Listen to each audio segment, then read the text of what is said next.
Tonight, we begin the story of the Great Wall of China, a monument of defense, a structure whose name resonates through time as one of the most remarkable feats of human engineering.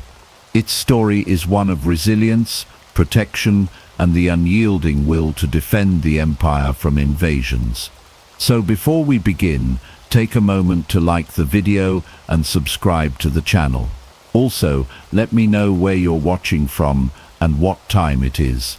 The history of the Great Wall of China begins long before the monumental structure we recognize today. In fact, the origins of this massive defense system trace back to ancient China, during a time when the Chinese kingdoms were in constant struggle against nomadic tribes from the north. These tribes, including the Xiongnu, posed a constant threat to the prosperity and stability of the Chinese states. The Warring States period 475–221 BC, a time marked by frequent warfare and political fragmentation, was when the first rudimentary fortifications began to take shape. During this era, China was not a unified empire, but rather a collection of competing kingdoms, each vying for power and territorial control. The northern frontier was particularly vulnerable, as nomadic groups would often launch raids on Chinese settlements, plundering crops and livestock, and sometimes even taking prisoners. In response to these constant threats, the individual kingdoms in the north began to construct walls and fortifications to protect their borders. The earliest defenses were relatively simple compared to the later grander structures of the Great Wall. These early walls were primarily made of earth, wood, and other locally available materials. The kingdoms of Qi, Yan, and Zhao, among others, built walls to keep the northern tribes at bay. These fortifications were not the continuous stone walls that we think of today, but rather a series of barriers that were constructed in strategic locations along the border. They were designed to deter invasions, slow down enemy forces, and create defensive positions for soldiers. In addition to these rudimentary walls, early fortifications often included watchtowers and signal fires, which allowed defenders to communicate with neighboring cities and warn of an impending attack. The walls, though not particularly strong, were a reflection of the growing realization that defense was vital to the survival of the Chinese kingdoms. These early efforts at building fortifications set the stage for what would later become the Great Wall of China, a symbol of China's resilience in the face of external threats. As the Warring States period continued, the need for a more unified defense system grew stronger. The various kingdoms and states had been constructing walls independently, but the fragmentation of China meant that these walls lacked cohesion. There was no central authority overseeing these defense efforts, and the walls were often disjointed, poorly maintained, and not always effective against the mobile and adaptable nomadic tribes. In this chaotic period, the importance of a unified defense system became apparent, and this led to the beginning of the Great Wall's transformation. The first major step toward the creation of what we now know as the Great Wall occurred during the unification of China under the Qin dynasty. The Warring States period ended in 221 BC, when the state of Qin, under the leadership of Emperor Qin Shi Huang, managed to conquer and unify the 7 warring kingdoms into one centralized empire. The unification of China was a monumental achievement, but it also brought new challenges, particularly the need to secure the empire's vast northern frontier. Qin Shi Huang, determined to maintain control over his newly unified empire, recognized the importance of a defense system that could protect against the northern nomads. By this time, the smaller, fragmented walls built by the individual kingdoms were no longer sufficient to protect the vast empire.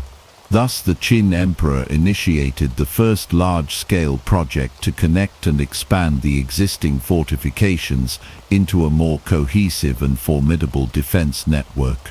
Though the walls of this period were still rudimentary, they marked the beginning of a much larger and more organized effort to secure China from external threats.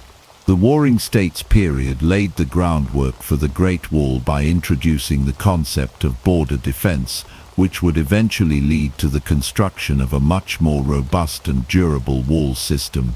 The earliest walls built during this period were modest in their construction, but they played a crucial role in safeguarding the early Chinese states from invasions. They also highlighted the importance of military preparedness and the recognition that defense was a critical element in maintaining stability and security. As the Great Wall evolved over the centuries, its purpose shifted and grew.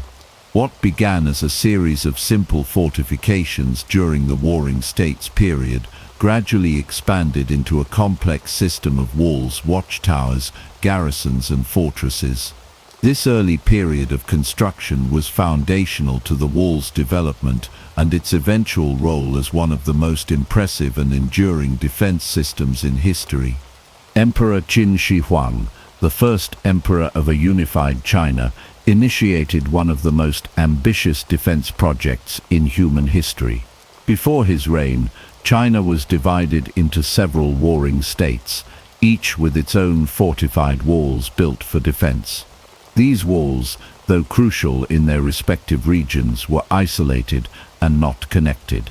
The need for a more cohesive defense system had long been recognized, but it was Qin Shi Huang who took the monumental step of linking these various structures into one continuous wall that would stretch across the northern frontier of his newly unified empire.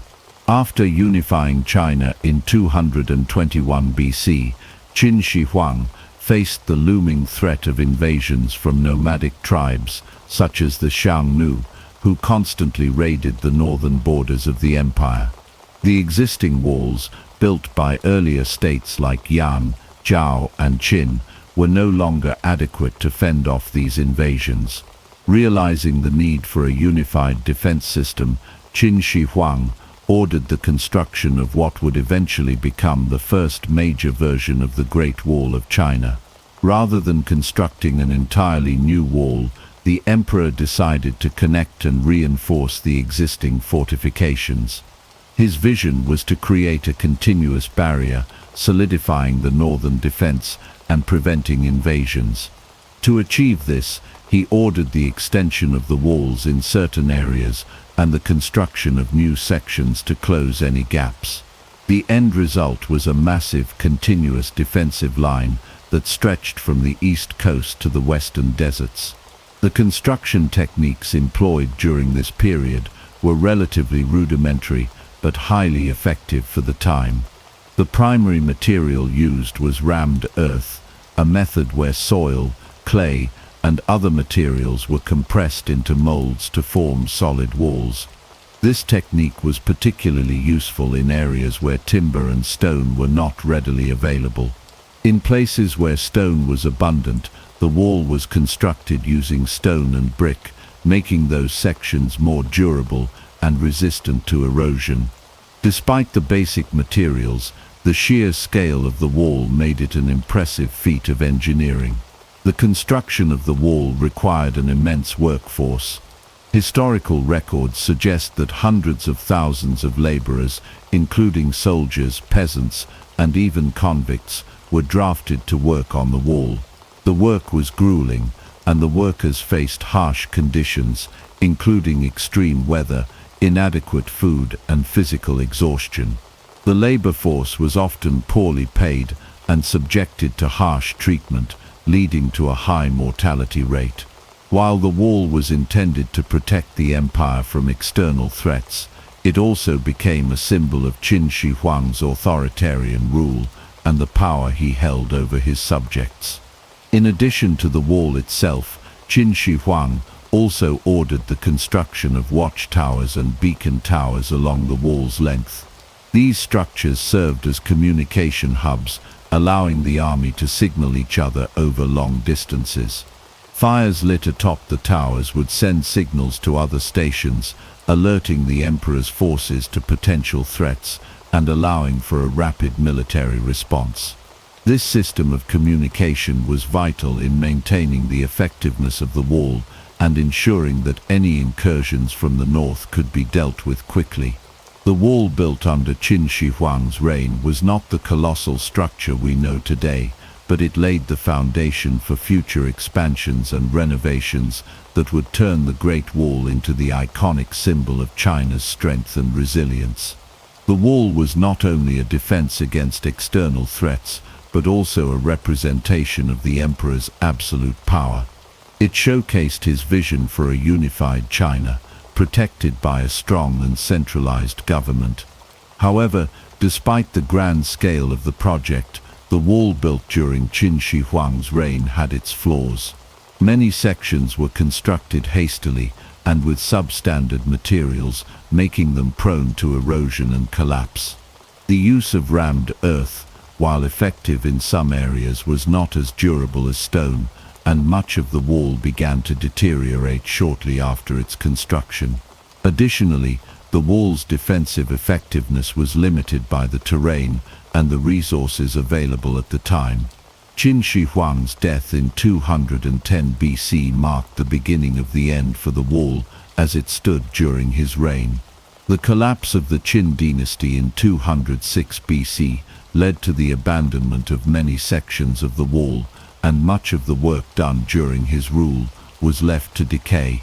Despite this, the wall's legacy endured, and future dynasties, most notably the Han dynasty, would continue to expand and reinforce the wall, transforming it into the monumental structure that we recognize today.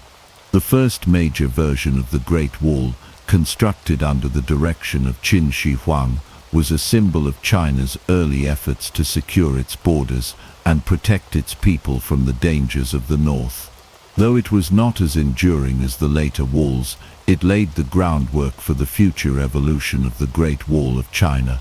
The work of Qin Shi Huang and his massive defense project remains an essential chapter in the history of China's defense system, and his vision would continue to influence the development of the Great Wall for centuries to come. The Han dynasty, which ruled China from 206 BC to 220 AD, was a pivotal period in the history of the Great Wall.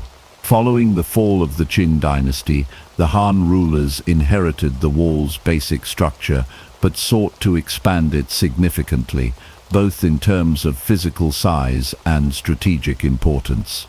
The Han dynasty's expansion of the Great Wall was largely driven by the need to secure the vast expanse of land they controlled, especially in the context of the Silk Road, which became a crucial trade route linking China with Central Asia, the Middle East, and Europe.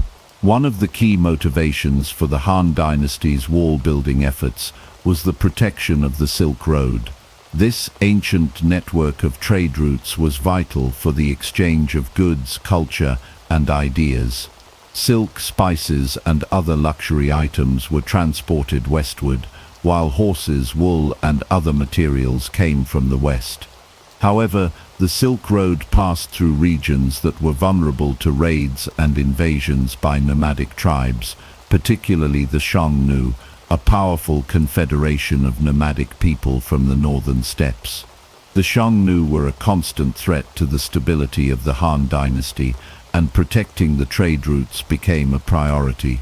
The Han rulers, led by Emperor Wu of Han, who reigned from 141 to 87 BC, understood the importance of controlling these northern territories. In order to protect the Silk Road and ensure the flow of trade, they embarked on an ambitious campaign to expand the Great Wall. This expansion would see the wall extend into regions such as present-day Inner Mongolia, northern China, and parts of modern-day Gansu and Shaanxi provinces. The expanded wall served not only as a physical barrier against invasion, but also as a symbol of Han authority in the north.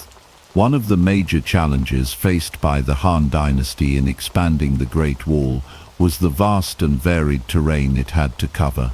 The wall stretched across deserts, mountains, and grasslands, each of which presented unique difficulties for construction and maintenance.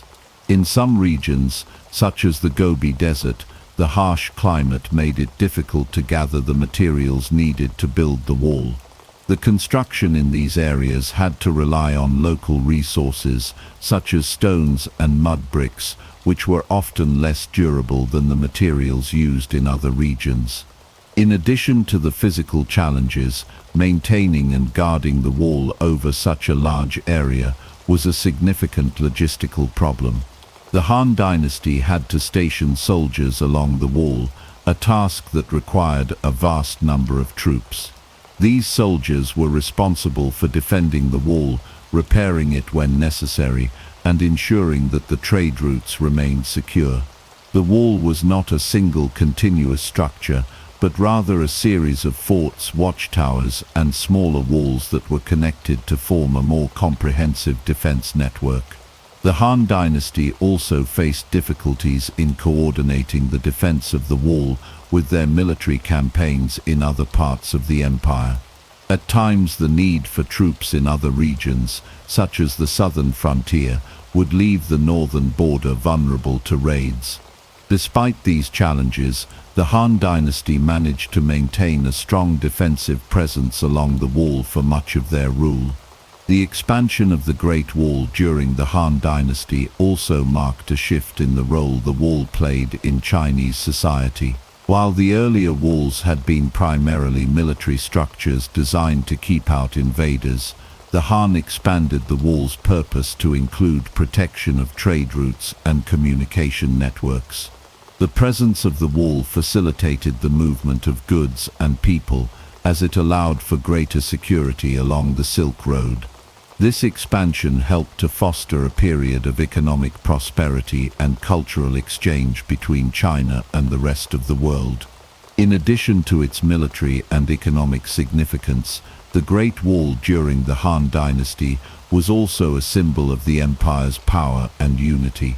As the Han rulers expanded the wall, they were also reinforcing their control over the northern frontier and asserting their dominance over the nomadic tribes that had previously threatened the empire. The wall became a physical manifestation of the Han Dynasty's efforts to maintain a stable and secure China. Despite these efforts, the Great Wall built during the Han Dynasty eventually fell into disrepair.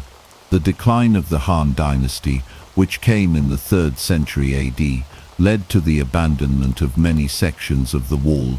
The wall's importance diminished as the empire's focus shifted away from the northern frontier and toward internal conflicts and power struggles. However, the legacy of the Han Dynasty's expansion of the wall continued to influence future generations, and subsequent dynasties would continue to reinforce and expand the Great Wall. The Han Dynasty's contribution to the Great Wall was instrumental in establishing the wall as a vital part of China's defense system. The expansion of the wall during this period helped to protect the Silk Road, secure trade routes, and solidify the Han Dynasty's control over the northern frontier. Though the wall's construction and maintenance posed significant challenges, the Han rulers' efforts laid the foundation for the future development of the Great Wall and cemented its role as one of the most enduring symbols of Chinese strength and resilience. The Tang Dynasty 618–907 AD was one of China's most prosperous and influential periods, yet it also marked a period of decline and partial restoration for the Great Wall. During the early years of the Tang Dynasty, China's attention shifted from defending its northern frontier to expanding its territory and consolidating power within its borders. The focus of the empire moved away from the wall as the Tang military strategy evolved, leading to a period where much of the wall fell into disrepair. At the start of the Tang Dynasty, the empire was concerned with internal stability, including the suppression of rebellions, the establishment of a strong centralized government, and the expansion of the empire's reach into Central Asia and the Western regions. The Tang emperors were more interested in consolidating power in the heart of China than in maintaining the Great Wall. This led to the neglect of the northern defenses, which had been a key feature of earlier dynasties. The shift in military strategy also led to a new approach to security. During the Tang dynasty, China relied less on physical barriers like the Great Wall and more on the use of mobile cavalry units and alliances with neighboring tribes. The Tang military sought to control the northern border by establishing a network of alliances with tribes such as the Yuis and the Tibetans, rather than depending solely on the wall as a defense mechanism. The result was a reduced emphasis on maintaining the wall, and much of the structure, especially in the more remote areas, fell into disrepair. However, as the Tang dynasty faced growing threats from the north, particularly from the Tibetan Empire and the Turkic Khaganates, the need for a defensive system became more apparent. In response, the Tang dynasty undertook a partial restoration of the Great Wall during the 8th century. This restoration was not aimed at rebuilding the wall to its former grandeur, but at reinforcing key sections of the northern frontier that were vulnerable to invasions. The restored sections of the wall were focused on areas where the Tang dynasty had experienced significant military pressure, particularly in the northwest and northern China. These sections were built to defend against raids from the nomadic tribes, who continued to pose a threat to the stability of the empire. The wall was reinforced with new construction methods, including the use of stone and brick, which made these sections more durable and resistant to the harsh conditions of the northern steppes. The restoration of the Great Wall during the Tang dynasty also marked a shift in the way China approached its northern defenses. Instead of relying solely on the wall, the Tang military employed a more integrated strategy that combined fortifications with mobile forces and strategic alliances. The wall was seen as one part of a broader military strategy, rather than as the sole defense against invaders. Despite these efforts, the Tang dynasty's northern frontier remained vulnerable. The wall, while partially restored, was not sufficient to fully protect the empire from external threats. As the Tang dynasty entered its decline in the 9th century, the northern border once again became a point of instability.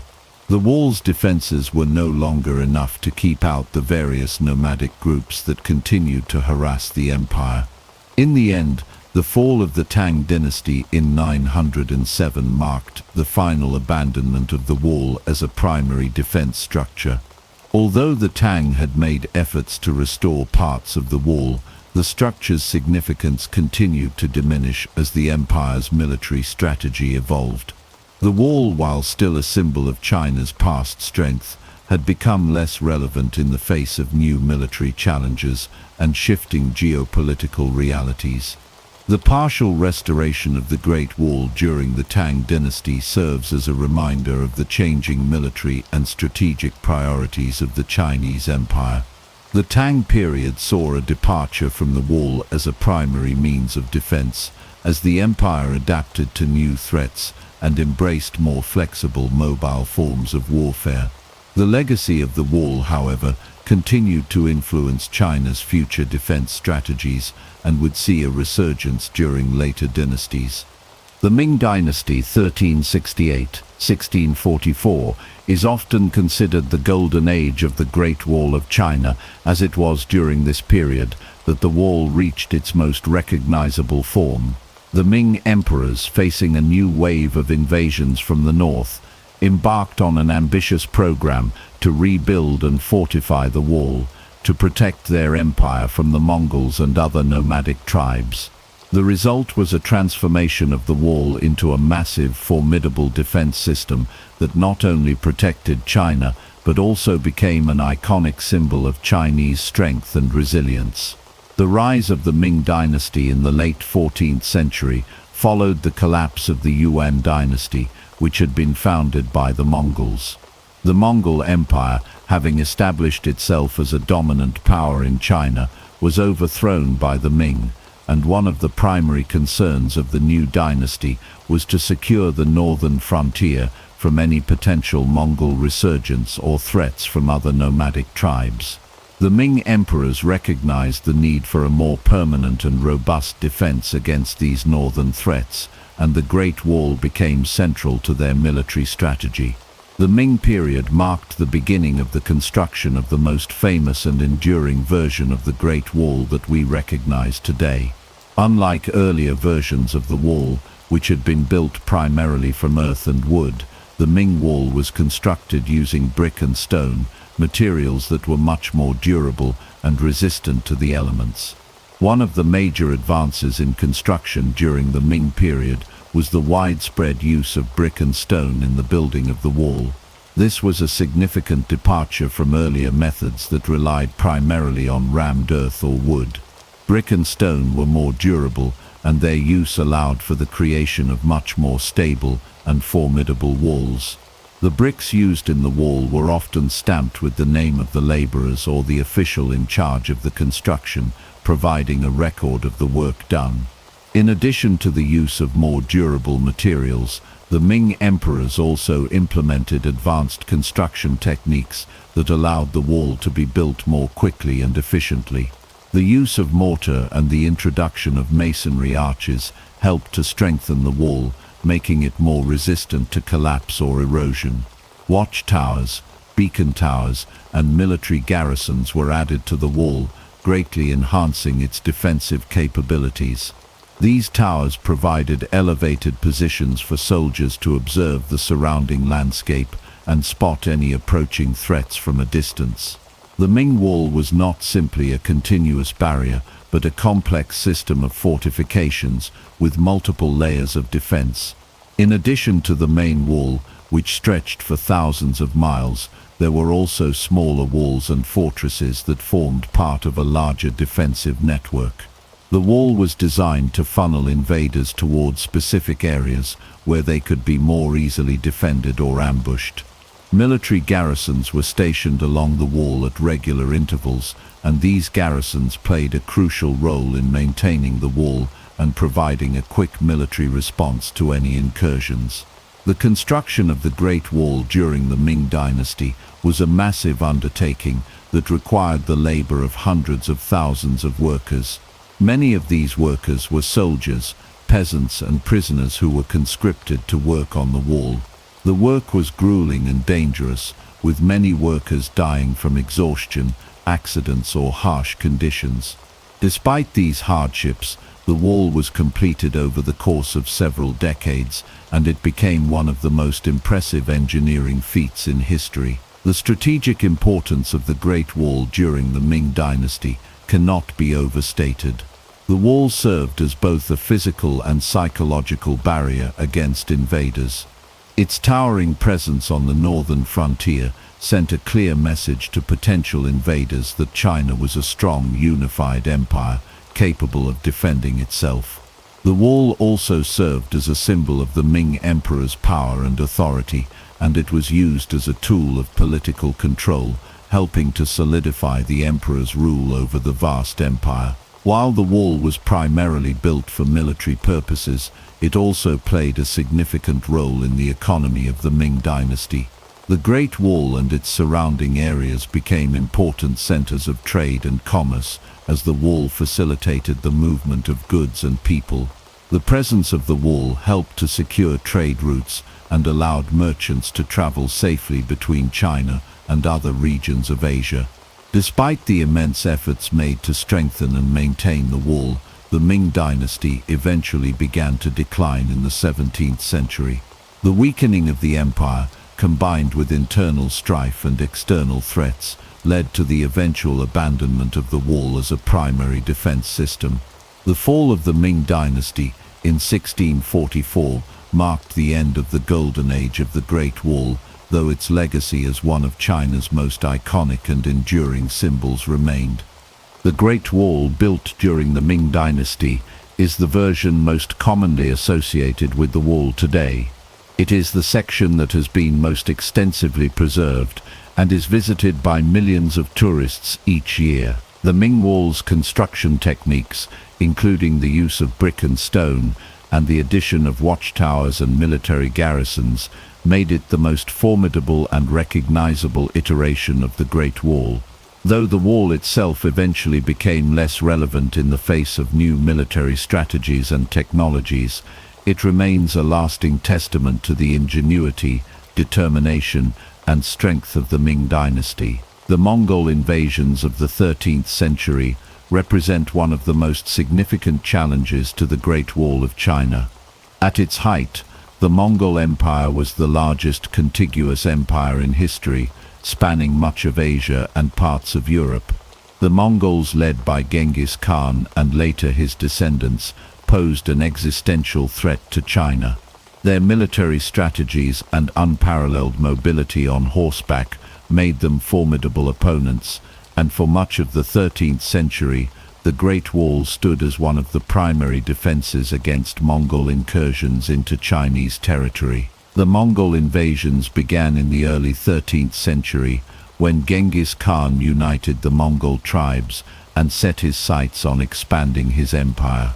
The Mongols first attacked the northern Chinese states, eventually conquering the Jin dynasty, which controlled much of northern China at the time.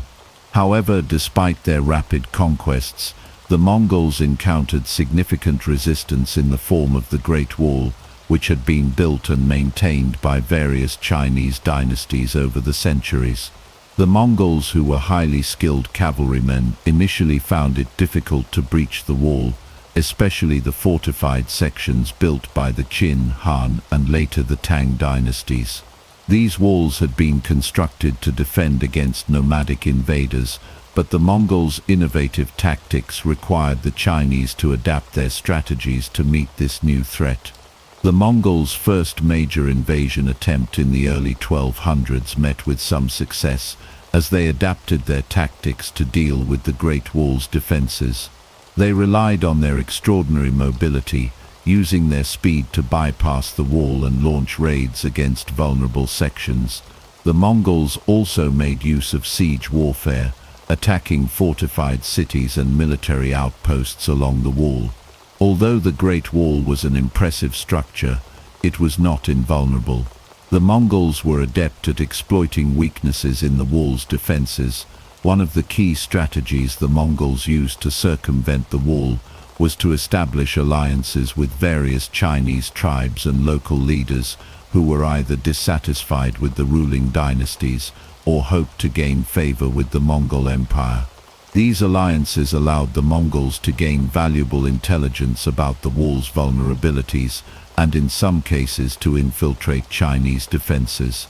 The Mongols often bribed or coerced local leaders into supporting their cause, ensuring that they could bypass some sections of the wall or gain information about weak points in the fortifications. Despite these challenges, the Great Wall proved to be a significant obstacle to the Mongols. The wall's strategic location and its series of watchtowers and garrisons allowed for the early detection of Mongol movements. The Chinese military would station soldiers along the wall to monitor the movements of Mongol raiders and alert the empire to incoming threats. In addition, the wall's use of beacon towers, which could send signals over long distances using fire or smoke, helped to coordinate defense efforts and mobilize troops quickly. As the Mongols continued their advance into China, they began to adapt their strategies to overcome the Great Wall's defenses. In addition to bypassing the wall, the Mongols began to concentrate their forces on attacking key points where the wall was less fortified. One of the most notable examples of this occurred in 1215, when the Mongols laid siege to the Jin capital of Zhongdu, modern Beijing, which was located near the northern frontier. Although the wall was an important defense, the Mongols were able to use their superior siege techniques to breach the city's defenses and capture it. In response to the Mongol threat, the Chinese attempted to reinforce the Great Wall's defenses, particularly in areas that were more vulnerable to invasion. Some sections of the wall were strengthened with the addition of more watchtowers, and the walls were fortified with bricks and stones, which made them more resistant to Mongol siege weapons. However, despite these efforts, the Mongols were ultimately able to breach the wall at several points, leading to the eventual fall of the Jin dynasty and the Mongol invasion of southern China. By 1279, the Mongols had successfully defeated the Song dynasty in southern China and established the Yuan dynasty. The Mongols had not only breached the Great Wall at several points, but they had also fundamentally changed the way China would be governed. The Mongols ruled China for nearly a century, and the Great Wall, while still a symbol of Chinese resistance, was no longer a primary line of defense against invaders. While the Great Wall was eventually breached during the Mongol invasions, it played a crucial role in delaying the Mongols and inflicting heavy casualties on their forces. The wall gave the Chinese time to prepare for invasions and launch counterattacks. It also served as a rallying point for resistance movements, and many defenders of the wall fought valiantly to prevent the Mongols from entering China. Though the Mongols eventually succeeded in conquering China, the Great Wall's role in their initial resistance remains one of the most significant chapters in the wall's history. The Mongol invasions of the 13th century highlight the challenges of defending a vast empire against a highly mobile and innovative enemy. While the Great Wall was ultimately unable to prevent the Mongols from conquering China, its strategic value in slowing their advance and providing a strong defense for several decades was invaluable. The wall's legacy as a symbol of Chinese resistance and its importance in the defense against the Mongols has continued to resonate throughout Chinese history. The Great Wall of China has always been more than just a physical barrier.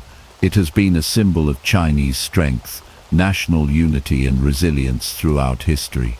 While the wall was originally constructed to protect the Chinese Empire from northern invaders, its meaning and significance have evolved over the centuries, becoming an emblem of China's enduring identity and its historical struggle for self-preservation. From the Qin dynasty to the modern era, the Great Wall has symbolized both physical and political boundaries, as well as the determination of the Chinese people to defend their sovereignty and culture. During the early dynasties, such as the Qin and Han, the Great Wall was seen primarily as a military defense structure. Its construction was directly linked to the need to safeguard the empire from nomadic invaders, particularly the Qiannu and other northern tribes. However, even in its early stages, the wall also represented something more than just military strategy. It embodied the ambition and authority of the emperor. Emperor Qin Shi Huang, who first unified China and began the construction of the wall, used the Great Wall as a symbol of his power. The wall was a testament to his ability to command vast resources and organize large-scale projects. It symbolized his vision of a unified, centralized empire that could stand against external threats. As successive dynasties, such as the Han, Tang, and Ming, took on the mantle of defense, the Great Wall continued to serve as both a practical defense and a cultural symbol. For the Han dynasty, the wall was not only a means to protect the Silk Road, which was vital for trade and communication, but also a representation of the stability and prosperity that the Han emperors hoped to bring to China. The wall served as a powerful reminder of the dynasty's commitment to protecting China's borders and ensuring the safety of its people and their livelihoods. During the Tang dynasty, as the wall fell into partial disrepair due to internal priorities, its symbolic meaning shifted, reflecting the dynasty's evolving military strategy and expanding influence over a vast territory. The Ming dynasty, in particular, saw the wall reach its most iconic and recognized form. As the Mongols were driven out and China faced new threats from the north, the Great Wall became a symbol of national strength and unity. The wall's reconstruction and fortification during the Ming period was not just about protecting the empire, it was a statement of Chinese resolve. The Ming emperors, through the monumental effort of rebuilding and expanding the wall, demonstrated their commitment to national defense and to the protection of Chinese civilization from foreign invasions. The Great Wall became a national symbol of Chinese resilience, as it stood as the last line of defense against invaders, embodying the determination to preserve China's sovereignty. Culturally, the Great Wall also became a powerful symbol in Chinese literature, art and philosophy.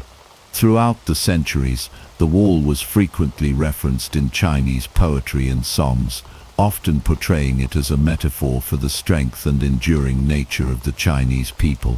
It became a symbol of the indomitable will of the nation, representing the idea that, like the wall itself, the Chinese people could withstand any external threat. In Chinese culture, the wall was often personified, depicted as a protective guardian watching over the empire and its people.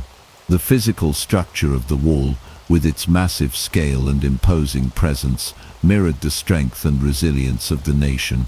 The political significance of the Great Wall also evolved over time. During times of stability, the wall represented the power of the emperor and the unity of the nation, but during times of instability, the wall took on a more symbolic role, representing the division between China and the outside world. In the Ming dynasty, for example, the Great Wall became a clear marker of the boundary between China and the rest of the world, as it effectively separated the vast empire from the nomadic tribes of the north. The wall was seen as a physical manifestation of the political authority of the emperor, who controlled both the empire's internal and external borders.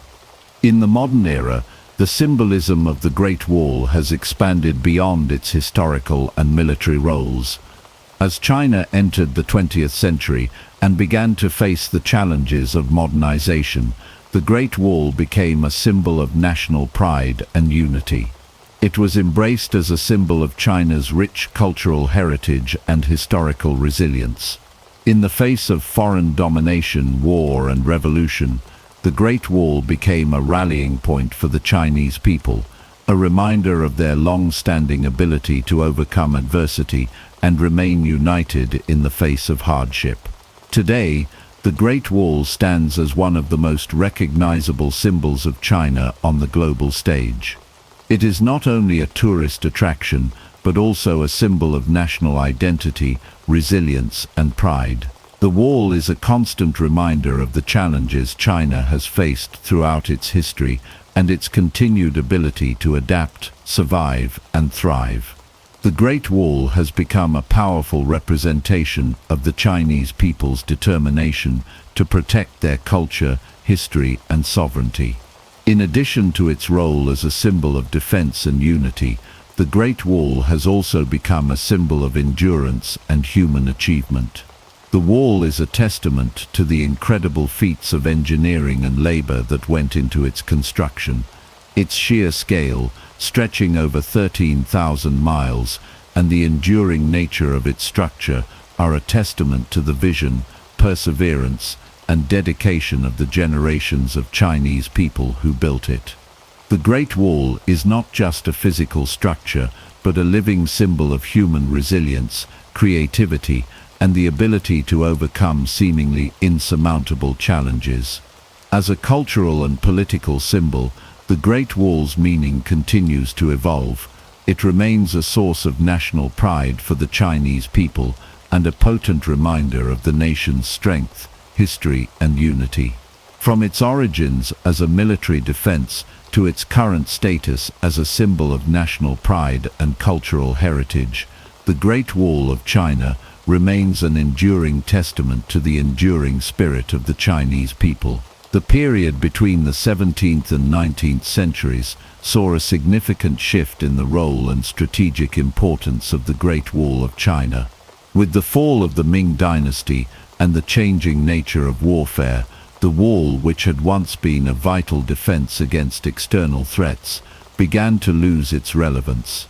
The geopolitical landscape of China underwent profound transformations during this time, and as military tactics evolved, the wall's role as a physical barrier became less significant.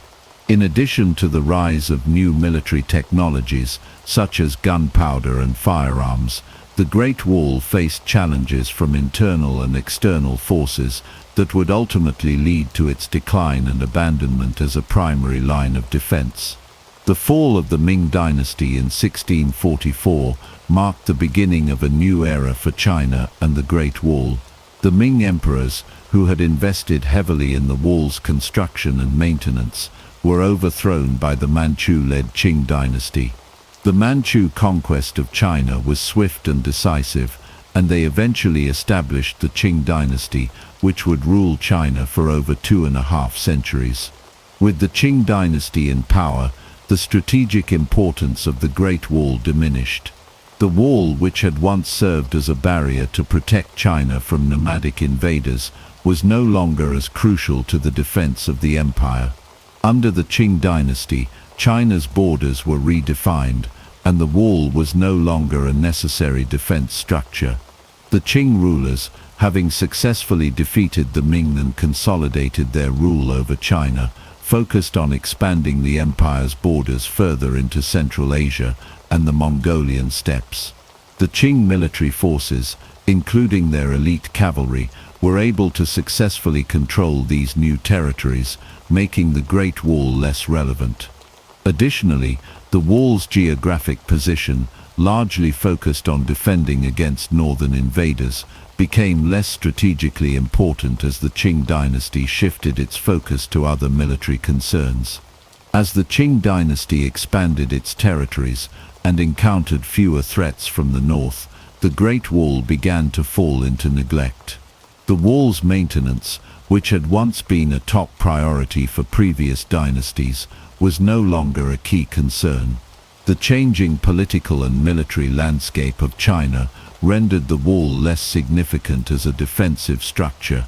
Instead of reinforcing and expanding the wall, the Qing rulers turned their attention to other military strategies, such as securing borders through diplomatic means and leveraging the strength of their cavalry forces. As a result, large sections of the Great Wall began to deteriorate and were abandoned over time. During this period, the increasing use of gunpowder and firearms in warfare further diminished the wall's strategic value. The rise of gunpowder weapons, such as cannons, muskets, and firearms, meant that traditional fortifications like the Great Wall were no longer as effective against invaders. The wall, which had been designed to protect against horseback raiders and siege tactics, could not withstand the power of modern artillery. The military landscape of China was changing rapidly, and the wall, which had once been the backbone of defense strategy, was no longer as effective in the face of evolving warfare technologies. The use of gunpowder and firearms in the 17th and 18th centuries revolutionized warfare, rendering traditional defensive structures like the Great Wall obsolete. Cannons and firearms could easily breach the wall's fortifications, and the mobility of gunpowder-equipped armies made it difficult to defend large stretches of the wall. As military tactics evolved, the wall's importance as a strategic defense diminished, and its symbolic role as a military boundary became less significant. The Qing dynasty, focused on consolidating its empire and dealing with internal issues such as peasant uprisings and external threats from European powers, did not prioritize the maintenance or reinforcement of the Great Wall. In addition to the changing nature of warfare, the political and economic situation in China also contributed to the decline of the Great Wall during this period. The 18th and 19th centuries saw internal strife, including the rise of peasant revolts and the increasing influence of Western powers in Chinese affairs. The Qing dynasty struggled to maintain control over the vast territories it had acquired, and resources that could have been allocated to the upkeep of the Great Wall were redirected toward addressing other concerns. The wall, once a symbol of Chinese strength and unity, became less relevant as the focus shifted toward modernizing the military and dealing with the challenges of the time. By the 19th century, the Great Wall had largely fallen into disrepair. Large sections of the wall were abandoned, and many parts of it were no longer accessible due to natural erosion and neglect. The rise of European colonial powers, such as Britain and France, also led to increasing foreign influence in China, further diminishing the wall's significance. The Opium Wars and the subsequent treaties with foreign powers exposed China to external pressures that made the Great Wall seem increasingly irrelevant as a means of defending the empire. As China became more involved in global trade and diplomatic relations, the Great Wall was no longer seen as a practical defense against foreign invasions. Despite its decline, the Great Wall continued to hold symbolic significance for the Chinese people. While the wall was no longer a primary line of defense, it remained an important symbol of China's rich history, cultural heritage and resilience. The wall's legacy as a symbol of strength and endurance continued to resonate with the Chinese people, even as its physical condition deteriorated. The 17th to 19th centuries were marked by significant changes in China's military and political landscape. The fall of the Ming dynasty and the rise of the Qing dynasty, coupled with the increasing use of gunpowder and firearms in warfare, led to the decline and eventual abandonment of the Great Wall as a major military defense.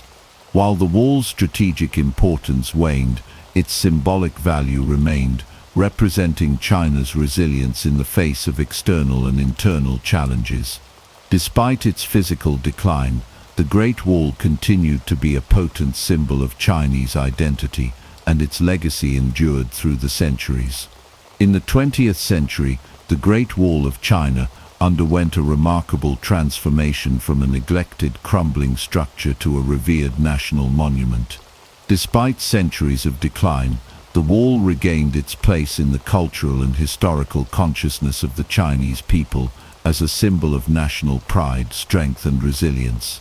The rediscovery of the Great Wall's significance in modern China was closely tied to the country's quest for identity and unity, particularly in the aftermath of the turbulent years of foreign imperialism, internal strife, and political upheaval. The early 20th century saw China in a state of transition. After the fall of the Qing dynasty in 1911, China struggled with internal divisions, foreign invasions, and a fractured political landscape. During this period, the Great Wall was largely neglected, and much of its structure fell into disrepair. However, with the rise of nationalism and the push for modernization, the Great Wall began to be reimagined as a powerful symbol of China's glorious past and its future potential. As China faced the challenges of the 20th century, the Great Wall became an iconic representation of the country's resilience and determination. In the years following the founding of the People's Republic of China in 1949, the Great Wall was embraced as a symbol of national unity. Mao Zedong and other leaders of the Communist Party saw the wall as a reminder of China's long-standing struggle for sovereignty and independence. The wall's historical significance as a symbol of the nation's ability to defend itself against external threats resonated deeply with the Chinese people, who had recently endured a century of humiliation at the hands of foreign powers. The Great Wall, once a military fortification, was now transformed into a symbol of the Chinese people's strength and their ability to overcome adversity. During the 1950s and 1960s, the government initiated efforts to preserve and protect the wall, which had suffered from neglect and environmental degradation. The wall's deteriorating condition, caused by erosion, weathering and vandalism, became a growing concern for Chinese authorities. In response, preservation projects were launched to repair and protect sections of the wall, particularly those that were most symbolic and historically significant. The Chinese government recognized the Great Wall as a crucial part of the nation's cultural heritage, and efforts to safeguard it from further damage were stepped up. The increasing importance of tourism in China also played a role in the Great Wall's preservation. As China began to open up to the outside world in the 1980s and 1990s, the wall became one of the country's most visited tourist attractions. The international recognition of the Great Wall as one of the world's greatest architectural achievements further solidified its status as a national treasure.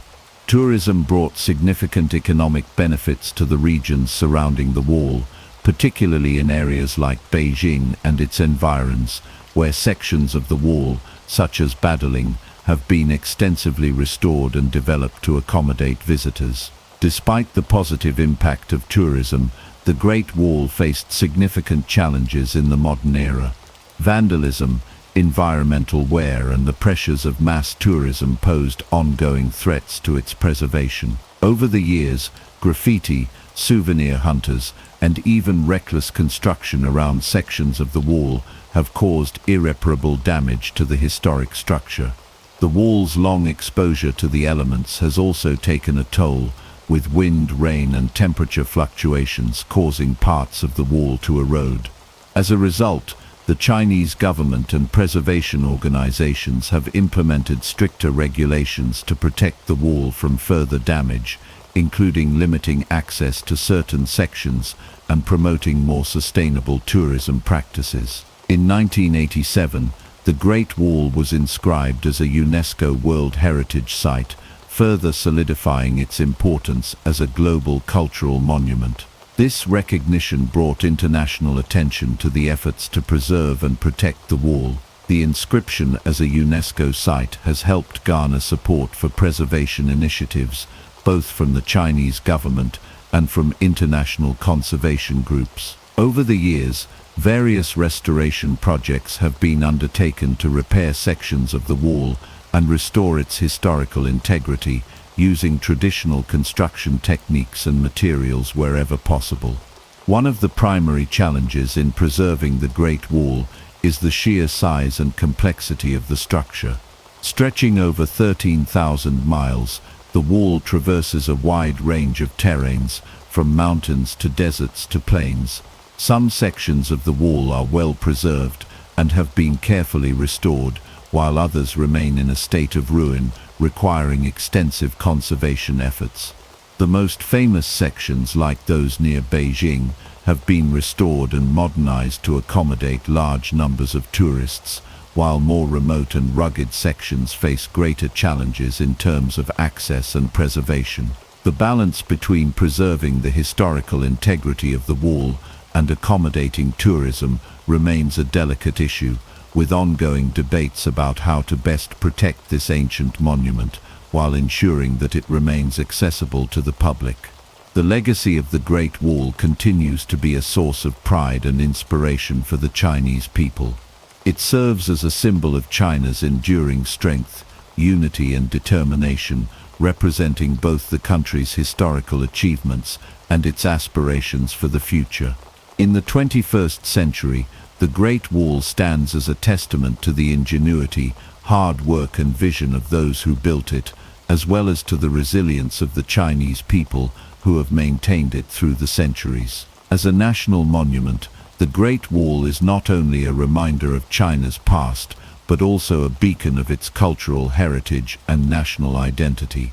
In conclusion, the 20th century marked a period of rediscovery for the Great Wall of China. Once a symbol of defense and military strategy, it became a cherished national monument and a powerful symbol of China's historical and cultural significance. Efforts to preserve and protect the wall from modern threats, including vandalism, environmental damage, and the pressures of tourism, have been ongoing. Through these efforts, the Great Wall remains a living testament to China's resilience, strength, and enduring legacy. In the 21st century, the Great Wall of China has transformed into one of the most recognizable and visited landmarks in the world. It stands not only as a symbol of China's ancient history and military prowess, but also as a beacon of national pride and cultural heritage. Today, the Great Wall attracts millions of tourists annually, drawn by its rich history, stunning architecture, and the breathtaking landscapes it traverses. The wall's global significance extends beyond its role as a historical monument. It has become a key symbol of China's rising influence on the world stage. As a major tourist destination, The Great Wall has played a central role in China's booming tourism industry, with sections like Badlang and Mushenyu near Beijing being among the most visited. The wall is often one of the first stops for international visitors exploring China. The Great Wall offers not only a chance to witness an architectural marvel, but also a connection to China's rich cultural heritage. The wall's symbolism, representing resilience, strength, and unity, resonates deeply with visitors from all around the world, making it a must-see destination. However, the growth in tourism has also posed significant challenges for the preservation of the Great Wall. The sheer number of visitors, combined with environmental factors such as weathering, pollution, and natural erosion, has put immense strain on the wall's structural integrity. The sections that attract the highest tourist traffic are particularly vulnerable to damage from both human and natural forces. As a result, there have been concerted efforts by the Chinese government and preservation organizations to safeguard the wall for future generations. Efforts to preserve the Great Wall in the 21st century are multifaceted. The Chinese government has taken steps to balance tourism with conservation by implementing strict regulations on visitor access and introducing restoration projects. Some sections of the wall have been carefully restored to their original condition, with traditional building techniques and materials used to maintain their historical accuracy. In more remote areas where access is limited and tourism is less concentrated, conservation efforts focus on preventing further erosion and protecting the wall from environmental degradation. Preservation challenges are particularly acute in the more remote sections of the Great Wall, where the wall has deteriorated due to neglect and exposure to the elements. Efforts to protect these sections often involve the restoration of damaged parts, reinforcement of weakened structures, and the construction of protective barriers to shield the wall from the harsh environmental conditions it faces in the desert and mountainous regions. Additionally, conservationists have worked to raise awareness about the importance of preserving the Great Wall, highlighting its role not only in Chinese history, but also as a symbol of global cultural heritage. Modern technology has also played a key role in the wall's preservation efforts. Satellite imaging, drone technology, and other advanced tools have allowed experts to monitor the condition of the Great Wall more effectively and identify areas in need of immediate attention. These technologies have provided new ways to assess the wall's structural integrity, detect vulnerabilities, and plan targeted restoration efforts. This combination of traditional craftsmanship and modern technology has been crucial in ensuring that the Great Wall continues to stand as a testament to China's history. Beyond its physical preservation, the Great Wall has also become an integral part of modern Chinese identity. It represents not only a link to the past but also the strength and resilience of the Chinese people in the present. The wall serves as a reminder of the challenges faced and overcome by previous generations and as a symbol of China's modern aspirations. In the 21st century, the Great Wall has become a symbol of national pride for the Chinese people and a focal point for patriotic sentiment. It has been embraced as part of China's identity, reflecting the country's long history, its cultural legacy, and its growing role in global affairs. On the international stage, the Great Wall has become a symbol of China's global recognition and influence. As China continues to assert its presence in international politics, economics, and culture, the Great Wall remains a potent symbol of the country's long history and its modern ambitions. The wall's status as a UNESCO World Heritage Site further solidifies its global importance. It stands as a testament to the enduring nature of China's civilization and the country's rich cultural heritage, which continues to captivate people around the world. In addition to its historical and cultural significance, the Great Wall also serves as a symbol of China's commitment to environmental preservation. The wall's role in modern Chinese identity is intertwined with the country's efforts to balance development with sustainability. As China modernizes and grows economically, the Great Wall stands as a reminder of the need to protect the environment and preserve the nation's natural and cultural heritage for future generations. The role of the Great Wall in China's modern global identity is further emphasized by its representation in popular culture, art, and literature. The wall has appeared in countless films, documentaries, and books, serving as a backdrop for stories of adventure, conquest, and perseverance. Its image is often used in advertisements and marketing campaigns, both in China and internationally, reinforcing its status as an icon of Chinese culture.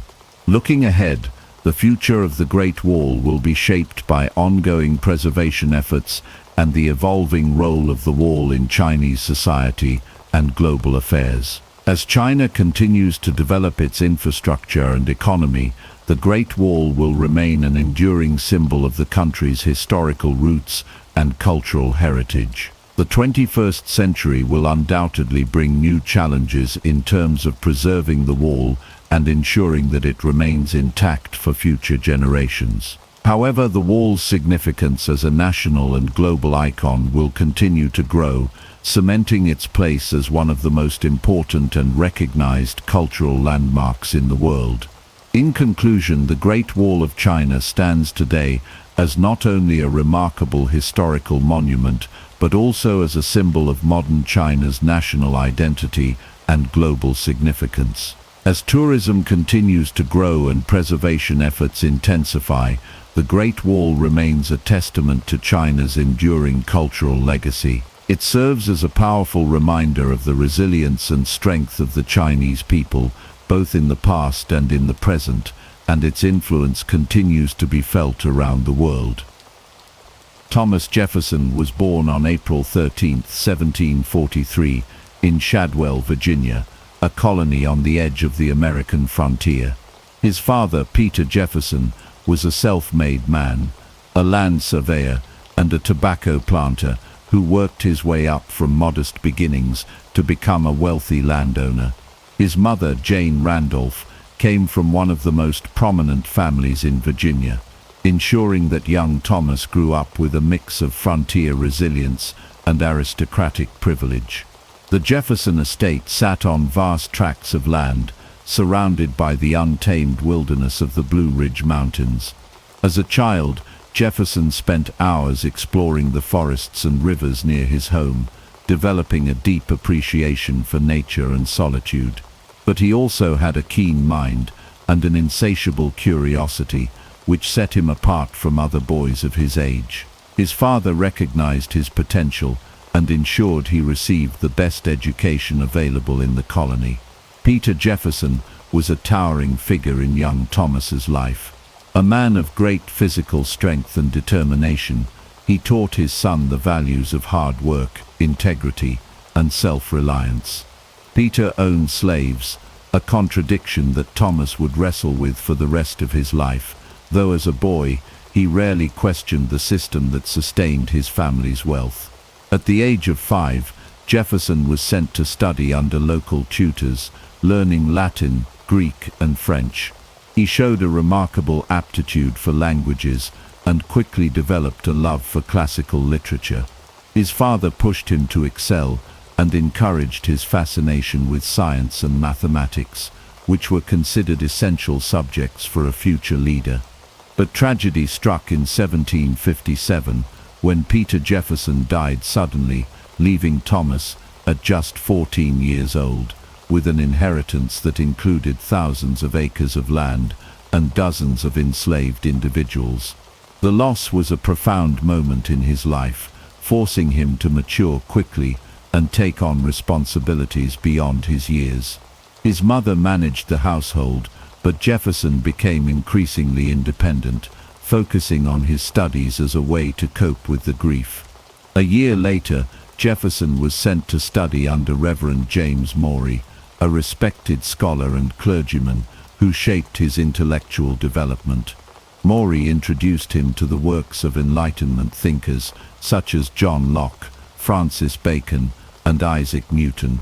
Their ideas about reason, liberty, and self-governance left an indelible mark on the young Virginian and laid the foundation for his political philosophy.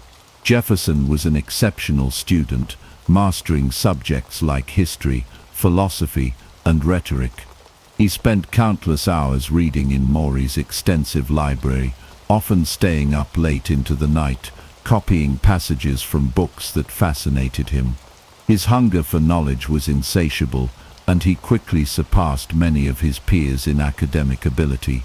But Jefferson was not just a scholar, he was also an avid outdoorsman, skilled in horseback riding, hunting, and fencing.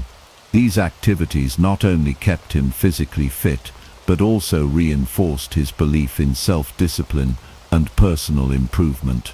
He would often ride for hours across the rolling hills of Virginia, observing the land and contemplating the political and philosophical ideas that would later shape his writings. His exposure to the harsh realities of frontier life also made him acutely aware of the complexities of colonial society, including its deep dependence on slavery, a system he would later struggle to reconcile with his ideals of liberty and justice.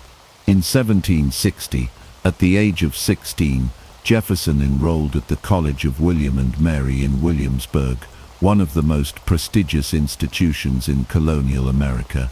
There he encountered a world of new ideas and influential mentors, including Professor William Small, who introduced him to the scientific method and contemporary political thought. Small was a Scottish scholar who had been deeply influenced by the Enlightenment, and he recognized Jefferson's brilliance, quickly taking him under his wing. Through Small, Jefferson met influential figures such as George Wythe and Governor Francis Farquhar, who expanded his understanding of law, politics, and governance. Jefferson immersed himself in his studies, often spending up to 15 hours a day reading and writing. He developed a passion for architecture, music, and natural sciences, disciplines that would shape his future contributions to American society. Despite his aristocratic upbringing, he had little interest in the lavish social scene, preferring instead to discuss philosophy and politics with his mentors. He became known among his peers for his quiet intensity and relentless curiosity. He also began developing a vision of America's future, a land where reason and education would guide the people toward a more just and enlightened society. By the time he graduated in 1762, Jefferson had emerged as one of the most well-educated young men in Virginia. He had read deeply in law, political theory, and history, and had cultivated a vision of a society based on reason, liberty, and justice. His next step was to apprentice under George Wythe, one of the most distinguished legal minds in America. Wythe became a second father to him, refining his legal reasoning and preparing him for a career in public service. This period of intense learning and self-discipline set the stage for everything that would follow. Jefferson was no longer just the son of a planter. He was a rising intellectual force in the American colonies, driven by an unshakable belief in the power of knowledge and the pursuit of a more just and enlightened world. With each passing year, Jefferson's mind grew sharper, his ambitions clearer, and his sense of destiny stronger. He had no way of knowing it yet, but the skills and ideas he had cultivated during his youth would one day propel him to the highest office in the land and into the annals of history. Thomas Jefferson's intellectual development was marked by an insatiable hunger for knowledge, an unwavering dedication to self-improvement, and an exposure to some of the most transformative ideas of his time. His formal education, rigorous self-study, and influential mentors would shape the man who would later become one of the leading architects of American democracy. At the age of 16, Jefferson enrolled at the College of William and Mary in Williamsburg, Virginia, an institution that stood as one of the few bastions of higher learning in the American colonies. It was here that he would come into his own, distinguishing himself as an extraordinary student with an unrelenting thirst for knowledge. Unlike many of his peers, who viewed college as a means of securing social prestige, Jefferson approached his studies with an almost obsessive rigor. He spent up to 15 hours a day poring over books, absorbing everything from classical philosophy to the latest scientific discoveries of the Enlightenment. His academic interests were vast, spanning subjects such as law, mathematics, architecture, linguistics, botany, and political theory.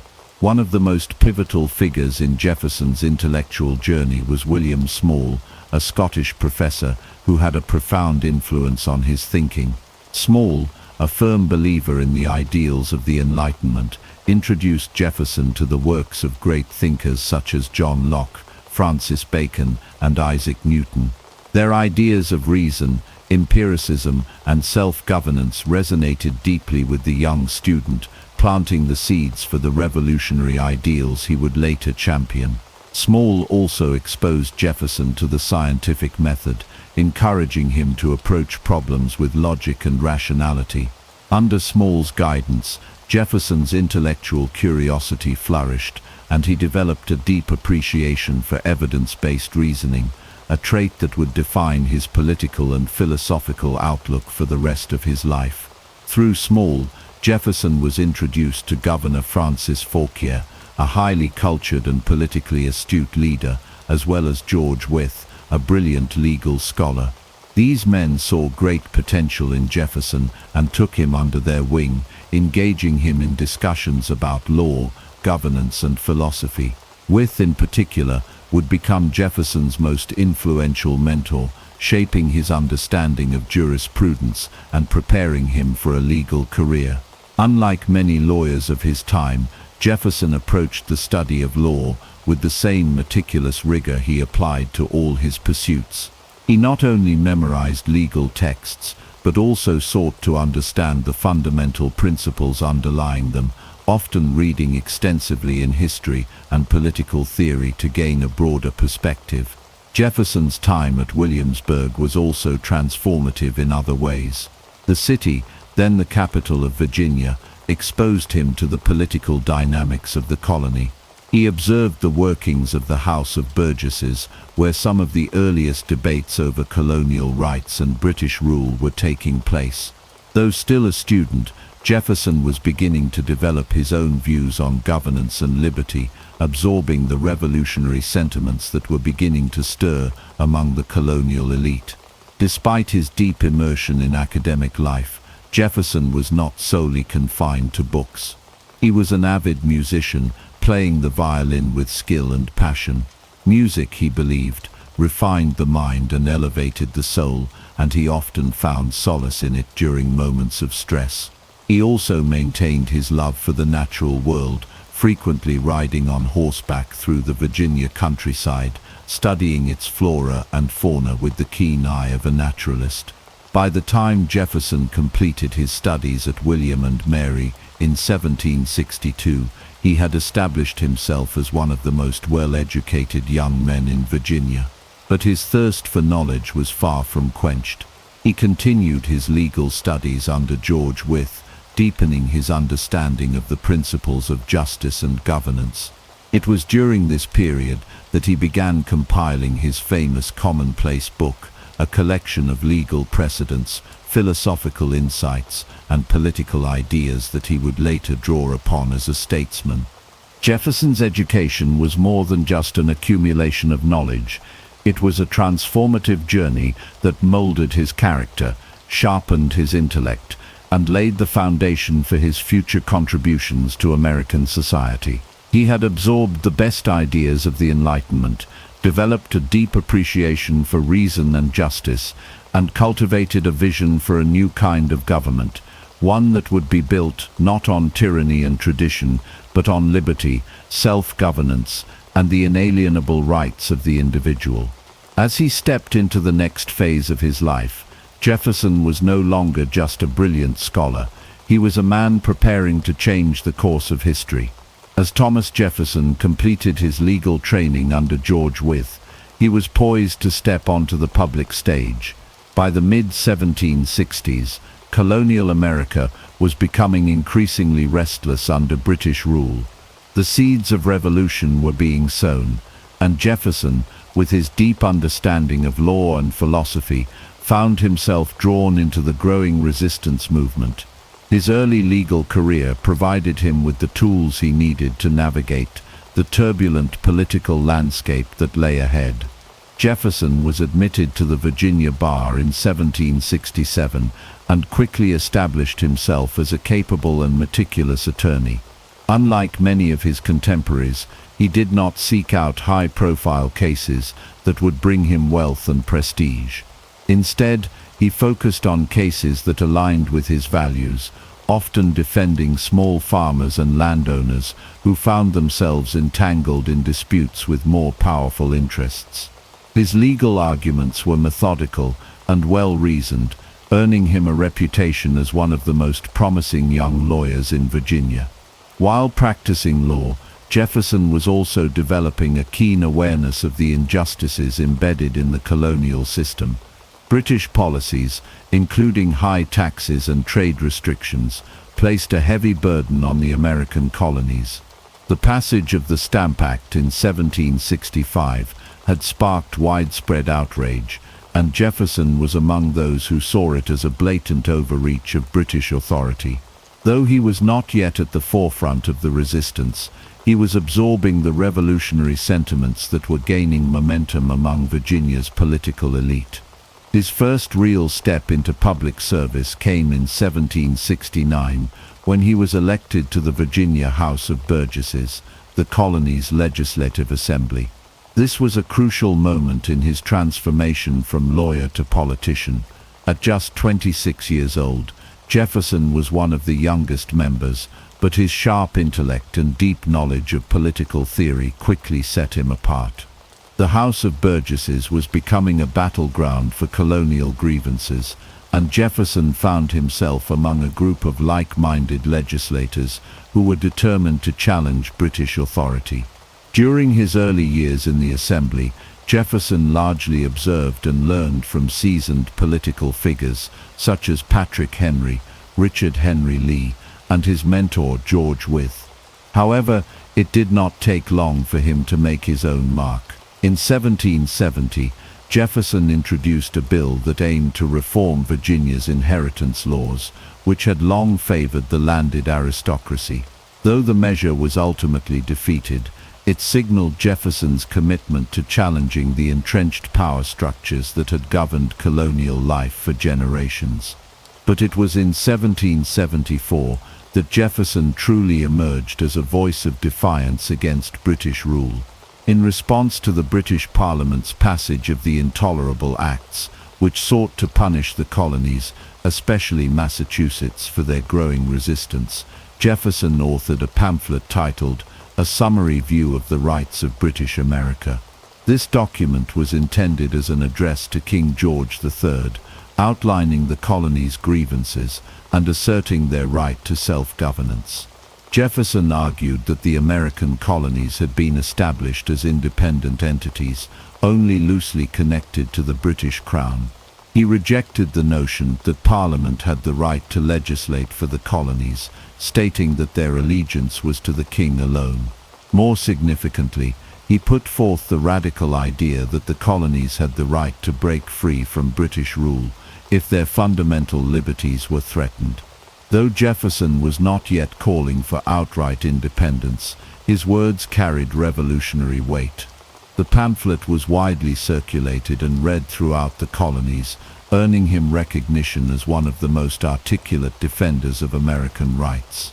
Jefferson's growing reputation as a political thinker led to his selection as a delegate to the First Continental Congress in 1775.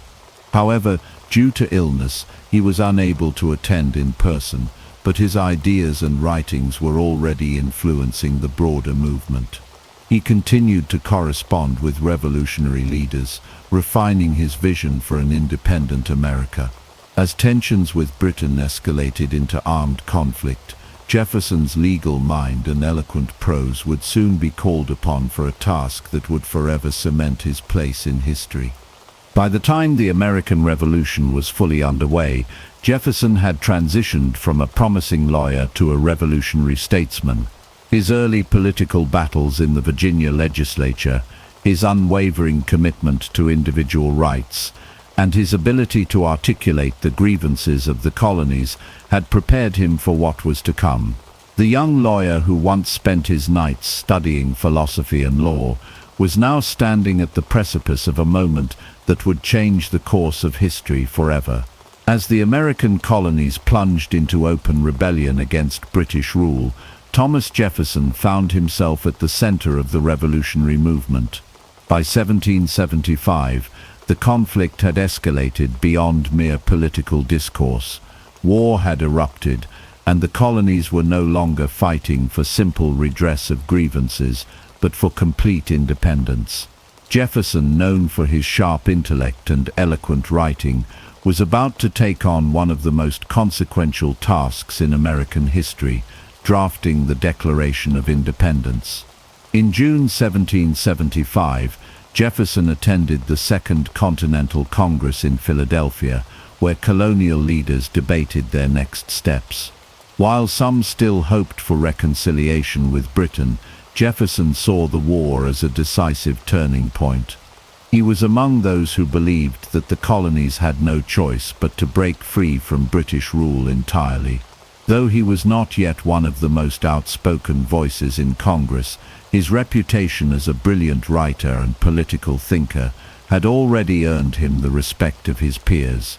The following year, in June 1776, the momentum for independence reached its peak. Richard Henry Lee of Virginia introduced a formal resolution declaring that these united colonies are, and of right ought to be, free and independent states.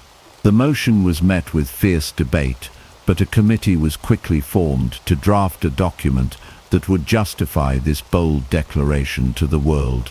Jefferson was selected as one of 5 members of the drafting committee, alongside John Adams, Benjamin Franklin, Roger Sherman, and Robert R. Livingston. Though Adams and Franklin were more senior figures, both men recognized Jefferson's unparalleled ability to articulate complex ideas with clarity and conviction. Adams later recalled that he had insisted Jefferson be the principal drafter because of his masterly pen. Jefferson, though initially reluctant, took on the monumental task with quiet determination. For the next 17 days, Jefferson worked tirelessly in a small rented room in Philadelphia, drafting what would become one of the most significant documents in human history. Drawing inspiration from Enlightenment thinkers such as John Locke and Montesquieu, he crafted a declaration that laid out the philosophical foundation for American independence. He wrote that all men are created equal and that they were endowed with inalienable rights, including life, liberty, and the pursuit of happiness. These words would become the guiding principles of the new nation. Jefferson's draft also included a strong condemnation of the British Crown's involvement in the transatlantic slave trade, denouncing it as a cruel war against human nature itself. However, this passage was later removed by Congress due to objections from Southern delegates, a compromise that deeply frustrated Jefferson but reflected the harsh political realities of the time. On July 2, 1776, Congress voted in favor of Lee's resolution for independence. 2 days later, on July 4th, the final text of Jefferson's declaration was adopted. Though edited by Congress, the document retained the core of Jefferson's vision, an assertion that government existed to protect the rights of the people, and that when it failed in this duty, it was the right of the people to overthrow it. The Declaration of Independence was more than just a statement of separation from Britain. It was a radical proclamation that would inspire countless movements for freedom across the world. As the parchment was signed, Jefferson knew that he and his fellow revolutionaries had committed an irreversible act of defiance. They had declared war not just on the British monarchy, but on the very notion of tyranny itself. Jefferson's words would echo through history, shaping the identity of the United States and influencing generations to come. Yet for him, the work was far from over. As war raged on, he would continue to fight, not on the battlefield, but with ideas, governance, and the relentless pursuit of a vision that would define a nation. As the ink dried on the Declaration of Independence, the colonies found themselves in the throes of a brutal and uncertain war. The year 1776 marked the beginning of an arduous struggle against the might of the British Empire, and Thomas Jefferson's role in the Revolution was far from over. Though not a soldier on the battlefield, Jefferson's contributions to the war effort were instrumental in shaping the new nation's survival and governance during its most perilous years. After returning to Virginia, Jefferson was elected as the state's governor in 1779, a position that placed him at the forefront of wartime leadership. As governor, he faced the daunting challenge of defending Virginia from British invasion while managing scarce resources and navigating the internal strife of a fledgling government. The war had reached a critical stage, with British forces shifting their focus to the southern colonies, including Virginia. Jefferson worked tirelessly to mobilize militias, secure supplies, and maintain order within the state. He emphasized self-sufficiency, encouraging Virginians to produce their own goods instead of relying on imports. However, his tenure as governor was fraught with difficulties. The war was unpredictable, and Virginia lacked the centralized military power needed to fend off British incursions effectively. In 1781, Jefferson's leadership was put to the ultimate test when British troops under the command of Benedict Arnold, a former American general turned traitor, launched a raid on Richmond. Caught off guard, Jefferson and the Virginia government were forced to flee. Though he attempted to rally defenses, the British burned the capital and continued their campaign of destruction across the state. This period of chaos severely damaged Jefferson's reputation, with some accusing him of inaction and failing to protect Virginia. The situation worsened in June 1781, when British cavalry commander Banastra Tarleton led a mission to capture Jefferson at his home, Monticello. Receiving a last-minute warning, Jefferson barely escaped with his family, evading capture by mere minutes. Though he survived, the event haunted him, reinforcing the reality that the war was as much a personal struggle as a political one. Shortly after, Jefferson declined re-election as governor, believing that fresh leadership was needed. His resignation did not mark the end of his service to the revolutionary cause, however. He continued to contribute through diplomatic and legislative efforts, advocating for policies that would support the war effort and lay the groundwork for a stable government after the conflict. The war raged on, but by the autumn of 1781, the tide had turned in favor of the Americans. In October, General George Washington, with the aid of French forces, secured a decisive victory at Yorktown, Virginia, the very state Jefferson had struggled to defend. This victory effectively ended major combat operations and set the stage for peace negotiations.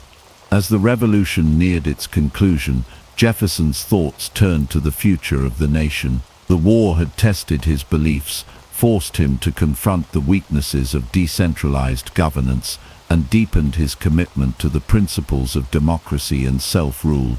Though his time as a wartime leader had been turbulent, he emerged with a renewed sense of purpose, ready to help shape the country that he had fought so hard to establish. With independence on the horizon, Jefferson prepared for his next role, one that would take him beyond the shores of America and into the heart of European diplomacy, where the next chapter of his journey would unfold. As Thomas Jefferson took office as the governor of Virginia in 1779, he stepped into one of the most precarious roles of the American Revolution. Unlike his legislative work, which allowed him to shape ideas and ideals, governing a war-torn state that demanded immediate action, strategic foresight, and resilience under pressure.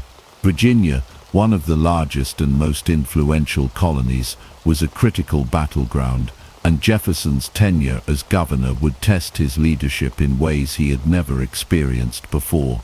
At the time of his election, the war was shifting southward, and Virginia was becoming an increasingly important target for the British. Jefferson, a man of intellect and philosophy rather than military strategy, had to confront the brutal realities of war firsthand.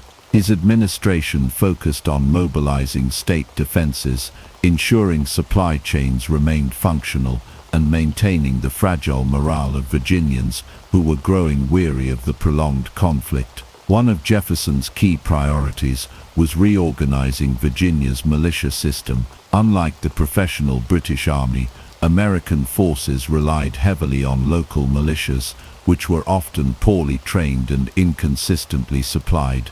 Jefferson worked to streamline recruitment, improve discipline, and secure weapons and provisions. However, Virginia's resources were stretched thin, and the state's ability to defend itself remained tenuous. In 1780, the situation grew dire when British forces under General Cornwallis intensified their campaigns in the South. Jefferson faced immense pressure as Virginia became a primary target.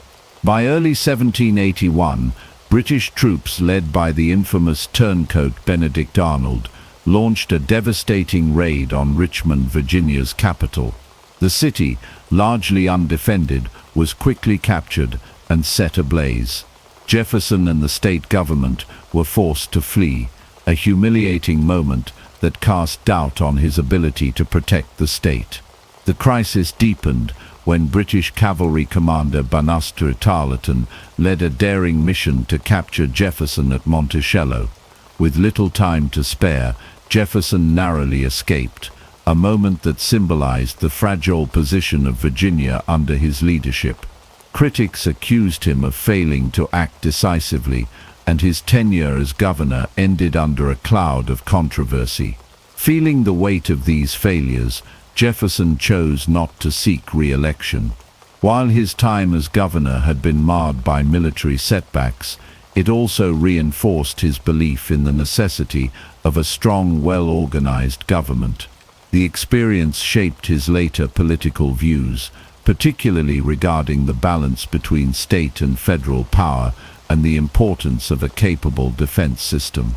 Despite the challenges he faced, Jefferson's contributions to Virginia during this tumultuous time were not insignificant.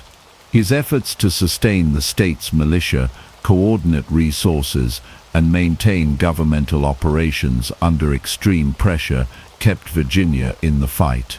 Though his governorship ended in disappointment, it set the stage for his future roles, where he would once again take up the cause of shaping a new nation. As the war approached its final phase, Jefferson's focus turned from the battlefield to diplomacy. His next mission would take him across the Atlantic, where he would represent the fledgling United States on the world stage, navigating the complex political landscape of Europe in search of alliances, stability, and the future of American independence. As 1781 began, Thomas Jefferson found himself in one of the most difficult moments of his political career. The British, led by the notorious traitor Benedict Arnold, launched a swift and devastating invasion of Virginia, a state that had long remained relatively unscathed in the war. Jefferson, serving as the governor of Virginia, now faced a direct threat that would not only test his leadership, but also leave a lasting stain on his reputation. Benedict Arnold's forces arrived in the Chesapeake Bay in early January, quickly advancing towards Richmond, Virginia's capital. Jefferson, though warned of the impending attack, was unprepared for the speed and aggression of the British assault. With little time to mount an effective defense, he ordered the evacuation of essential supplies and government documents, but could do little else. As the British troops entered Richmond, they met virtually no resistance. The city was set ablaze, and Jefferson, along with the state legislature, was forced to flee into the countryside. For a man who had penned the Declaration of Independence, this moment was a crushing humiliation. In the following months, British forces continued to ravage Virginia. General Cornwallis, one of Britain's top commanders, took charge of the invasion, launching a series of aggressive raids across the state.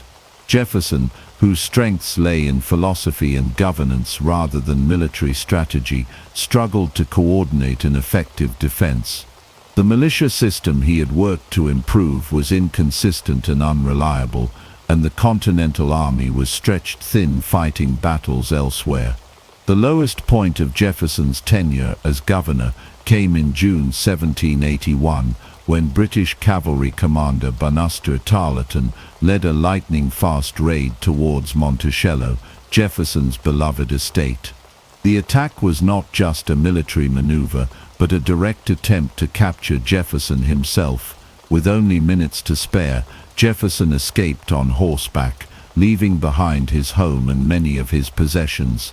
The image of Virginia's governor fleeing from the enemy, rather than standing his ground, severely damaged his public image. Criticism mounted against Jefferson. Many in the Virginia legislature and beyond viewed his response to the invasion as weak and ineffective. Though he had done what he could to preserve the government and avoid unnecessary bloodshed, his retreat was seen as an act of cowardice. He decided not to seek another term as governor, stepping down just as the war was reaching its climax.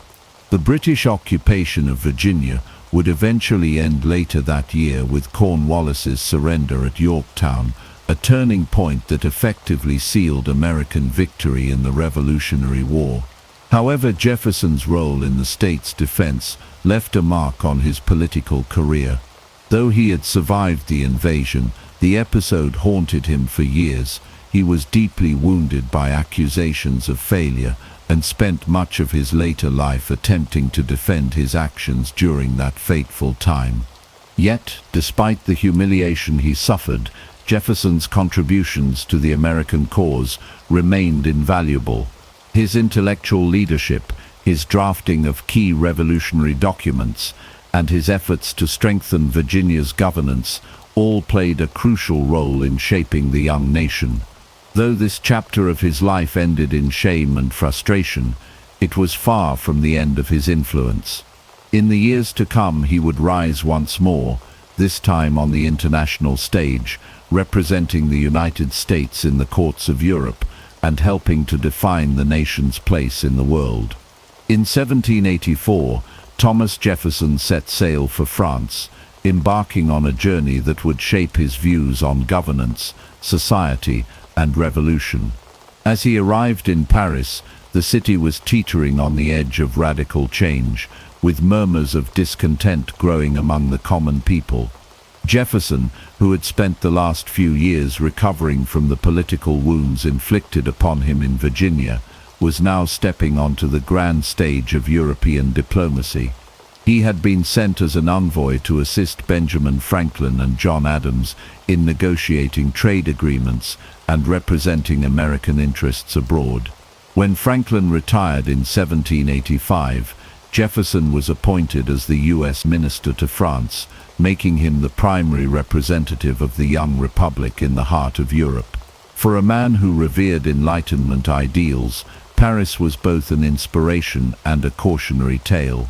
Jefferson quickly immersed himself in French culture, developing a deep admiration for the arts, science, and intellectual salons that thrived in the city. He engaged with some of the most brilliant minds of the time, including the Marquis de Lafayette, a key figure in both the American and French revolutions. His conversations with French philosophers and political thinkers further refined his beliefs in democracy, liberty, and the rights of man. But Jefferson's time in Paris was not without its challenges. He was tasked with strengthening economic ties between the United States and Europe, a difficult endeavor given the reluctance of many European powers to engage with the fledgling American economy. He also worked tirelessly to secure favorable trade policies, often navigating the complexities of French bureaucracy with a mix of patience and determination. Beyond politics, Jefferson was captivated by French architecture, cuisine, and innovation. He toured historical sites, studied engineering advancements, and filled his journals with observations on everything from city planning to agricultural techniques. His experiences in France would later influence his vision for America, particularly in the design of buildings such as Monticello and the University of Virginia. As the years passed, Jefferson bore witness to the rising tensions that would soon explode into the French Revolution.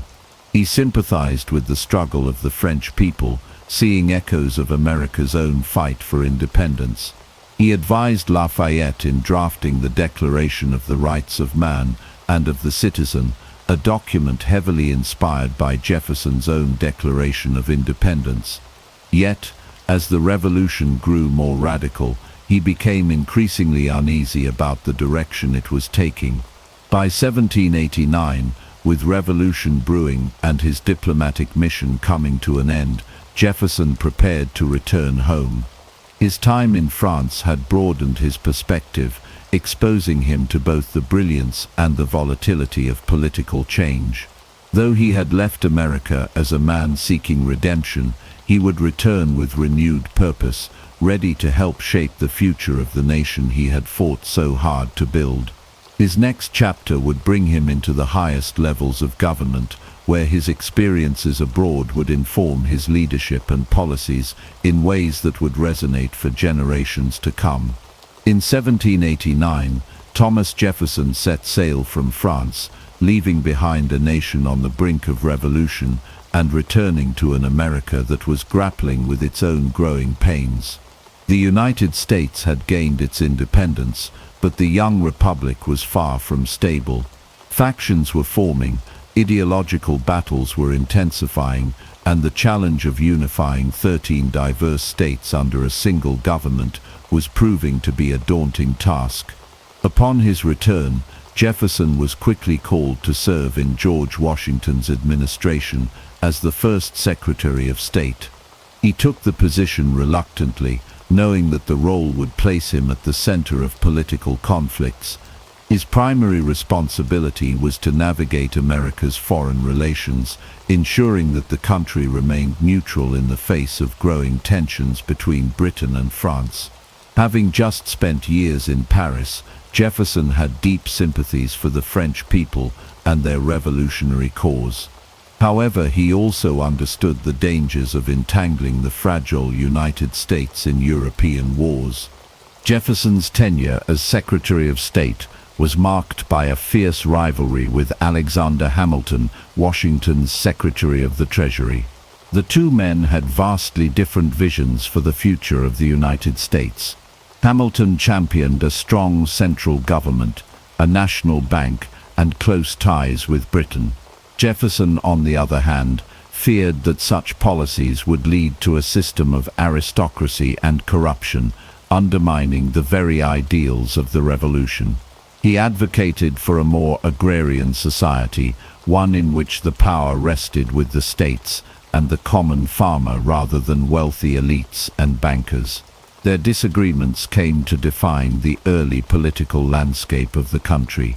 Hamilton pushed for the federal government to assume state debts and establish a national bank, arguing that it was essential for economic stability.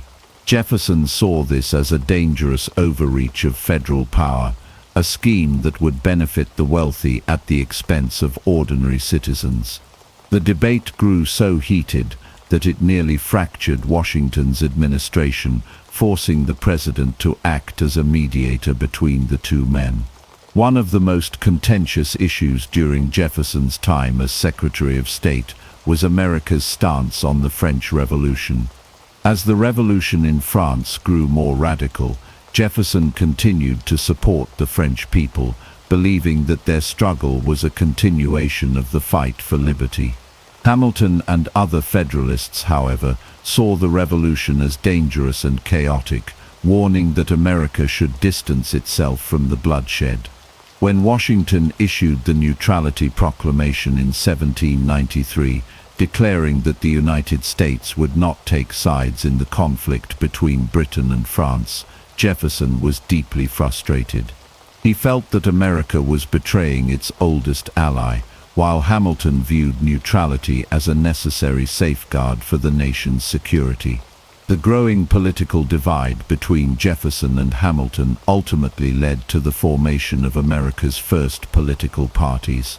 Hamilton and his supporters became the Federalists, advocating for a strong central government and a commercial economy.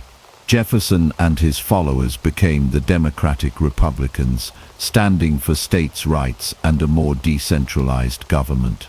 The nation was becoming increasingly polarized, and Jefferson found himself at the heart of the battle for its future direction.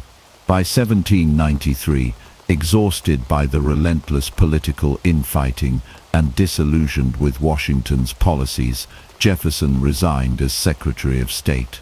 He retreated to Monticello, hoping to distance himself from the growing tensions in the capital.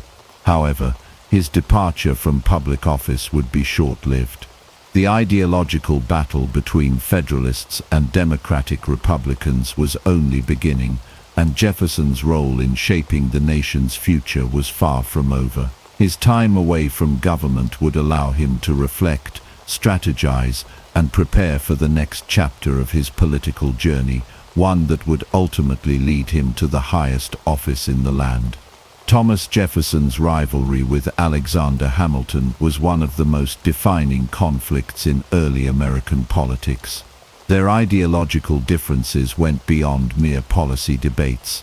They represented two opposing visions for the future of the United States.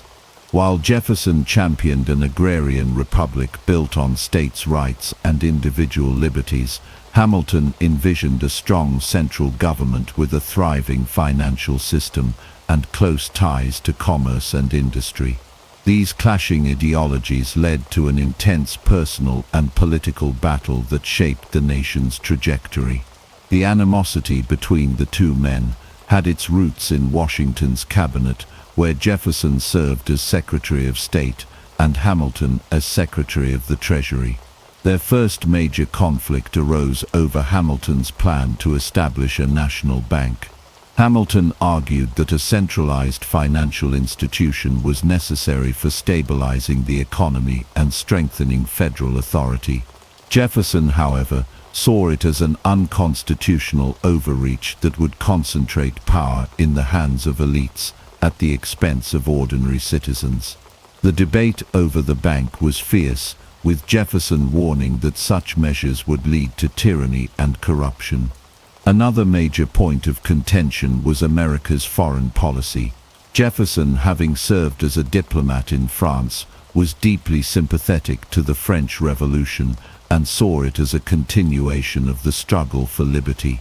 Hamilton, on the other hand, viewed the revolution's increasing radicalism with horror and advocated for stronger ties with Britain instead. When Washington issued the Neutrality Proclamation in 1793, Jefferson was furious, seeing it as a betrayal of the alliance with France, while Hamilton believed neutrality was essential to protect the fragile young republic. Their rivalry extended beyond policy disputes and took on a deeply personal nature. Hamilton and his Federalist allies often painted Jefferson as a dangerous radical, accusing him of sympathizing with anarchists and being too idealistic to govern effectively. Jefferson's supporters in turn portrayed Hamilton as a monarchist who sought to undermine the republic and establish a system of financial control that would benefit the wealthy at the expense of the common people. The conflict reached new heights in the mid-1790s, when Jefferson's allies, particularly newspaper editor Philip Freneau, launched relentless attacks against Hamilton in the press. Hamilton retaliated with his own scathing responses, and the political landscape became increasingly divided. This period saw the formation of America's first political parties, the Federalists, led by Hamilton, and the Democratic Republicans, led by Jefferson. The growing partisanship created a volatile atmosphere, with each side viewing the other as an existential threat to the Republic. Despite Washington's efforts to maintain unity, the hostility between Jefferson and Hamilton only intensified. Their rivalry culminated in the election of 1796, where Jefferson ran against John Adams, a Federalist, for the presidency. Though Adams won, Jefferson became vice president, setting the stage for even greater conflicts in the years to come. As the nation moved closer to another political showdown, it became clear that the struggle between these two titans would not only define their legacies, but also shape the very foundation of American democracy. The election of 1800 was one of the most contentious and pivotal moments in American history, marking a turning point in the nation's political landscape. Thomas Jefferson and John Adams, once allies in the Revolution, had become bitter political rivals, representing two vastly different visions for the United States. Adams, the incumbent president and leader of the Federalist Party, sought to expand federal power and maintain close ties with Britain. Jefferson, leading the Democratic Republicans, championed states' rights, individual liberties, and an agrarian society. Their battle for the presidency would test the resilience of the young republic's democratic institutions. The animosity between Jefferson and Adams had been simmering for years, but it reached new heights during Adams's presidency. The passage of the Alien and Sedition Acts in 1798 had deeply angered Jefferson and his supporters. These laws, which limited free speech and targeted immigrants, were seen as an authoritarian overreach designed to silence opposition. Jefferson believed they violated the Constitution and threatened the very principles of the American Revolution. In response, he and James Madison drafted the Virginia and Kentucky resolutions, asserting that states had the right to nullify unconstitutional federal laws. This set the stage for a fierce electoral showdown. As the election of 1800 approached, both parties engaged in ruthless campaigning. Federalists accused Jefferson of being an atheist and a dangerous radical who would bring chaos and anarchy.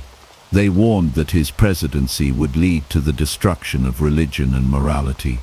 Meanwhile, Jefferson's supporters painted Adams as a power-hungry monarchist who sought to trample on civil liberties and expand government control. Newspapers on both sides published relentless attacks, making the election one of the dirtiest in American history. The election results revealed deep divisions in the country. Jefferson and his running mate, Aaron Burr, both received 73 electoral votes, while Adams finished behind with 65. However, because Jefferson and Burr were tied, the decision was thrown to the House of Representatives, where Federalists still held significant influence. Over the next several days, the House underwent multiple rounds of voting, with neither Jefferson nor Burr securing a majority. The deadlock created a political crisis, raising fears that the nation might descend into chaos. Behind the scenes, Federalists debated whether to support Burr over Jefferson, seeing him as more malleable. But Alexander Hamilton, despite his own fierce rivalry with Jefferson, viewed Burr as an unprincipled opportunist who could not be trusted with power. In a move that would prove decisive, Hamilton lobbied his Federalist allies to break the deadlock and support Jefferson. On the 36th ballot, the House finally elected Jefferson as the third President of the United States, with Burr as his Vice President. The peaceful transfer of power from one party to another was unprecedented in American history. Jefferson referred to it as the Revolution of 1800, emphasizing that power had changed hands, not through violence, but through the will of the people. His inauguration speech struck a conciliatory tone, declaring, "We are all Republicans, we are all Federalists." Despite the bitterness of the election, he sought to unite the country and reaffirm the principles of democracy. The election of 1800 not only cemented Jefferson's legacy, but also established a crucial precedent for the peaceful transition of power in the United States, a tradition that would define the nation's political system for centuries to come. Thomas Jefferson's presidency began on March 4, 1801, with a modest and unpretentious inauguration in the newly established capital of Washington, D.C. Unlike his predecessors, who had arrived in elaborate carriages, Jefferson walked to the Capitol in simple attire, setting the tone for what he envisioned as a presidency of the people. He sought to dismantle what he saw as the aristocratic excesses of the Federalist administration and restore the government to its revolutionary ideals. One of his first priorities was reducing the size and influence of the federal government. He slashed military spending, cut taxes, and worked to eliminate the national debt, believing that a government with too much power posed a threat to individual liberties. Jefferson also sought to undo many of the policies put in place by the Federalists, including the Alien and Sedition Acts, which he saw as an assault on free speech. He pardoned those who had been imprisoned under these laws and ensured they were repealed, reinforcing his commitment to civil liberties. Despite his calls for unity, Jefferson faced opposition from the Federalist-controlled judiciary. One of the most significant battles of his early presidency was over the judiciary appointments made by John Adams in his final days in office. Adams had appointed numerous Federalist judges, known as the Midnight Judges, in an effort to maintain his party's influence. Jefferson and his supporters saw this as an attempt to undermine the will of the people and sought to challenge these appointments. This led to the landmark Supreme Court case, Marbury vs. Madison, which established the principle of judicial review, giving the courts the power to strike down unconstitutional laws. Although this decision ultimately strengthened the judiciary, Jefferson remained wary of what he saw as judicial overreach. One of the defining moments of Jefferson's first term was the Louisiana Purchase in 1803. Napoleon Bonaparte, embroiled in European wars, was eager to sell France's North American territory, and Jefferson seized the opportunity. For $15 million, the United States acquired a vast expanse of land, doubling the nation's size overnight. This purchase was a triumph for Jefferson's vision of an agrarian America, providing endless opportunities for westward expansion. However, it also raised constitutional questions, as the power to acquire new land was not explicitly granted to the president. Jefferson, who had long championed a strict interpretation of the Constitution, found himself in a moral dilemma. In the end, he justified the purchase as a necessary step for the nation's future, marking one of the most significant achievements of his presidency.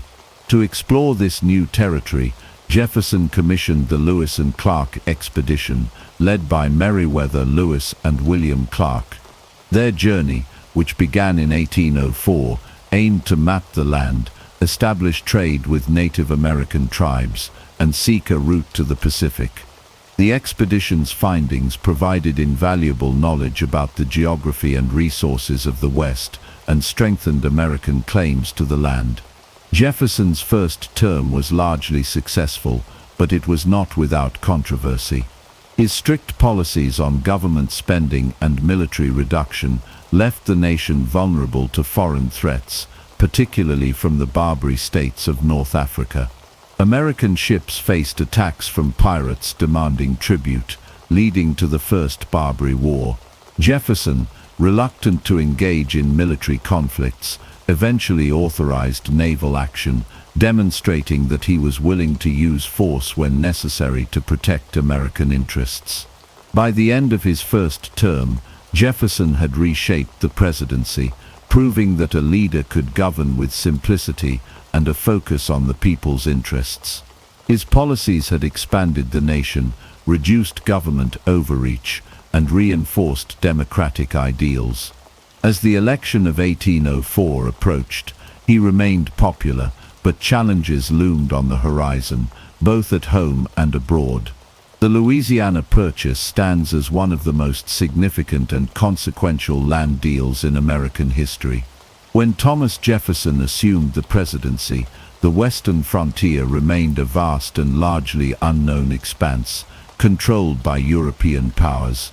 At the heart of this territory was the Louisiana region, a massive swath of land stretching from the Mississippi River to the Rocky Mountains. Originally controlled by France, it had been secretly transferred to Spain following the 7 Years' War, only to be reclaimed by Napoleon Bonaparte in 1800 through the Treaty of San Ildefonso. Jefferson, a staunch believer in westward expansion and agrarian democracy, recognized the strategic importance of New Orleans, the gateway to the Mississippi River and a vital hub for American trade. However, the port city remained under French control, and American merchants faced increasing restrictions on their ability to navigate the river. Fearing that Napoleon might establish a strong French presence in North America, Jefferson sought to negotiate the purchase of New Orleans and its surrounding areas to secure American interests. In 1802, Jefferson dispatched Robert Livingston, the U.S. ambassador to France, to initiate negotiations with Napoleon's government. Initially, Livingston's efforts bore little fruit, as Napoleon had grand ambitions for his American empire. However, the situation in Europe soon shifted dramatically. France found itself embroiled in war with Britain, and Napoleon faced growing difficulties in maintaining control over his Caribbean colonies, particularly in Saint-Domingue, where a slave revolt had severely weakened French influence. Without a profitable Caribbean base, Louisiana became more of a liability than an asset to the French. Sensing an opportunity, Jefferson sent James Monroe to France in early 1803 to strengthen negotiations. To the surprise of the American delegation, Napoleon, in desperate need of funds to finance his European campaigns, offered to sell not just New Orleans, but the entire Louisiana territory. The offer was staggering: 828,000 square miles of land for the sum of $15 million. At a cost of roughly 4 cents per acre, it was an unprecedented deal that would double the size of the United States overnight. Despite the extraordinary opportunity, the purchase raised constitutional concerns. Jefferson, a strict constructionist, had long argued that the federal government should operate only within the explicit powers granted by the Constitution. Now faced with the chance to acquire vast new territories, he grappled with whether the executive branch had the authority to make such a purchase without a constitutional amendment. After much deliberation, Jefferson ultimately justified the acquisition as a necessary and implied power of the government, reasoning that the expansion of land would secure the future prosperity and security of the nation. The Louisiana Purchase Treaty was signed on April 30, 1803, and ratified by the U.S. Senate later that year. News of the acquisition was met with widespread enthusiasm among Americans, particularly among settlers eager to push westward. However, not everyone welcomed the expansion. Federalists in New England opposed the purchase, fearing that the addition of vast western territories would dilute their political influence. Some even speculated that the new lands might become ungovernable and lead to fragmentation. With the acquisition secured, Jefferson turned his attention to exploration. In 1804, he commissioned the Corps of Discovery, led by Meriwether Lewis and William Clark, to survey the newly acquired territory and map a route to the Pacific Ocean. Their journey, which lasted over 2 years, provided invaluable information about the geography, indigenous peoples, and natural resources of the region, further fueling American expansionist ambitions. The Louisiana Purchase not only transformed the United States geographically, but also reshaped its destiny. It reinforced Jefferson's vision of an agrarian republic, provided room for future generations, and secured American control over vital trade routes.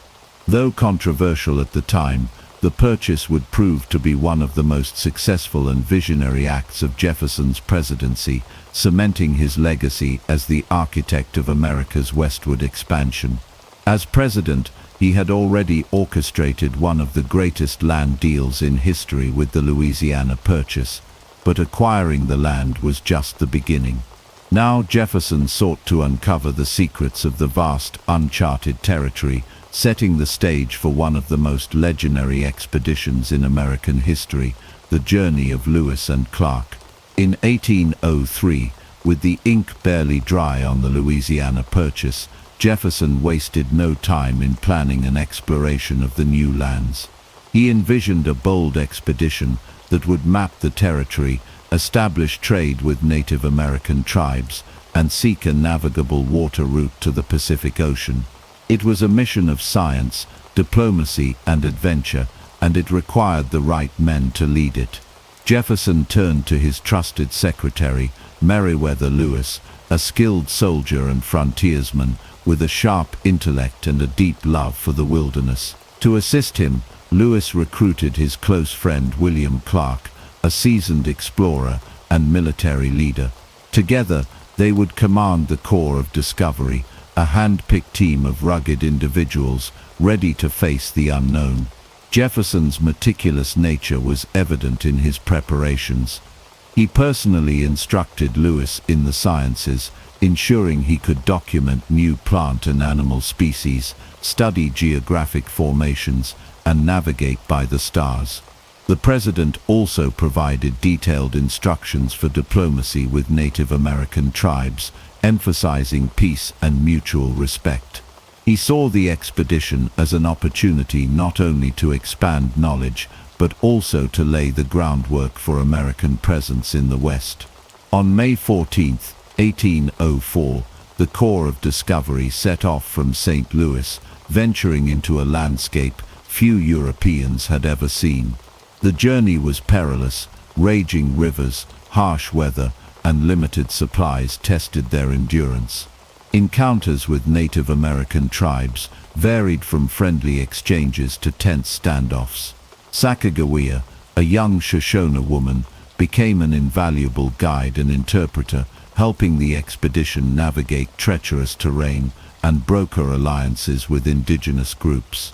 Her knowledge of the land and languages proved crucial to their survival. Through scorching summers and brutal winters, Lewis and Clark pushed forward. They discovered breathtaking landscapes, vast herds of buffalo, and towering mountain ranges that defied their maps. Their journals, filled with sketches and descriptions, provided the first detailed account of America's untamed western frontier. They reached the Pacific Ocean in November 1805, a triumphant moment that fulfilled Jefferson's dream of expanding American knowledge and influence across the continent.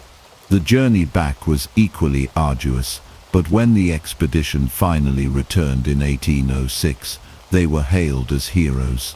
Their discoveries reshaped America's understanding of the West and fueled the spirit of exploration for generations to come.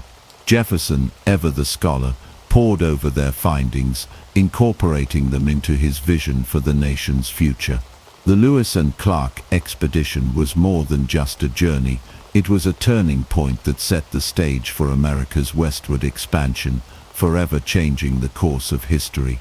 As Thomas Jefferson entered his second term as president in 1805, he found himself navigating a storm of political turmoil, international conflict, and domestic conspiracies that threatened to shake the very foundation of his administration. What had begun as a presidency marked by expansion and progress was now under siege by forces both seen and unseen. One of the most insidious threats came from within his own ranks. Aaron Burr, Jefferson's former vice president, had already stained his name with the infamous duel that ended Alexander Hamilton's life. But Burr's ambitions did not die on the banks of the Hudson. As whispers of treason grew louder, Jefferson received intelligence that Burr was plotting something far greater, an attempt to carve out his own empire in the Western Territories, potentially seizing land from Spanish-held territories, or even attempting to break apart the young United States. Determined to protect the Union, Jefferson authorized an intense investigation into Burr's actions. In 1807, Burr was arrested and put on trial for treason. The trial, presided over by Chief Justice John Marshall, became one of the most dramatic courtroom battles in American history.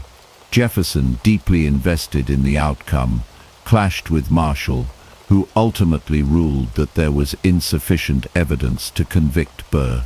Though acquitted, Burr's political career was in ruins, and Jefferson's distrust of the judiciary only deepened.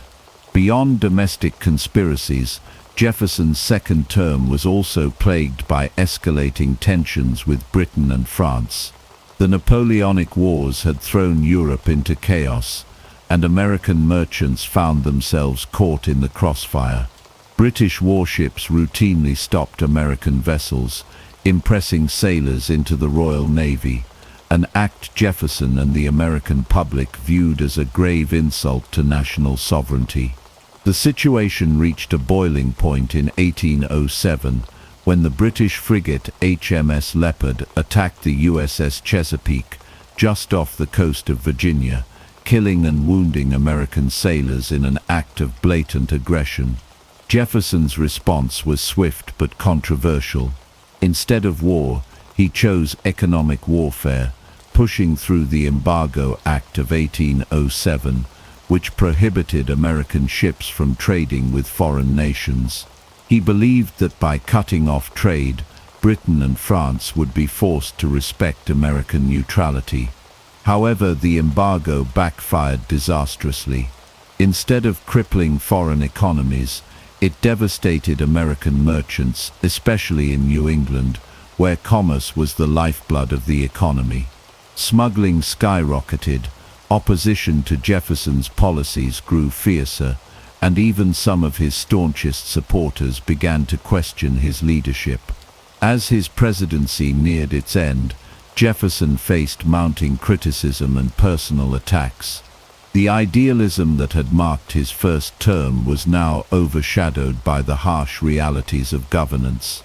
Though he remained committed to his vision of a self-sufficient agrarian America, he could not ignore the divisions forming within the nation. In 1809, as his second term concluded, Jefferson chose to step away from the presidency, retreating to Monticello, where he hoped to spend his remaining years focused on intellectual pursuits and the education of future generations. Despite the turbulence of his second term, Jefferson's legacy remained intact. His belief in the power of the people, his commitment to exploration and expansion, and his role in shaping the young nation ensured his place as one of the most influential figures in American history. But the threats he faced during these years, both from within and beyond, were a sobering reminder that the experiment of American democracy was still fragile, constantly tested by the ambitions of men and the shifting tides of global conflict. As Thomas Jefferson's presidency neared its conclusion, one decision came to define his second term more than any other: the Embargo Act of 1807. It was meant to be a strategic move, an assertion of American sovereignty without resorting to war. Instead, it became one of the most disastrous economic policies in the young nation's history, leaving merchants bankrupt, sailors unemployed, and entire industries in ruins. The origins of the embargo lay in the Napoleonic Wars that raged across Europe. Britain and France, locked in bitter conflict, had little regard for American neutrality. The British Royal Navy, desperate for manpower, routinely stopped American ships, seizing cargo and forcing American sailors into service under the Union Jack. This practice, known as impressment, enraged Jefferson and the American public, who saw it as an affront to national dignity. Meanwhile, France, under Napoleon, imposed its own restrictions, capturing American ships that traded with Britain. The seas had become a battleground, and American commerce was caught in the middle. Jefferson, ever the strategist, sought a solution that would avoid military conflict while asserting American independence. He believed that economic pressure, rather than war, would force Britain and France to respect American neutrality. His answer was the Embargo Act, a sweeping law that effectively shut down all American trade with foreign nations. No ships could leave U.S. ports for overseas markets, and foreign vessels were barred from exporting American goods. Jefferson and his supporters believed that Britain and France, reliant on American agricultural exports, would quickly feel the sting and be forced to negotiate. Instead, the act's most immediate casualties were Americans themselves. The northeastern states, whose economies were built on shipping and international trade, were hit hardest. Ports that once bustled with commerce fell silent, ships rotted in harbors, and businesses collapsed. Farmers, unable to sell their crops abroad, faced financial ruin. Smuggling became rampant as desperate merchants found ways to skirt the law, slipping goods across the Canadian border or using illicit routes along the coastline. The backlash was swift and fierce. Political opponents, especially the Federalists, decried the embargo as an overreach of executive power. Newspapers attacked Jefferson relentlessly, portraying him as a tyrant who had sacrificed the nation's economy for a doomed policy. Even members of his own party began to waver. Enforcing the embargo proved nearly impossible, and as resistance grew, the government resorted to increasingly strict measures, further alienating the public. By 1809, it was clear that the embargo had failed. Britain and France had not been crippled as Jefferson had hoped. Instead, they found other sources for goods, while American businesses crumbled. Facing mounting pressure, Congress repealed the embargo just days before Jefferson left office. It was a bitter end to his presidency, a stark contrast to the triumphs of his first term. Though Jefferson remained convinced that the embargo had been a principled stand against foreign aggression, history would judge it as one of his greatest missteps. It highlighted the limits of economic warfare and underscored the challenges of maintaining neutrality in a world dominated by European conflicts. For the American people, it was a painful lesson in the consequences of isolationism, one that would not be forgotten as the nation moved forward into an uncertain future. As Thomas Jefferson stepped away from the presidency in 1809, he left behind a nation that had grown in both size and stature, but also one that faced deep political divisions and economic turmoil. His second term had been marred by the failure of the Embargo Act, yet Jefferson himself remained steadfast in his belief that his policies had been necessary to protect American sovereignty. Now, at 65 years old, he retreated to Monticello, his beloved Virginia estate, seeking solace in the world of ideas, architecture, and agriculture. Monticello had always been Jefferson's sanctuary, a reflection of his intellectual pursuits and personal philosophy. The grand house, which he had designed and redesigned over decades, stood as a testament to his love of classical architecture and innovation. Nestled in the rolling hills of Virginia, Monticello was more than just a home. It was an experimental farm, a working plantation, and a laboratory for his endless curiosity. In the years following his presidency, Jefferson immersed himself in agriculture, scientific experimentation, and philosophical study. He maintained an extensive correspondence with former allies and rivals alike, offering his insights on governance, liberty, and the future of the Republic. Though officially retired from public life, his influence remained vast. His letters to John Adams, once his fiercest political adversary, evolved into some of the most profound philosophical exchanges in American history. The two elder statesmen, having reconciled after years of political enmity, reflected on their revolutionary past and the enduring struggle for democracy. Despite his intellectual pursuits, Jefferson's post-presidency was not without hardship. His finances, always precarious, became increasingly dire. The cost of maintaining Monticello, coupled with his generous hospitality and mounting debts, placed him in financial jeopardy. He was forced to sell land, and yet his situation continued to worsen. Unlike his fellow founding fathers, Jefferson never amassed great wealth, and as the years passed, the weight of his financial troubles became inescapable. Jefferson also remained deeply engaged in one of his most ambitious projects, the founding of the University of Virginia. He envisioned it as a new model for higher education, one free from religious influence and dedicated to the pursuit of knowledge.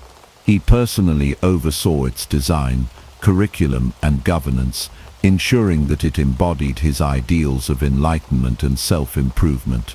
The university, which opened in 1825, became one of his proudest achievements, a lasting legacy to his belief in the power of education. As his health declined in the mid-1820s, Jefferson found himself reflecting more and more on his role in shaping the nation. He took great pride in his authorship of the Declaration of Independence, his advocacy for religious freedom, and his contributions to American governance. Yet, he was acutely aware of the contradictions in his own life, chief among them, his lifelong ownership of enslaved people. Though he had once spoken against slavery, he had never taken the decisive steps to free those who lived and worked at Monticello, a moral conflict that would shadow his legacy for generations. On July 4, 1826, exactly 50 years after the signing of the Declaration of Independence, Thomas Jefferson passed away at Monticello. In a remarkable coincidence, John Adams died on the very same day, marking the end of an era. Jefferson's final words, though disputed, are said to have reflected his enduring devotion to the cause of liberty. Jefferson's retreat to Monticello was not merely an escape from politics, but a continuation of his lifelong quest for knowledge and progress. Though burdened by debt and controversy, he remained a towering figure in American history, his influence stretching far beyond his years in office. His vision for the young republic, though flawed, helped shape the nation's identity and aspirations, ensuring that his legacy would endure for centuries to come. For nearly 2 centuries, the relationship between Thomas Jefferson and Sally Hemings remained shrouded in speculation, denial, and controversy. Hemings, an enslaved woman at Monticello, was not just any servant. She was the half-sister of Jefferson's late wife, Martha, born from the union of Jefferson's father-in-law and an enslaved woman. This connection alone placed her in a unique and complex position within the household, but it was the nature of her relationship with Jefferson that would stir generations of debate and challenge the carefully crafted image of one of America's most revered founding fathers. The earliest whispers of Jefferson's alleged secret life began during his presidency, when journalist James Callender published accusations that he had fathered children with one of his slaves. At the time, Jefferson's political enemies seized upon the claims, while his supporters dismissed them as slander. Without definitive proof, the allegations faded into rumor, lingering at the edges of his otherwise towering legacy. But within the walls of Monticello, the truth was far more complicated than any political pamphlet could capture. Hemings had accompanied Jefferson to Paris when he served as a diplomat in the 1780s. There she was exposed to the ideals of liberty and revolution, ideas that she could never fully claim for herself. It was in Paris, scholars believe, that Jefferson and Hemings's relationship began.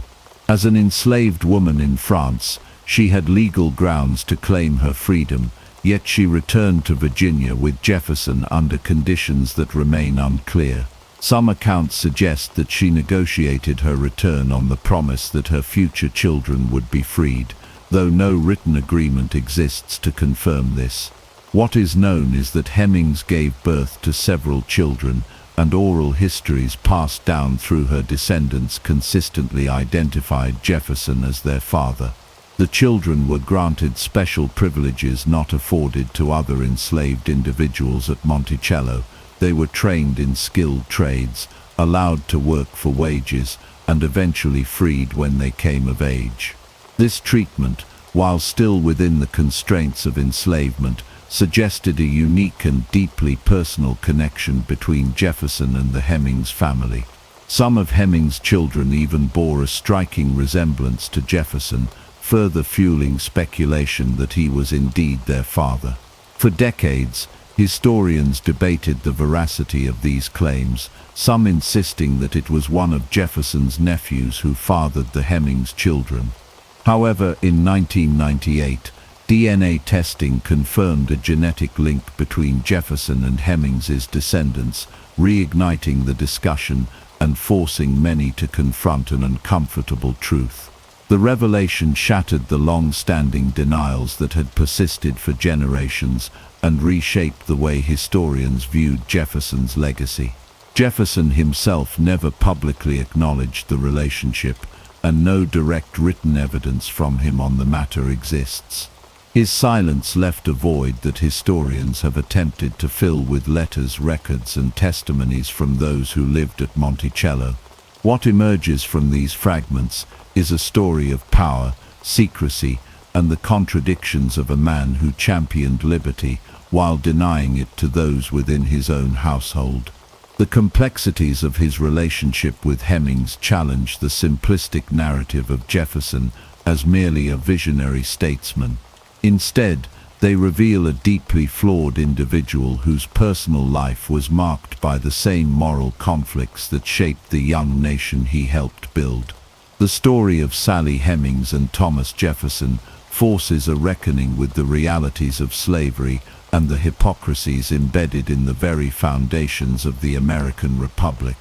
Jefferson's own writings on the evils of slavery stand in stark contrast to his actions, raising difficult questions about the true nature of his beliefs and his willingness or unwillingness to act upon them. His words in the Declaration of Independence inspired revolutions, yet his personal life revealed the stark hypocrisy of a man who owned over 600 enslaved individuals in his lifetime. As the years passed, the descendants of Sally Hemings carried forth their family's story, determined to have their history recognized and validated.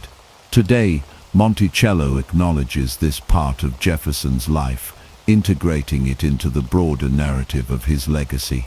The story of Sally Hemings is no longer relegated to rumor or speculation, but stands as an essential part of American history, a reminder that the past is rarely as simple as the myths we choose to tell. In understanding Jefferson's contradictions, we gain a deeper and more honest view of the man and the nation he helped shape. As Thomas Jefferson withdrew from the political stage, he did not retreat into idleness. Instead, he turned his attention to one of the greatest intellectual pursuits of his life, the founding of the University of Virginia. Jefferson had long believed that education was the bedrock of a free and thriving democracy. To him, an informed citizenry was essential for the preservation of liberty, and he saw public education as the means to cultivate the next generation of leaders, scholars, and statesmen. The idea of a university that would be free from religious affiliation and political influence had been germinating in Jefferson's mind for decades. He had observed firsthand how higher education in America was often tied to sectarian institutions, where religious doctrine played a significant role in shaping curricula.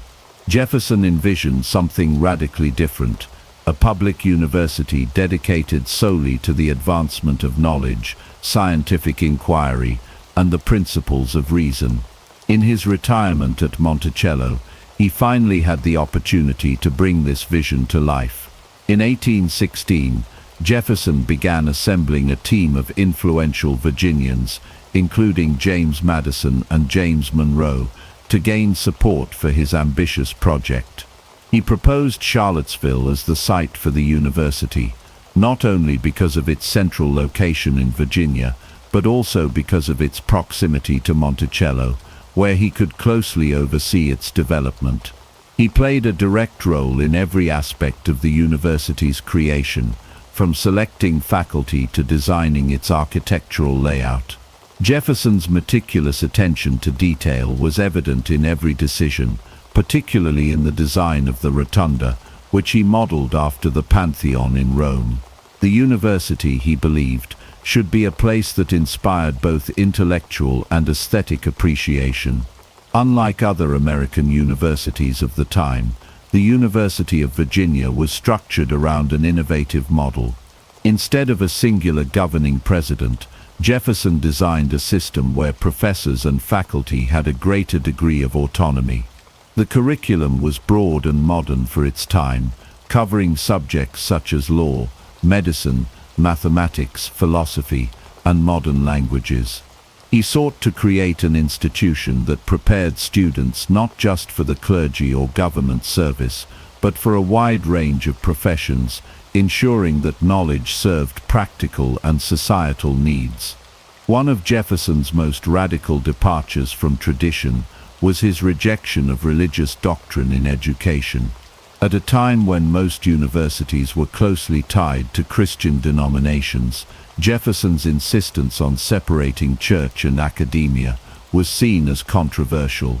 He firmly believed that higher education should be rooted in reason and empirical thought, rather than theological influence. This principle was enshrined in the university's charter, making it one of the first secular institutions of higher learning in the United States. Funding the university proved to be one of Jefferson's greatest challenges. He lobbied tirelessly for financial support from the Virginia legislature, emphasizing that the investment in education would pay dividends for the state and the nation. Though he encountered resistance, his persuasive arguments eventually secured state funding, allowing the university to move forward. Construction began in 1817, and over the next several years, Jefferson oversaw its progress with unwavering dedication. He frequently visited the site, personally inspecting the work and corresponding with builders and architects to ensure his vision was realized. When the University of Virginia officially opened its doors in 1825, it was a landmark achievement in American education. Its model of elective courses, student self-governance, and a secular curriculum would influence higher education for generations to come. Jefferson considered the university one of his greatest accomplishments, ranking it alongside the Declaration of Independence and the Virginia Statute for Religious Freedom on the epitaph he wrote for himself. Yet, as with much of Jefferson's legacy, the university was not without contradictions. While he championed the ideals of enlightenment and progress, the institution was built and maintained with the labor of enslaved individuals. This reality underscores the complexities of Jefferson's character, a visionary who fought for human advancement while remaining deeply entrenched in the institution of slavery. Today, the University of Virginia stands as a testament to Jefferson's enduring belief in education as the foundation of a free society. His vision for a public university shaped the landscape of American higher education, and the principles he embedded into its foundation continue to guide its mission. The story of its creation offers a glimpse into Jefferson's restless intellect, his relentless pursuit of knowledge, and his unwavering belief that the mind was the key to the preservation of liberty. His dream of an institution devoted to the pursuit of knowledge was realized, leaving an indelible mark on the nation he helped build. As the Revolutionary War faded into history and the United States solidified its place as a young but resilient nation, Two of its most influential architects found themselves on opposite sides of an ideological battlefield. Thomas Jefferson and John Adams had once been allies, bound by their shared vision of American independence, but the turbulent political landscape of the late 18th century had driven a deep wedge between them. Their fierce rivalry reached its peak during the bitter election of 1800, when Jefferson unseated Adams to become the third president of the United States. The animosity between them seemed irreparable, and for years the two men lived in silence, each believing the other had betrayed the republic they had fought to build. Yet time has a way of softening even the most hardened grievances. As the years passed, and both men stepped away from public life, their mutual friend, Dr. Benjamin Rush, saw an opportunity for reconciliation. He encouraged each to reach out to the other, believing that their shared history and contributions to the nation far outweighed their political differences. In 1812, Jefferson received an unexpected letter from Adams. The contents were brief but significant, a simple acknowledgement of past conflicts and an invitation to reopen the door to friendship. Jefferson, ever the philosopher, responded with warmth, and so began one of the most extraordinary correspondences in American history. Over the next 14 years, Jefferson and Adams exchanged more than 150 letters, engaging in deep and reflective discussions on politics, philosophy, religion, and the fate of the republic they had helped create. Their letters revealed two elder statesmen who, despite their past enmities, found solace in each other's intellect and companionship. They debated the role of government, the meaning of democracy, and the legacy of the American Revolution. Adams, always pragmatic, often challenged Jefferson's idealism, while Jefferson, ever the visionary, pushed Adams to see beyond the immediate challenges of the time. The letters also carried a deeply personal tone. They reminisced about their shared experiences, from the drafting of the Declaration of Independence to their time in Europe as diplomats. They spoke of aging, of the loss of friends, and of the inevitable approach of death. What had once been a relationship defined by rivalry transformed into one of mutual respect and understanding, an acknowledgement that despite their differences, they had both played indispensable roles in shaping the nation. Their correspondence continued until the very end of their lives. In a remarkable twist of fate, both men passed away on the same day, July 4, 1826, the 50th anniversary of the Declaration of Independence. Adams, in his final moments, is said to have murmured, "Thomas Jefferson survives," unaware that Jefferson had passed away just hours earlier. Their deaths on such a symbolic day cemented their legacy as two of the most significant figures in American history. The letters between Jefferson and Adams stand as a testament to the power of reconciliation and the enduring bonds of shared history. Though they had once been adversaries, their final years were marked, not by bitterness, but by a profound recognition of the journey they had undertaken together. In their words, future generations would find wisdom, humility, and the reminder that even the deepest divisions can be bridged through dialogue and understanding. As Thomas Jefferson entered the final years of his life, the weight of financial ruin loomed over him. Once a man of considerable wealth, Jefferson found himself trapped in an ever-deepening pit of debt, the result of years of personal spending, failed agricultural ventures, and the economic turbulence of the early American Republic. His beloved estate, Monticello, which had once stood as a testament to his architectural genius and refined taste, was now a crumbling monument to his financial struggles. Jefferson's financial troubles had begun years earlier, exacerbated by the lavish lifestyle he maintained despite dwindling revenues. Unlike his more frugal contemporaries, Jefferson was a man of grand ambitions, pouring resources into his library, vineyards, and scientific pursuits. The Embargo Act of 1807, which he had championed as president, further strained his finances by devastating Virginia's agricultural economy, cutting off exports to European markets, and reducing his plantation's income to a fraction of what it once was. Unable to keep up with mounting debts, he was forced to take out loans, often at unfavorable terms from various banks and private creditors. By the 1820s, Jefferson owed well over $100,000, an astronomical sum for the time. He attempted various schemes to alleviate his financial burdens, including the sale of vast portions of his land, but buyers were scarce, and prices were far below what he had hoped.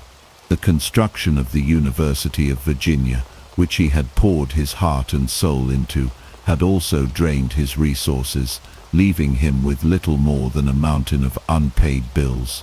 Desperation led Jefferson to consider unthinkable measures. In 1826, he made a public appeal for financial aid, seeking a state-sponsored lottery to raise funds and prevent the forced sale of Monticello. While some sympathetic supporters donated money, the effort ultimately fell short, leaving Jefferson with no choice but to accept the inevitable. As his financial woes deepened, so too did his physical health.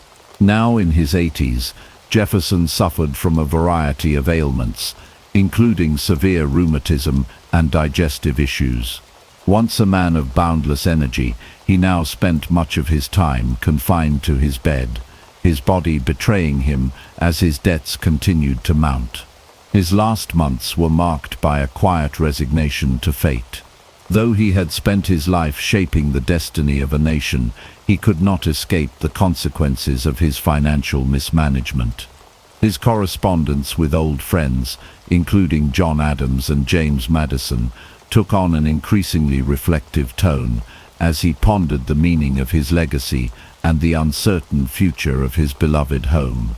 On July 4, 1826, the 50th anniversary of the Declaration of Independence, Jefferson passed away at Monticello just hours before John Adams drew his last breath in Massachusetts. His debts remained unpaid, and within a few years Monticello and many of his possessions were sold at auction to settle his creditors. The estate that had once been the pride of one of America's greatest minds was lost, but his contributions to the nation endured. Jefferson's final years serve as a cautionary tale of ambition unchecked by financial prudence. Though he had built a nation, he could not save himself from ruin. And yet, even in his darkest moments, he remained devoted to the ideals of liberty, education, and progress, leaving behind a legacy that would far outlast his debts. On the morning of July 4, 1826, Thomas Jefferson lay in his bed at Monticello, his body frail, his breath shallow. The date was significant, the 50th anniversary of the Declaration of Independence, the very document he had crafted with his own hand. He had hoped to live to see the day, and in his final moments, it seemed as though sheer willpower had carried him to this momentous occasion.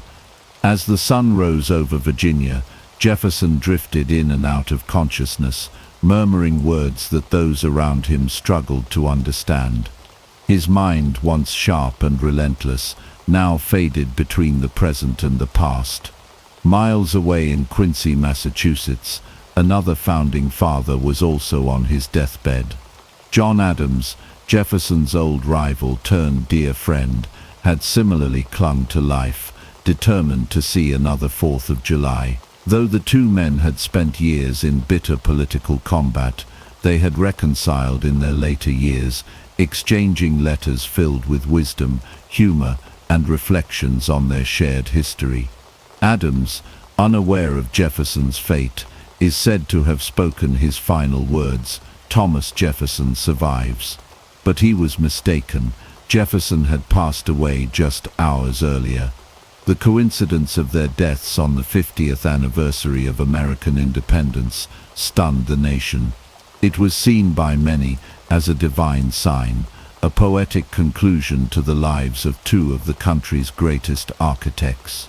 The news spread quickly, and tributes poured in from across the young nation. Jefferson's passing marked the end of an era, a farewell to the last surviving member of the committee that had drafted the Declaration of Independence. Jefferson's funeral was a modest affair, as he had wished. A small gathering of family and friends assembled at Monticello to lay him to rest in a simple grave. There was no grand state funeral, no elaborate processions, only the quiet mourning of those who had known him best. His epitaph, which he had written himself, made no mention of his presidency. Instead it read, "Here was buried Thomas Jefferson, author of the Declaration of American Independence, of the Statute of Virginia for Religious Freedom, and father of the University of Virginia." These, he believed, were his greatest achievements, the legacies that would outlive him. The deaths of Jefferson and Adams on the same day only strengthened their place in American mythology. Their lives had been intertwined from the beginning, and now in death they were forever linked. To the American people, it was as if the founders had chosen their moment to leave, departing together on the anniversary of their greatest triumph. It was a story too perfect to be fiction, a final chapter that cemented their legend. Even in death, Jefferson's influence endured. His vision of America, an educated, free, and democratic republic, continued to shape the nation.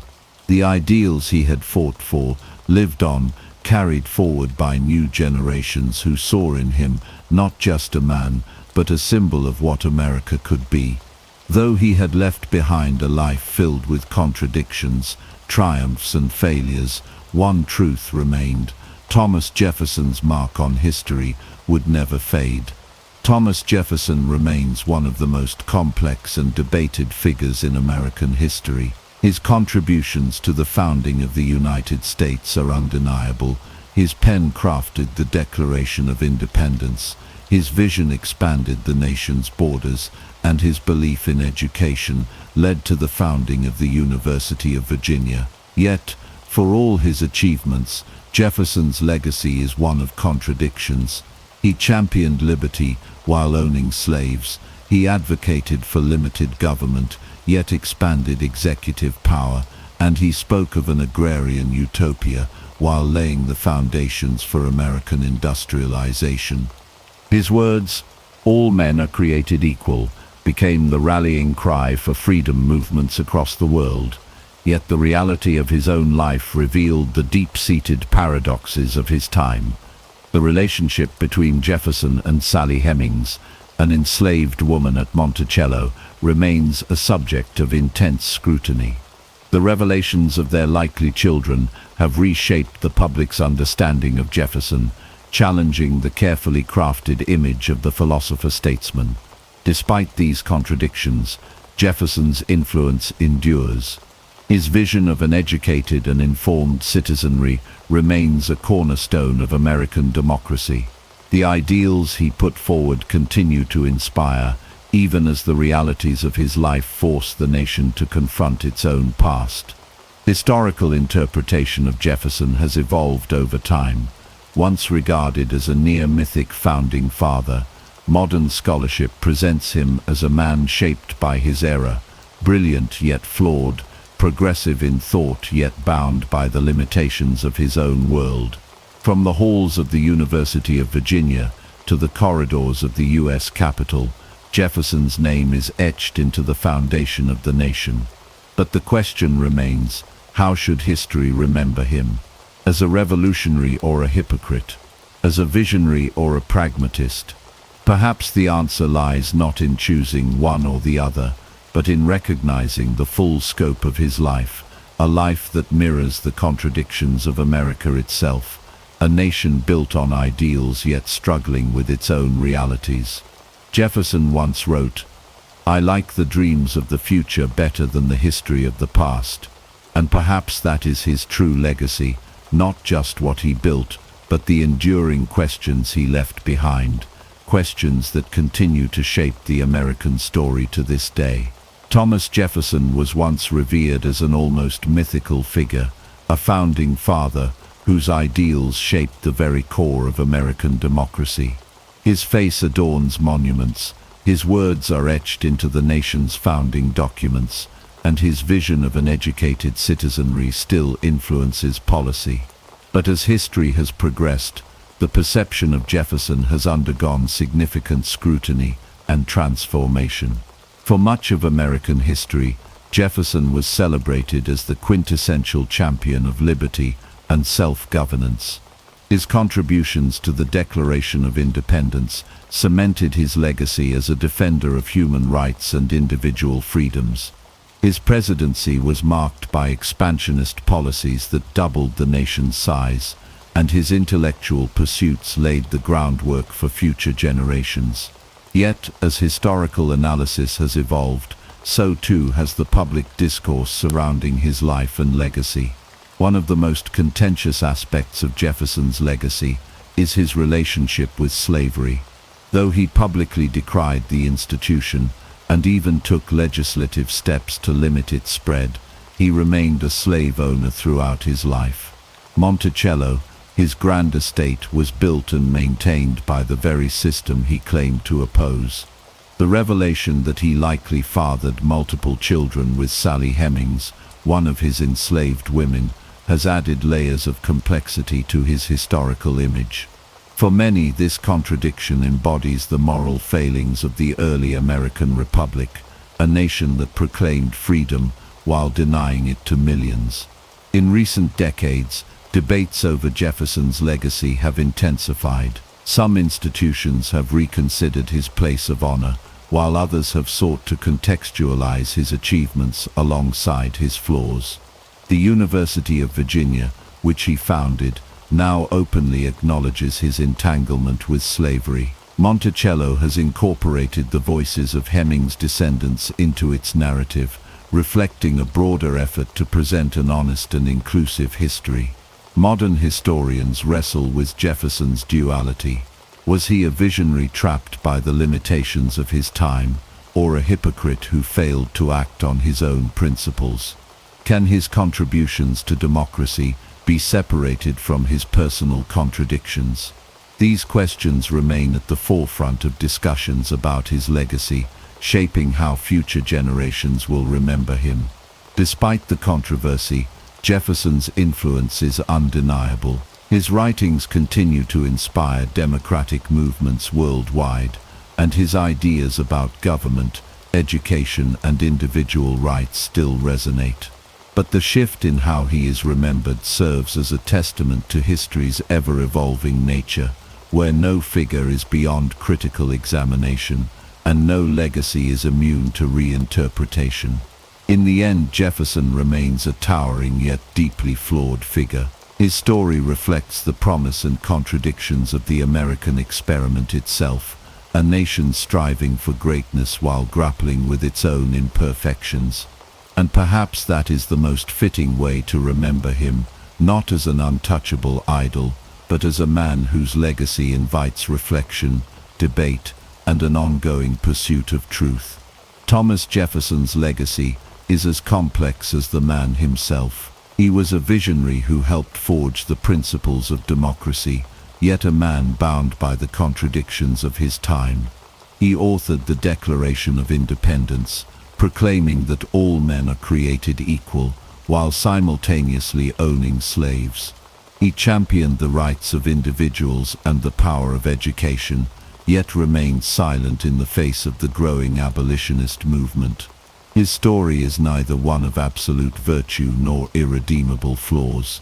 It is one of a deeply human figure whose impact on history cannot be ignored. Jefferson's influence stretches far beyond his presidency. The Louisiana Purchase expanded the United States into an empire of liberty, and his vision for westward expansion helped shape the nation's destiny. His commitment to education culminated in the founding of the University of Virginia, a lasting testament to his belief in the power of knowledge. His writings continue to inspire debates on government, individual rights, and the role of democracy. Yet, Modern historians no longer shy away from the darker aspects of his life. His relationship with Sally Hemings, a woman he enslaved, is now widely acknowledged as historical fact. His financial mismanagement left him in deep debt at the time of his death, a stark contrast to the image of a prosperous statesman.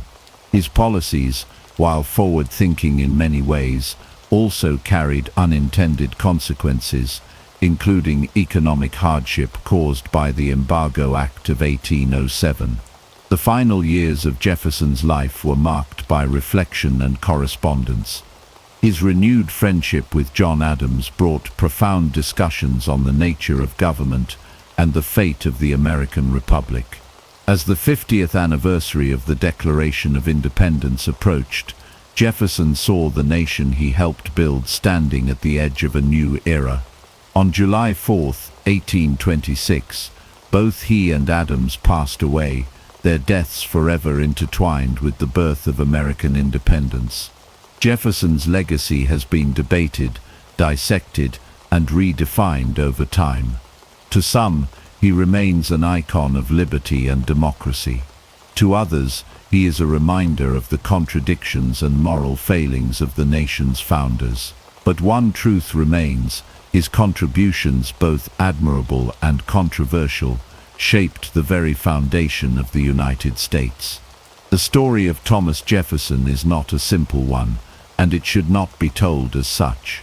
It is a tale of brilliance and contradiction, of triumph and failure, of ideals and realities.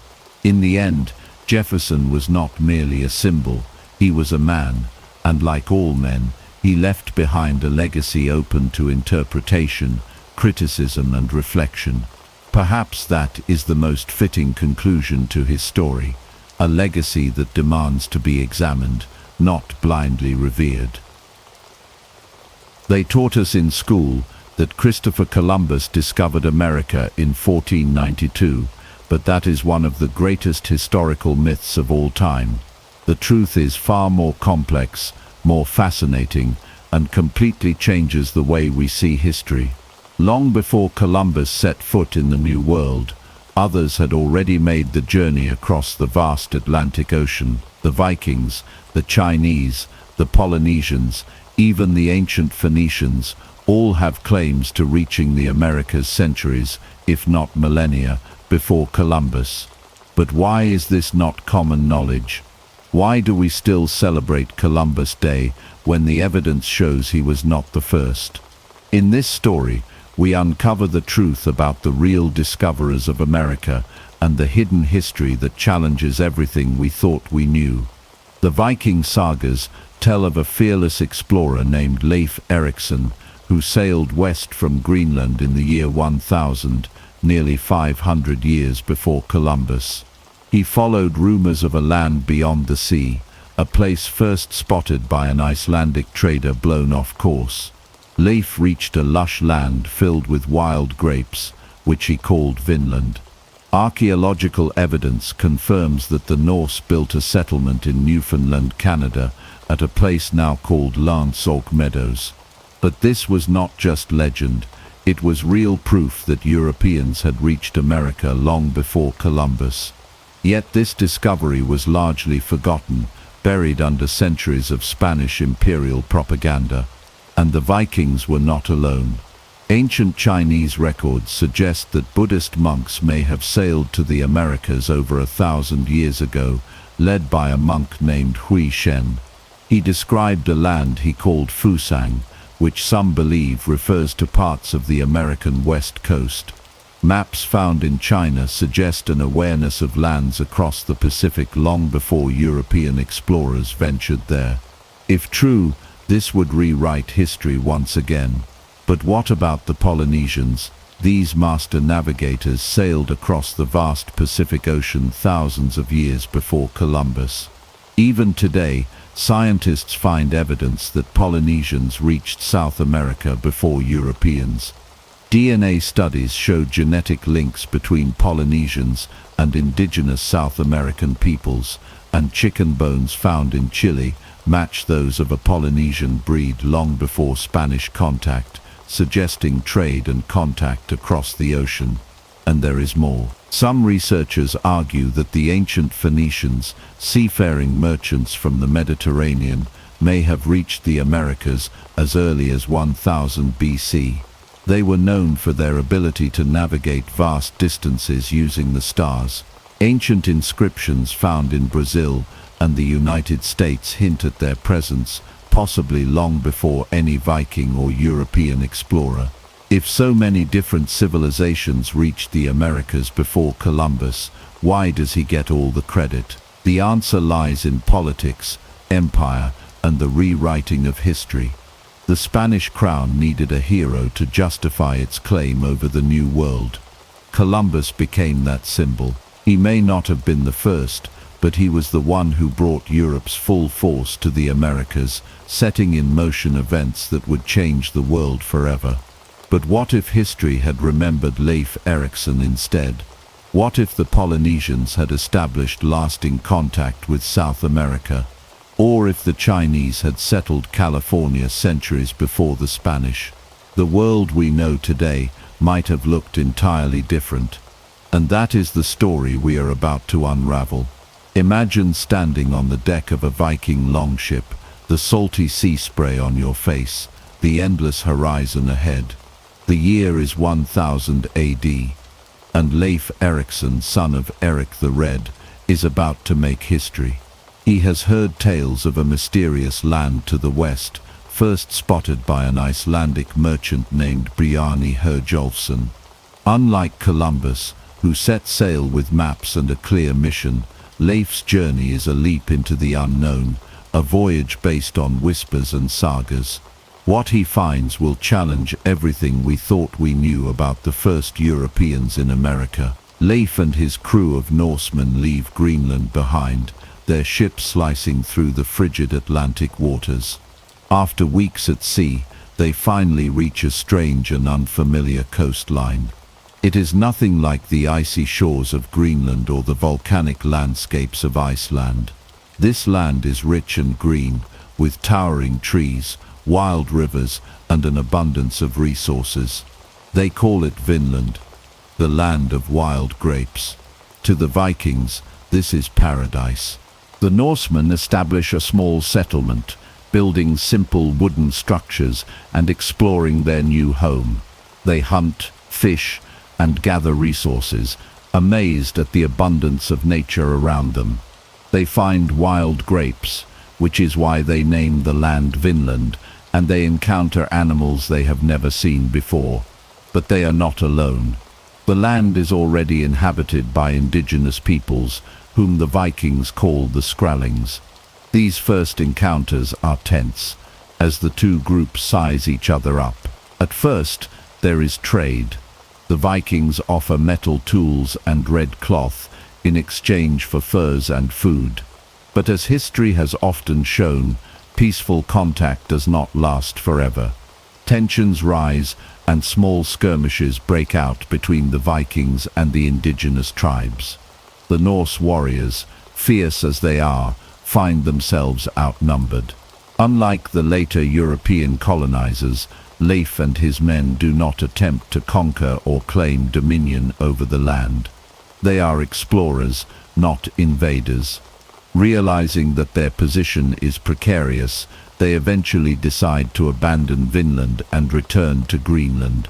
Their journey is remembered in Viking sagas, but over time, their discovery fades into legend.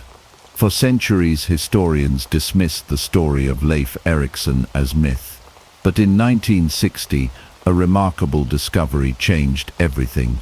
Archaeologists uncovered the remains of a Norse settlement at Lansog Meadows in Newfoundland, Canada. The site contained unmistakable evidence of Viking presence, iron nails, tools, and the remains of Norse-style buildings. The sagas were true. Leif Erikson had reached North America nearly 500 years before Columbus.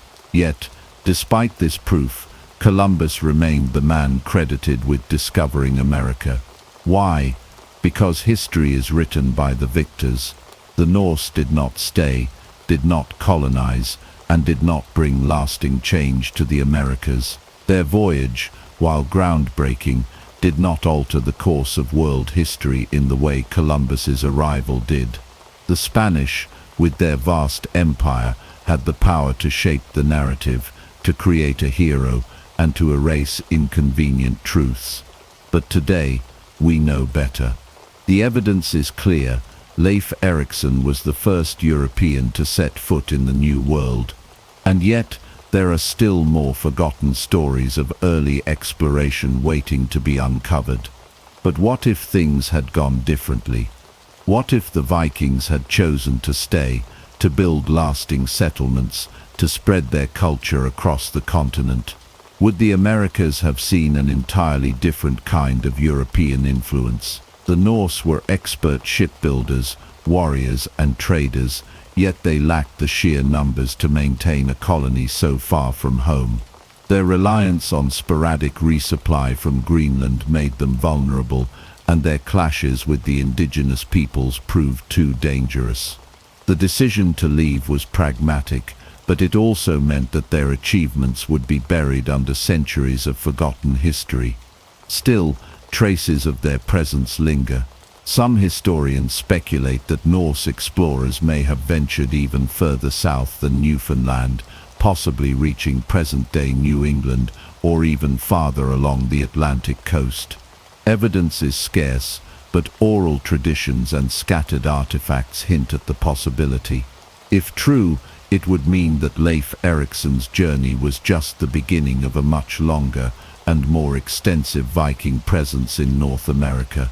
And yet, Vinland remains an enigma. Why was its memory preserved in sagas but lost to mainstream history for so long? Why were later generations of Vikings unable or unwilling to return? The answers lie buried in time, waiting to be uncovered by those who dare to question the official story. One thing is certain: history is far more complex than the simplified narratives we are taught.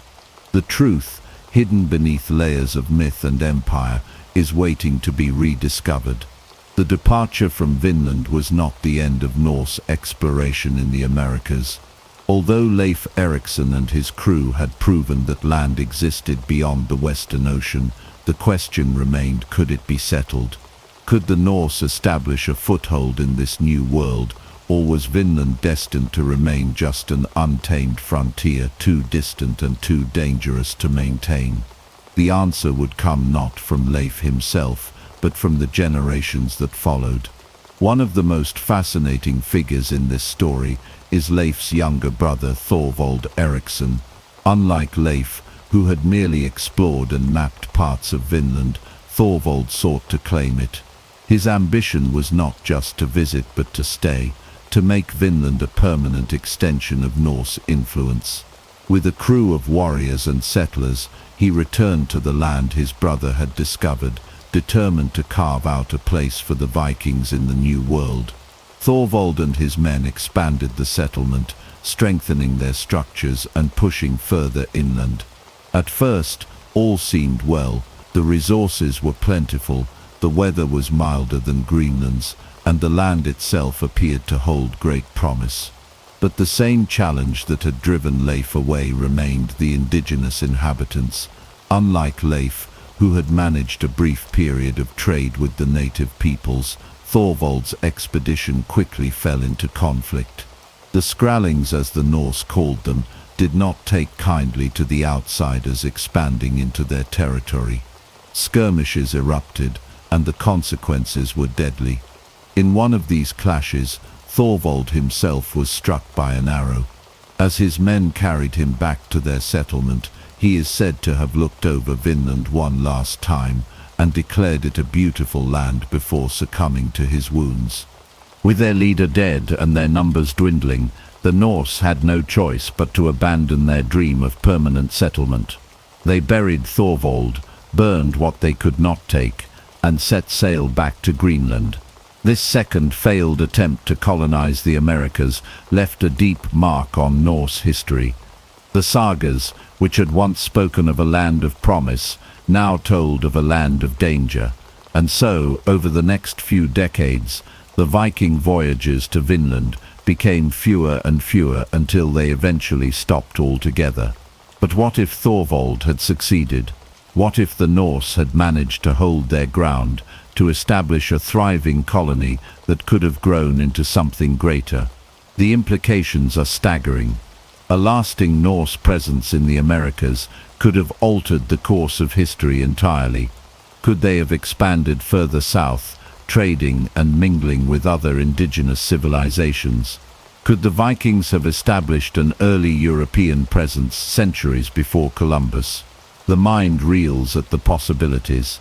The failure of the Norse to settle Vinland was not just due to the resistance of the native peoples. There were deeper structural problems. Unlike the later European empires, the Norse did not have the centralized power or vast resources to support large-scale colonization. Greenland itself was a fragile outpost, dependent on supplies from Iceland and Norway. Supporting an even more distant colony in Vinland was simply beyond their capabilities. Their ships, while unmatched in speed and maneuverability, were not built to transport large numbers of settlers and supplies over vast distances for sustained periods. Despite these setbacks, the Norse presence in North America was not entirely forgotten.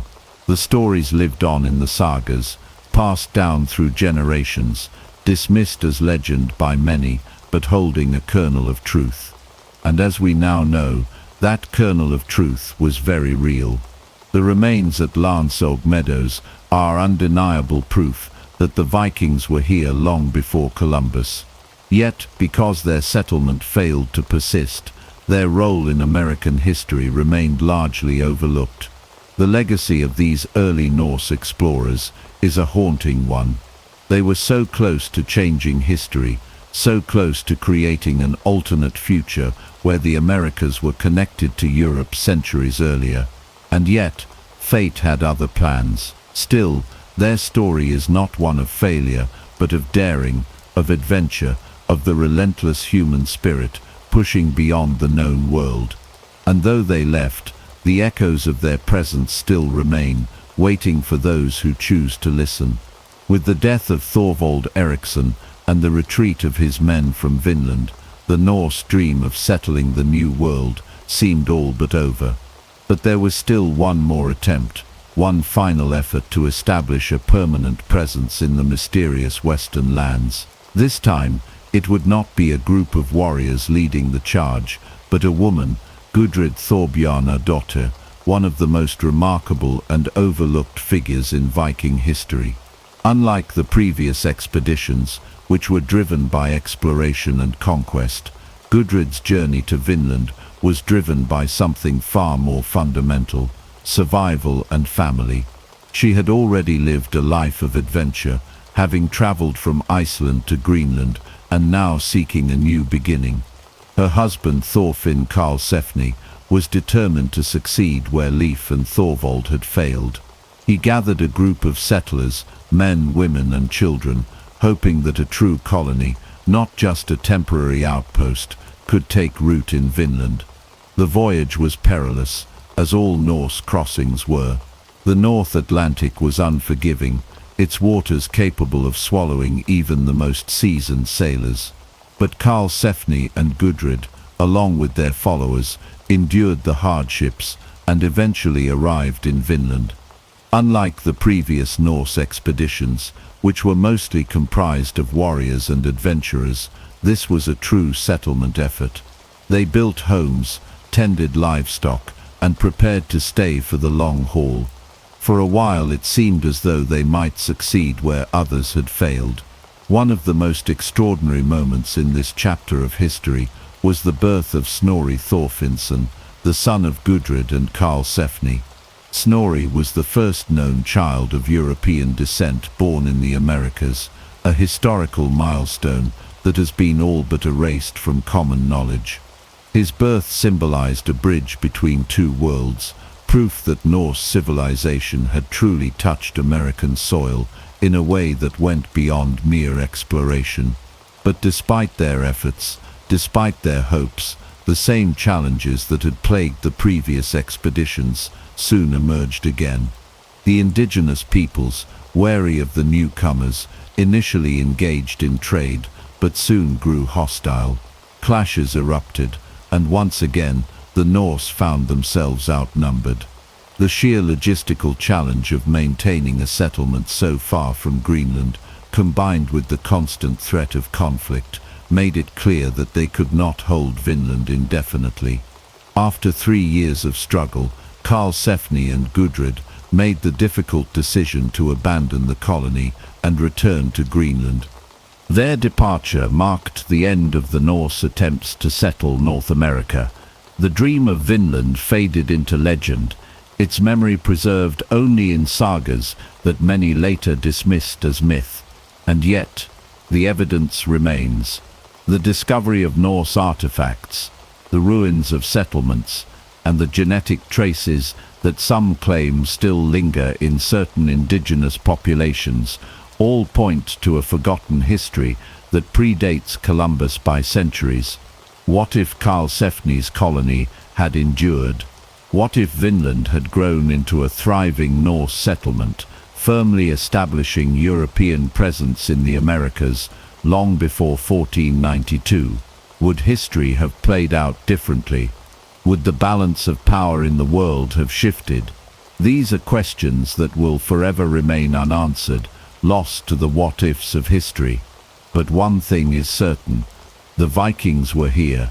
They walked these lands, built their homes, raised their children, and for a brief moment in time, they dared to dream of a future that was never meant to be.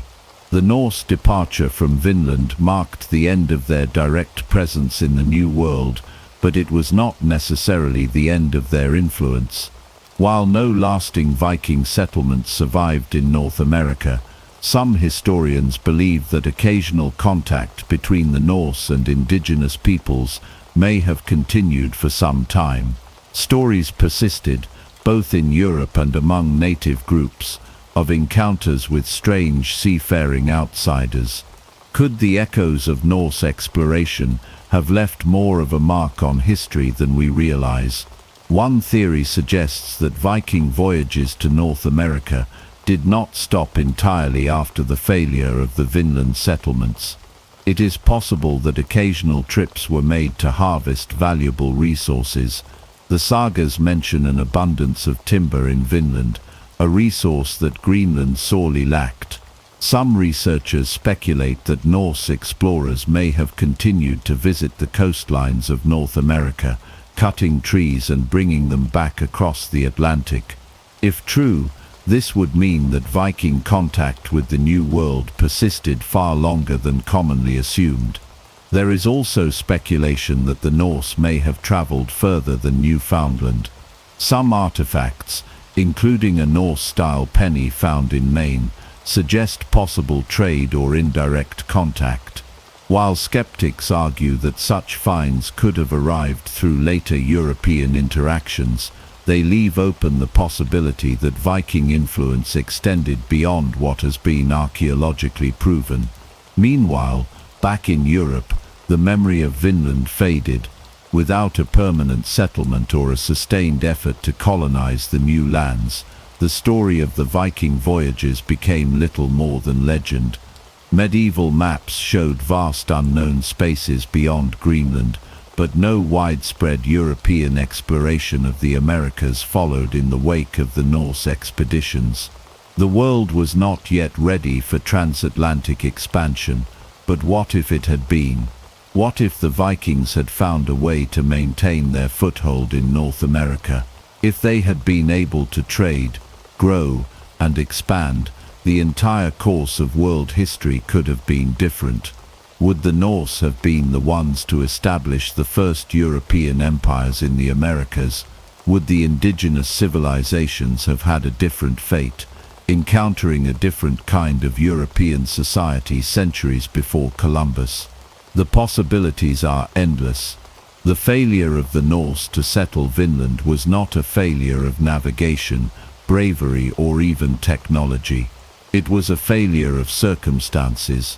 The Vikings were expert explorers, but lacked the large organized states that would later drive European colonization. Their presence in North America, though real, was fleeting, too isolated, too fragile to withstand the forces of time. Yet their story endures. Today, Lev Erikson is recognized in both historical accounts and popular culture as the true first European to reach the Americas. His legacy, along with that of the other Norse explorers who followed him, serves as a reminder that history is often far more complex than the simplified narratives we are taught.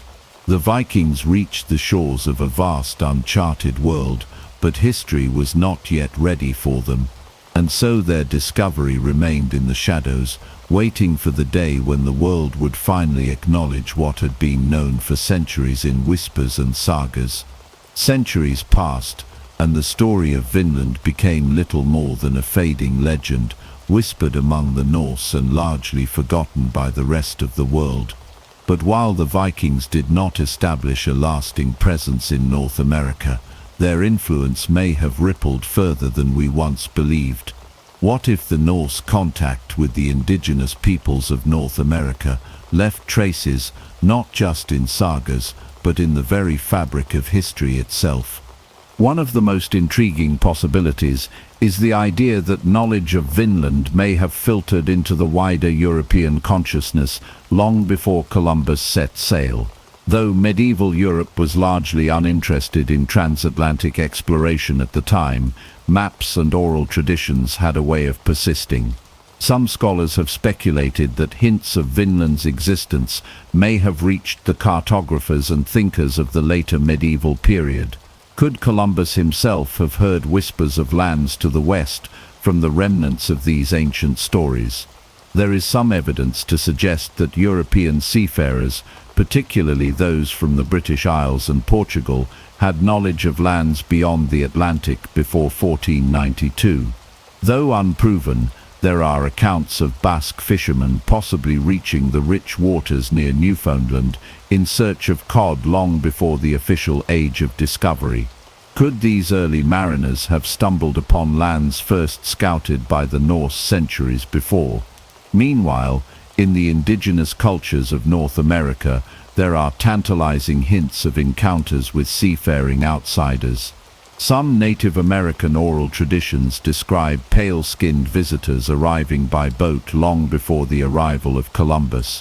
While these accounts are difficult to verify, they align with what we know about Viking explorations and suggest that their presence, however brief, may have left a lasting impression on the indigenous peoples they encountered. Perhaps even more intriguing is the question of whether Viking artifacts, technologies, or even genetic traces may have made their way deeper into the Americas. While no direct evidence has confirmed Norse integration into indigenous cultures, isolated findings, such as metal objects in areas where no native metallurgy existed, raise questions about possible trade or cultural exchange. Could the Vikings have unknowingly influenced the civilizations that would later rise to prominence in North America? The idea that the Norse were merely visitors who left no lasting impact on the New World may be an oversimplification. Their presence may have been fleeting, but history is not always written in the form of permanent settlements. It is also written in ideas, stories, and subtle influences that shape the course of events in ways we may never fully understand. Despite the growing body of evidence supporting the reality of Viking voyages to North America, the world remained fixated on the narrative of Columbus. The discovery of the New World had become a story of empire, wealth, and conquest, something the Norse had never pursued in Vinland. But had circumstances been different, had they found a way to survive and expand, how different would history look today? The real discovery of America was not a single moment, nor was it the achievement of just one man. It was a slow, complex process involving multiple civilizations over thousands of years. The Vikings were part of that story, even if their role was forgotten for centuries. Today the truth is finally coming to light, but there is still more to uncover, more to question, and more to explore. The Norse may have left Vinland behind, but their story is far from over. As the centuries rolled on, the knowledge of the Norse expeditions to North America faded into obscurity. The great European powers, focused on internal struggles and expansion within the known world, had little interest in tales of distant lands explored by a long-gone people. Yet the echoes of these early voyages lingered, buried in forgotten manuscripts and ancient maps that hinted at lands beyond the Atlantic. One such artifact is the Vinland map, a controversial document that surfaced in the 20th century. It purportedly depicts a landmass to the west of Greenland, labeled as Vinland, drawn centuries before Columbus. While the map's authenticity has been hotly debated, its existence raises an intriguing question: were there those in medieval Europe who still knew of the Norse voyages, even if mainstream history had cast them aside? Even without definitive proof of widespread knowledge, scattered hints remain. Medieval Norse sagas, though sometimes dismissed as embellished storytelling, contained remarkably accurate details about the geography of North America. The descriptions of Vinland's rich resources, vast forests, and even encounters with indigenous peoples suggest that these were not mere myths but retellings of real events. The question remains, why did no other European power act on this knowledge? Part of the answer lies in timing. The Norse, though formidable explorers, lacked the political and economic backing needed to sustain long-term expansion across the Atlantic. Unlike the centralized monarchies of Spain and Portugal in later centuries, the Viking world was fragmented, reliant on local chieftains rather than empire-building kings. By the time Europe developed the means and motivation for large-scale transatlantic exploration, the Norse voyages were little more than a whisper in history. But had circumstances been different, had a unified Scandinavian power seized the opportunity, the map of the world might look very different today. Even without permanent Norse colonies, the possibility remains that their influence stretched further than we currently recognize. Could later explorers have unknowingly followed in Viking footsteps? Did rumors of Western lands, passed down through generations, inspire others to seek out the unknown? While Columbus is credited with ushering in the age of European expansion in the Americas, his journey was built on a foundation of existing knowledge, speculation, and centuries-old seafaring traditions. The Norse had already proven that crossing the Atlantic was possible. What they lacked was the means to make the world remember. As historians continue to uncover new evidence, the story of America's discovery grows more complex. The Norse may not have changed the course of history in their time, but their voyages were a crucial chapter in the larger saga of human exploration. Their legacy, once nearly forgotten, is now being reclaimed, reminding us that history is never as simple as it seems. For centuries, the Norse voyages to North America remained little more than a distant memory, preserved only in the sagas of Iceland and the scattered whispers of medieval maps. Yet, while Europe largely forgot about Vinland, the people who lived in the lands the Vikings once visited carried their own accounts of these early encounters. Oral traditions among indigenous groups speak of pale-skinned visitors arriving from the sea, staying for a time, and then vanishing as mysteriously as they came. Could these stories be remnants of the Viking presence in North America? The indigenous peoples of the Northeast, including the Mi'kmaq and Innu, have legends that align closely with what we know of the Norse expeditions. Some describe strange bearded men arriving in large wooden boats, different from anything seen before. They brought with them unfamiliar tools and weapons, yet they struggled to survive in the harsh new environment. Conflict was inevitable. These newcomers did not understand the ways of the land, nor did they comprehend the power structures and customs of those who had lived there for thousands of years. While most of what we know about Norse interactions with indigenous peoples comes from the sagas, these accounts are told from the perspective of the Vikings themselves. The sagas describe the Skrellings, a term the Norse used for the native inhabitants of Vinland. Initially there were attempts at peaceful trade, but tensions quickly escalated. In one instance, a Viking is said to have frightened a group of Skrellings by showing them the power of Norse weaponry. In another, the Norse attacked an indigenous camp, only to be driven away by superior numbers. What is clear is that these encounters were brief and filled with mutual distrust. The Norse, used to the tactics of European warfare, were unprepared for the indigenous people's methods of fighting, which relied on speed, knowledge of the terrain, and overwhelming numbers. The Vikings had the advantage in weapons and armor, but they were far from home, outnumbered and vulnerable. Eventually, they abandoned their settlements, retreating back to Greenland and leaving the land to its original inhabitants. But was that truly the end of Viking contact with North America? Some historians believe that even after the main expeditions ceased, small groups of Norse traders or explorers may have continued to visit these shores. The Greenland settlements persisted for centuries, and the need for timber and other resources was constant. Could it be that, long after the failed Vinland colony, Norse ships still made the journey, engaging in trade with indigenous groups, and perhaps even influencing their societies in subtle ways?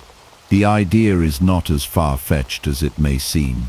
Archaeological finds suggest that Norse artifacts, such as iron tools and woven cloth, have been discovered far beyond Landsorg Meadows, the only confirmed Norse site in North America. Some of these objects were found in indigenous sites far inland, raising the possibility that they were traded from group to group, their origins becoming lost over time. If true, it means that while the Vikings themselves did not stay, their impact may have lasted much longer than we assume. History is rarely as simple as a single discovery, a single moment, or a single person. The Norse came to North America, and though they did not stay, they left behind stories, artifacts, and perhaps even traces in the oral histories of the people they encountered. The echoes of their voyages still linger, waiting to be fully uncovered. As we continue to re-examine the past, we must ask how much of history has been forgotten, waiting just beneath the surface for us to rediscover. The Norse may have abandoned their settlements in North America, but their story did not end there.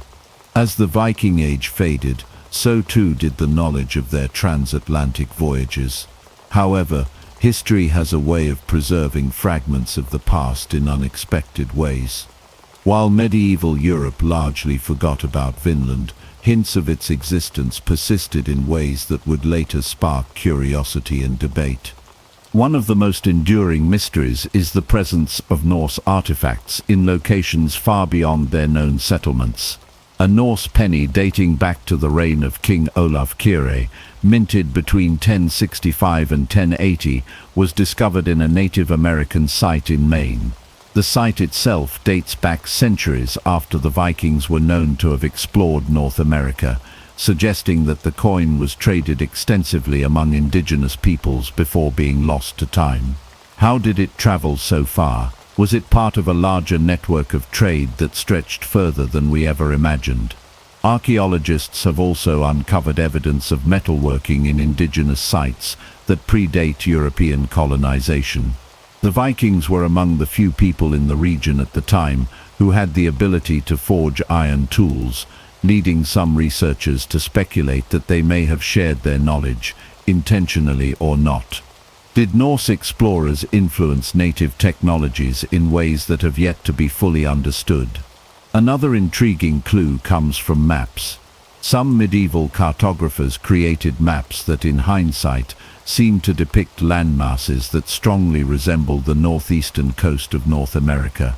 One of the most famous examples is the Vinland map, which surfaced in the 20th century.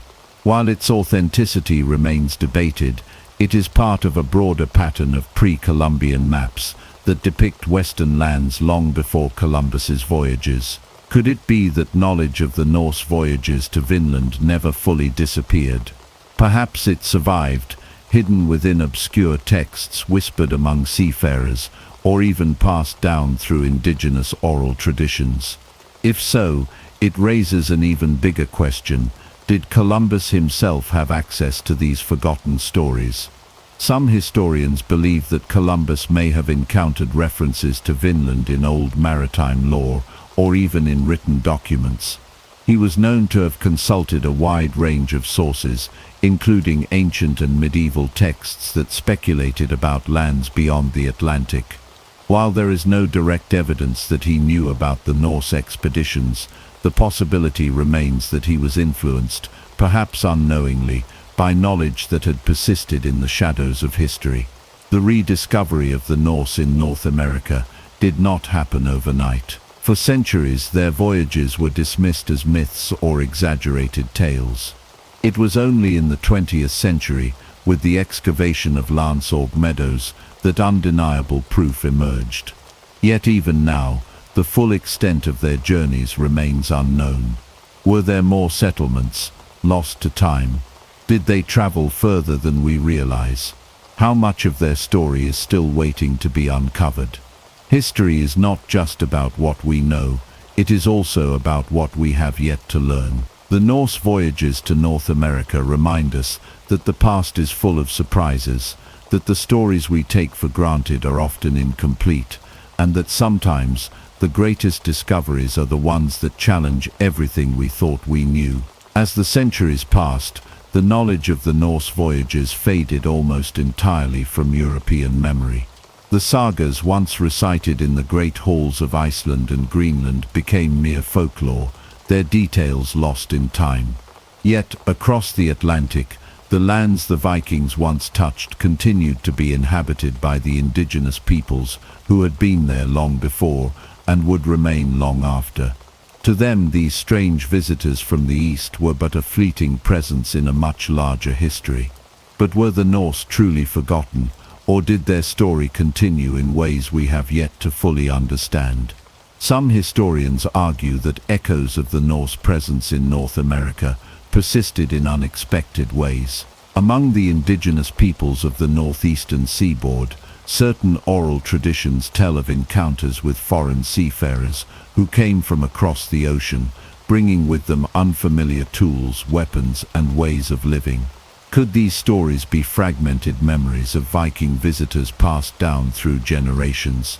Some scholars believe so, though others argue that these legends could just as easily refer to later European explorers.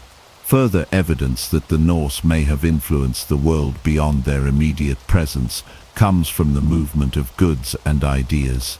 The Norse were skilled traders, known for their ability to navigate vast distances. If they continued visiting the shores of North America, even sporadically, did they leave behind knowledge, materials, or traditions that subtly shaped the societies they encountered? There are also intriguing but controversial suggestions that Norse contact with the Americas may have gone further south than commonly believed.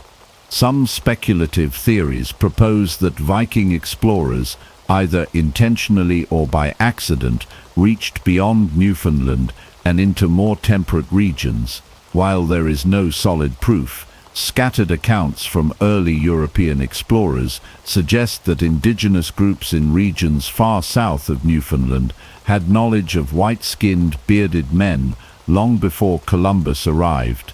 Could it be that the Norse left behind a greater legacy than we have recognized? The search for definitive evidence continues. Archaeologists have made several discoveries that challenge previous assumptions, such as Viking-style artifacts found in areas beyond known settlements. Some of these could be trade goods passed from group to group, but others raise deeper questions about whether Norse activity in the New World was more extensive than currently documented. One of the most compelling aspects of history is how much remains unknown. The Norse voyages to North America were once dismissed as legend, yet we now know they were real. What else, hidden in ancient maps, buried artifacts, or the oral histories of those who lived through these times, has yet to be uncovered. The more we learn, the more we realize that history is not a fixed story, but an evolving puzzle, one that still holds secrets waiting to be revealed. The Norse voyages to North America might have faded from mainstream history, but traces of their legacy remained, hidden in folklore, scattered across archaeological sites, and embedded in the very landscapes they once walked. While no lasting Norse colony was established, their brief presence left ripples that would not fully disappear. The story of the Vikings in the New World was not over, even if the world had seemingly forgotten it. For centuries, the sagas were the only written records of these voyages. They spoke of vast lands beyond Greenland, rich with resources, yet filled with dangers. The stories of Lech Eriksson, Thorfinn Karlsefni, and Freydis Eriksdottir painted a picture of adventure, conflict, and ultimately retreat. But were the sagas entirely accurate, or had they been altered over generations of retelling? Modern archaeology has confirmed many details of these Norse expeditions, particularly with the discovery of Lance Ork Meadows in Newfoundland. But what of the other locations described in the sagas? Were there additional Viking settlements still waiting to be found? Some researchers believe that evidence of Norse activity may exist further south along the Atlantic coast, but conclusive proof remains elusive. Beyond archaeology, the influence of Norse exploration may have lingered in ways more difficult to trace. Some indigenous oral traditions recall encounters with foreign sailors long before Columbus. These stories, passed down through generations, describe interactions with pale-skinned people who arrived in great boats, carrying strange tools and weapons. Could these be echoes of the Viking presence? While the accounts cannot be verified with certainty, they suggest that the Norse may not have been entirely forgotten by those they encountered. There is also the matter of unexplained artifacts. The Norse penny found in Maine, a relic from the late 11th century, raises intriguing questions about trade and movement. Did Vikings venture further into the continent, or was their presence known indirectly through indigenous trade networks? Some suggest that Norse iron tools or shipbuilding techniques may have influenced native groups in subtle ways, though this remains a topic of debate. As scholars continue to piece together the Viking footprint in North America, one thing remains clear: the Norse were not merely mythical figures in a forgotten legend.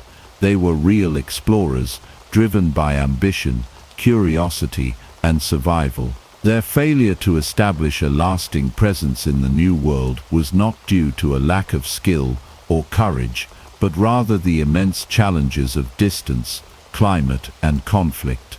Had history unfolded differently, the Vikings might have become the first European empire in the Americas. Instead, their voyages became whispers in time, waiting to be rediscovered. But history has a way of revealing itself, and with every new discovery, the truth behind these early explorers comes into sharper focus. The story of the Norse voyages to North America was not just about discovery, it was about survival, adaptation, and the limits of human endurance.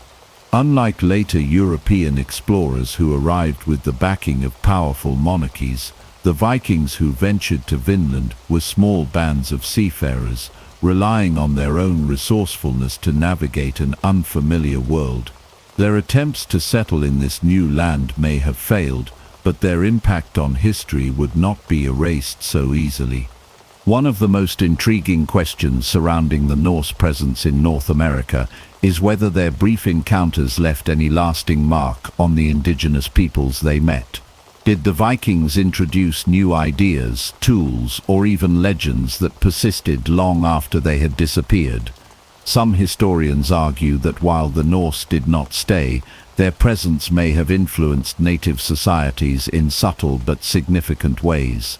The sagas describe fierce battles between the Norse and the indigenous people they called Skrallings. But conflict was not the only possibility. The Norse were traders by nature, and it is likely that at least some peaceful exchanges took place. Could the Vikings have introduced iron tools or shipbuilding techniques that were later adopted or adapted by native groups? Some archaeological sites suggest limited interaction, but the evidence remains scarce. Further complicating the picture are the unexplained artifacts that have surfaced in regions far beyond where the Vikings were known to have settled. Norse-style objects like the famous Main Penny hint at possible trade routes that extended deep into the continent. While skeptics argue that these items could have been introduced much later, their presence raises fascinating questions about how far Norse influence may have reached. Even more intriguing are the cultural echoes that some researchers believe can be traced back to the Norse. Certain indigenous myths speak of bearded, pale-skinned visitors who arrived in large boats and brought both gifts and violence. Could these be distorted memories of Viking explorers, preserved through oral traditions? While no definitive proof exists, the possibility remains tantalizing. Despite their early presence, the Norse expeditions to North America did not lead to a lasting European foothold. Unlike later explorers who arrived with larger populations and stronger logistical support, the Vikings lacked the numbers to establish permanent colonies. Their settlements were fragile, dependent on resupply from Greenland, and ultimately unsustainable. The forces of nature, conflict with indigenous groups, and sheer isolation all played a role in their eventual retreat. But what if things had gone differently? What if the Norse had managed to maintain a permanent presence in North America? If they had been able to sustain trade, form alliances, and grow their settlements, the course of history could have been dramatically altered. European expansion into the Americas might have begun centuries earlier, reshaping the balance of power between the old and new worlds in ways we can only speculate about. The reality, however, is that the Norse presence in North America was brief, just a fleeting chapter in the vast story of exploration. But even as history seemed to forget them, the truth of their voyages remained, buried in ancient texts and hidden beneath the soil, waiting for the world to rediscover what had been known for centuries. As time passed and the Norse abandoned their dreams of Vinland, the world continued to turn, unaware of the fleeting moment when Europeans had first set foot on the American continent. The sagas that spoke of these journeys faded into myth, dismissed by scholars and overshadowed by later explorers who arrived with the full weight of European empires behind them. Yet, buried beneath centuries of forgetfulness, the truth of the Viking voyages to North America remained, waiting for rediscovery. In the centuries that followed, Europe underwent profound changes. The rise of centralized monarchies, advancements in navigation, and an increasing thirst for expansion set the stage for what would become the Age of Exploration. When Christopher Columbus set sail in 1492, his voyage was fueled by a belief that the world beyond Europe was ripe for conquest. But what if he had known that, centuries earlier, Norse explorers had already reached these lands? Would history have unfolded differently if their achievements had been widely recognized?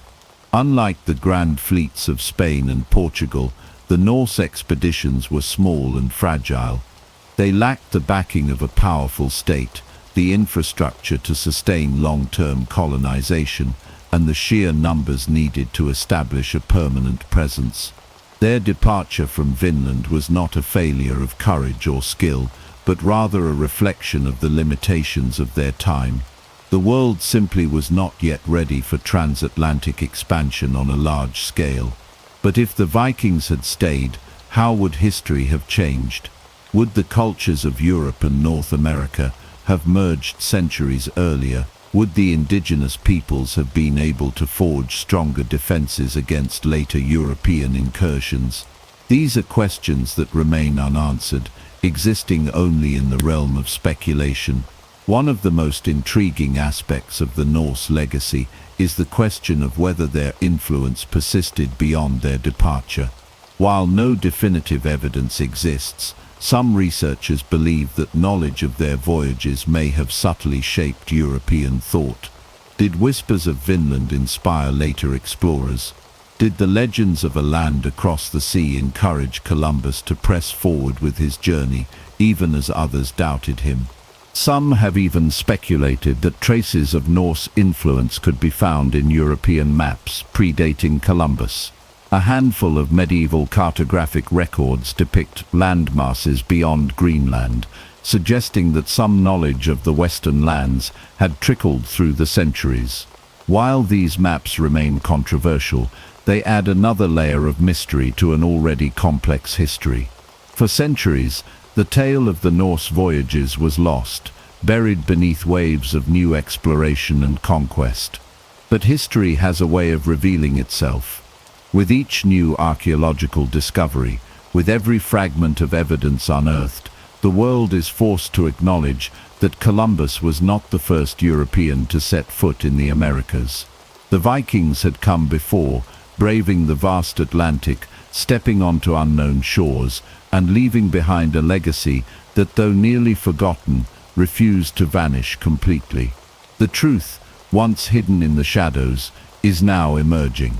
The world is finally beginning to recognize the full extent of the Norse achievement. And yet, even as we uncover more about their journeys, questions remain. What else have we yet to discover? What secrets still lie buried, waiting for the day when they too will come to light? As the centuries passed, the Norse presence in North America faded from memory, their brief exploration overshadowed by the grand narratives of European expansion that would come much later. Yet, while history seemed to forget the Viking voyages, traces of their journeys remained, hidden in the land they once walked, in the stories passed down through generations, and in the artifacts waiting to be uncovered beneath the earth. The Norse had been there, and though time had buried their story, it was not erased. For those who sought the truth, there were clues, small scattered pieces of evidence that hinted at something greater. Landsok Meadows had been the first undeniable proof that the sagas were not merely legend, but rooted in reality. But what about the other locations described in the ancient texts? Where was the land of Markland, said to be rich in timber? Where was the fabled Vinland, the land of wild grapes and endless opportunity? Had these places been lost to history, or were they simply waiting to be rediscovered? The search for Vinland became one of history's greatest mysteries, drawing explorers, archaeologists, and scholars into an endless debate.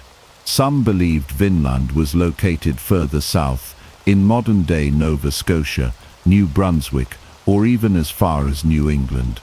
Others argued that it may have been a broader region rather than a single settlement. The sagas spoke of fertile lands and a climate that could support crops, details that suggested a location beyond the harsh conditions of Newfoundland. But without concrete evidence, the exact whereabouts of Vinland remained elusive. Yet, despite the uncertainty, one thing was clear: the Norse had pushed further into the New World than previously believed. Artifacts such as the Main Penny, a small Norse coin found in an indigenous archaeological site, suggested that trade or indirect contact may have extended beyond their known settlements.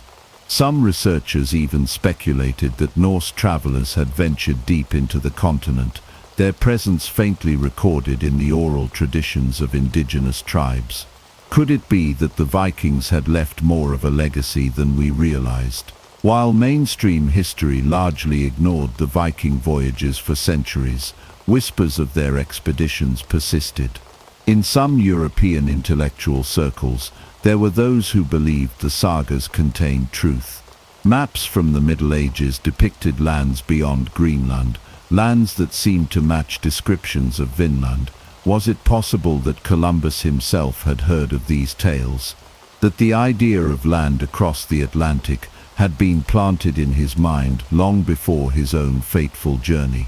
While there is no definitive proof, the idea remains a compelling one. The Vikings may not have stayed in North America, but their story did. It remained in the fragments of history, in the clues left behind, waiting for someone to piece them together. And as new discoveries continue to emerge, the world is forced to reconsider the past. The Norse were not mere myths or footnotes in history. They were explorers, pioneers who reached a land that few believed existed. Their journey was not just one of adventure, but of proof that the world was far larger, far more interconnected than medieval minds could comprehend. For too long, the story of the first Europeans in the Americas was left incomplete. But history has a way of revealing itself. And the further we dig, the closer we come to uncovering the full truth of what really happened when the Vikings set sail into the unknown. The rediscovery of the Norse presence in North America was not a sudden revelation, but a slow unraveling of history, a puzzle pieced together from fragments scattered across centuries. For hundreds of years, the idea that Vikings had reached the Americas before Columbus was dismissed as mere legend, a fanciful tale preserved in the sagas, but lacking any real historical weight. And yet the evidence was always there, waiting for someone to take it seriously. When Lansac Meadows was unearthed in the 1960s, it was the first undeniable proof that the sagas had told the truth. The Norse had indeed crossed the Atlantic, settled briefly, and then vanished. But even as the site was excavated, new questions arose. If the Vikings had made it this far, could they have gone even further? And if they had, why was there so little left behind? One theory suggests that while the Norse failed to establish permanent settlements, they may have maintained seasonal camps for years, perhaps even generations. The sagas mention repeated trips to Vinland, voyages that brought supplies and resources back to Greenland and Iceland. Could it be that the Vikings saw the New World not as a place to colonize, but as a land to exploit, a distant and dangerous frontier that was valuable but too hostile to tame? If so, their presence in North America might have been more significant than we realize, just not in the way history usually records. There are also hints that Norse explorers may have left traces beyond what archaeology has confirmed. Some scholars have pointed to linguistic clues, suggesting that certain indigenous words or traditions bear subtle echoes of Norse influence. Others have examined genetic markers, wondering if Viking bloodlines might still persist in remote regions. These ideas remain speculative, but they raise fascinating questions about the true extent of the Viking footprint in the New World. Despite the growing body of evidence, mainstream history continued to resist the idea of a pre-Columbian European presence in North America. Columbus's voyage had become too entrenched in the global narrative, his discovery too foundational to the modern world's understanding of itself. Acknowledging the Viking expeditions would mean rewriting that story, and for many, that was a step too far. But the truth, once unearthed, cannot be buried again. As new discoveries emerge, as more pieces of the puzzle come to light, the world is beginning to recognize what the sagas have claimed all along, that the Vikings reached the Americas centuries before Columbus, that they walked its shores, built their homes, and left behind a legacy that, though faint, still lingers in the shadows of history. The question now is not whether the Norse came to America, but how much we have yet to discover about their journeys. What else lies hidden beneath the surface, waiting to rewrite the past once again?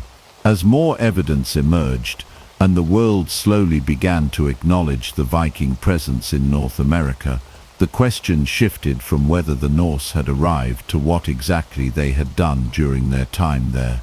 The sagas tell stories of exploration, settlement, and conflict, but they leave many details unclear. How far did the Norse truly venture? Did they interact with indigenous peoples in ways beyond mere skirmishes? And most importantly, why did they leave? Archaeological discoveries at Landsark Meadows provided a glimpse into the Norse presence, revealing remnants of homes, tools, and evidence of metalworking. But beyond this site, tangible proof of Viking activity remains elusive. Some researchers believe that Vinland was not a single location, but a broader region, encompassing various sites along the North American coast. If so, there may still be undiscovered settlements, hidden beneath layers of earth and time, waiting for someone to find them. The sagas describe encounters with indigenous peoples, whom the Norse called Skraelings. These interactions were not always peaceful. The Vikings, accustomed to warfare and raiding, may have approached these new lands with the same mindset they had in Europe. But unlike in England or Ireland, where they faced fragmented kingdoms, the indigenous groups in North America were well adapted to their environment, had strong networks, and vastly outnumbered the Norse explorers. Clashes were inevitable, and the Vikings, lacking reinforcements or a steady supply chain, were at a severe disadvantage. Yet not all encounters were violent. Some historians speculate that limited trade may have occurred, with the Norse exchanging metal tools or other goods for furs and supplies. The possibility of cultural exchanges, though difficult to prove, remains intriguing. Did the Norse introduce new technologies or ideas? Did they learn survival skills from the indigenous people that helped them endure in these unfamiliar lands? These are questions that remain unanswered, but continue to drive research into the Viking presence in the New World. Ultimately, the Norse departure from North America was not a result of failure in navigation or survival skills. Rather, it was a recognition of the logistical and geopolitical reality of their time. Unlike later European colonial efforts, which were backed by powerful monarchies and expansive naval fleets, the Norse were relatively isolated. Greenland itself was a precarious settlement, reliant on trade with Iceland and Norway. With Vinland too far to sustain and too dangerous to hold, the Vikings abandoned their ambitions and returned to more familiar lands. But even in their absence, their legacy remained. The stories of their journeys survived in oral tradition and later in written sagas, keeping alive the memory of the first Europeans to set foot on American soil. And though their impact may have been fleeting, their presence was undeniable. The Norse had crossed the Atlantic centuries before Columbus, proving that the world was connected in ways few had imagined. And while they may not have established an empire, they had left behind a chapter of history that, though nearly forgotten, would one day be rediscovered. As time passed, the Norse voyages to North America became little more than fading echoes in history. The brief attempt at settlement in Vinland did not spark a lasting colony, and the Viking explorers returned to their familiar lands. But the question remains, what if they had stayed?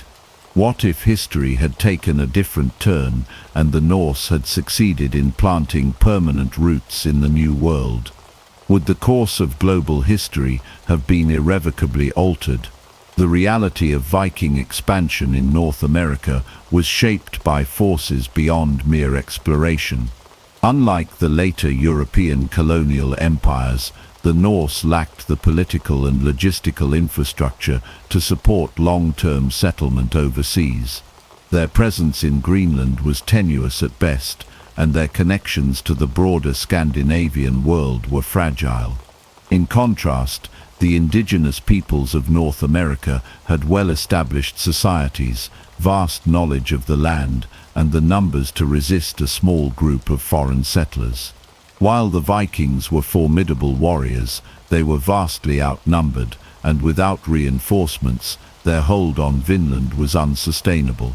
Yet, had circumstances been different, If the Norse had established stronger trade routes, if they had formed alliances with indigenous groups, if they had found a way to sustain their settlements, history might have unfolded in an entirely different way. Some historians speculate that a successful Viking colony in North America could have created a bridge between the Old and New Worlds centuries before Columbus.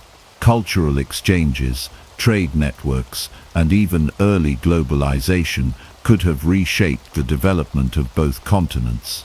There is even the possibility that later European expansion might have been influenced by Viking presence.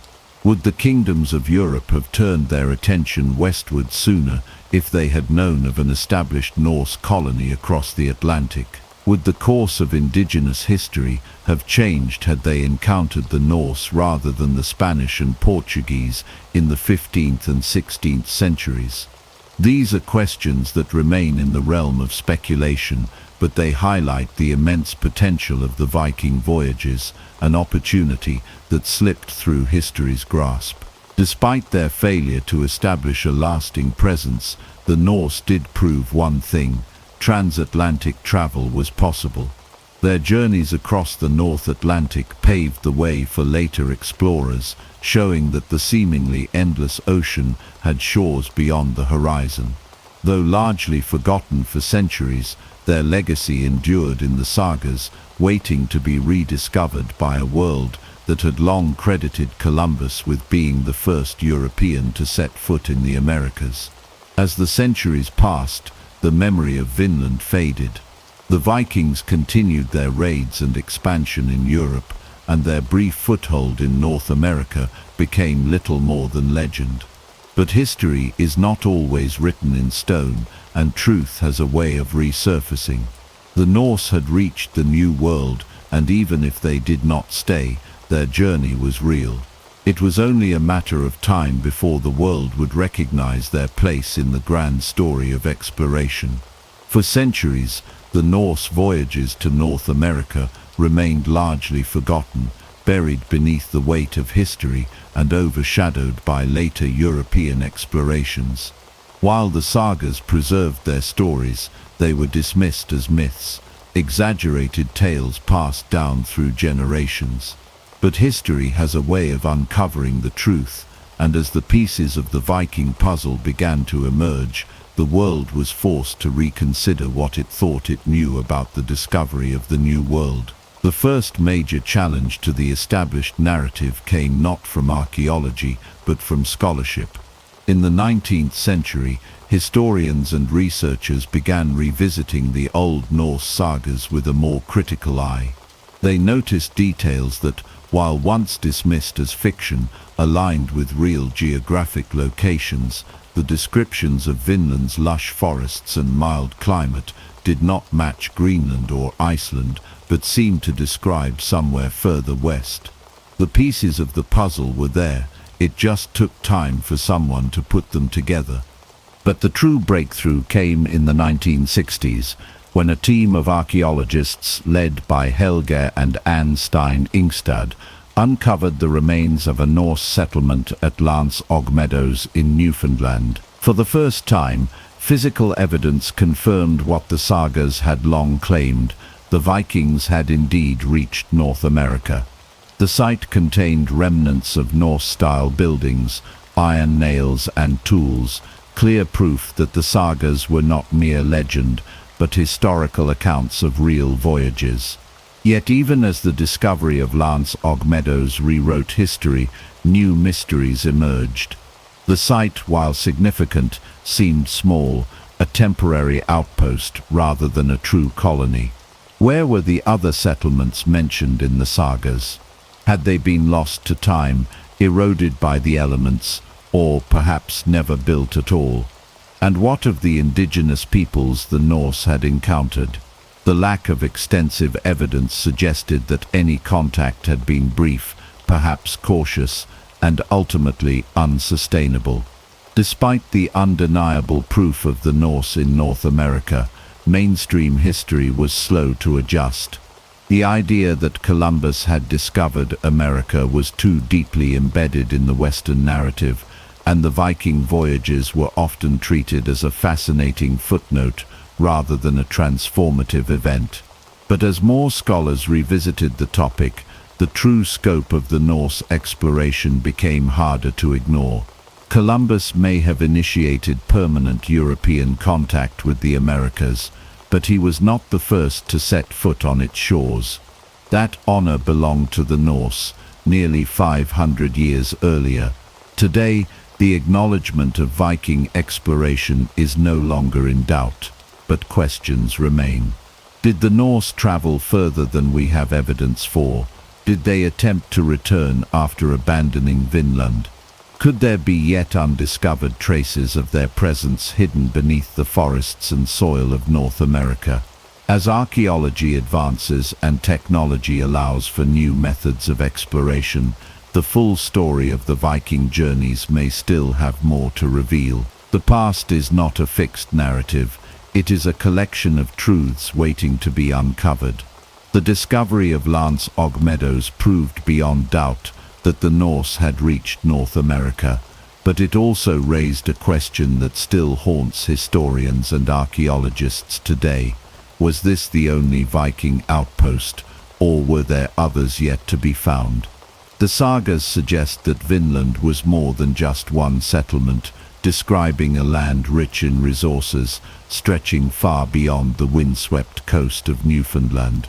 Could it be that other Norse settlements existed but have been lost to time? Some tantalizing clues suggest this might be the case.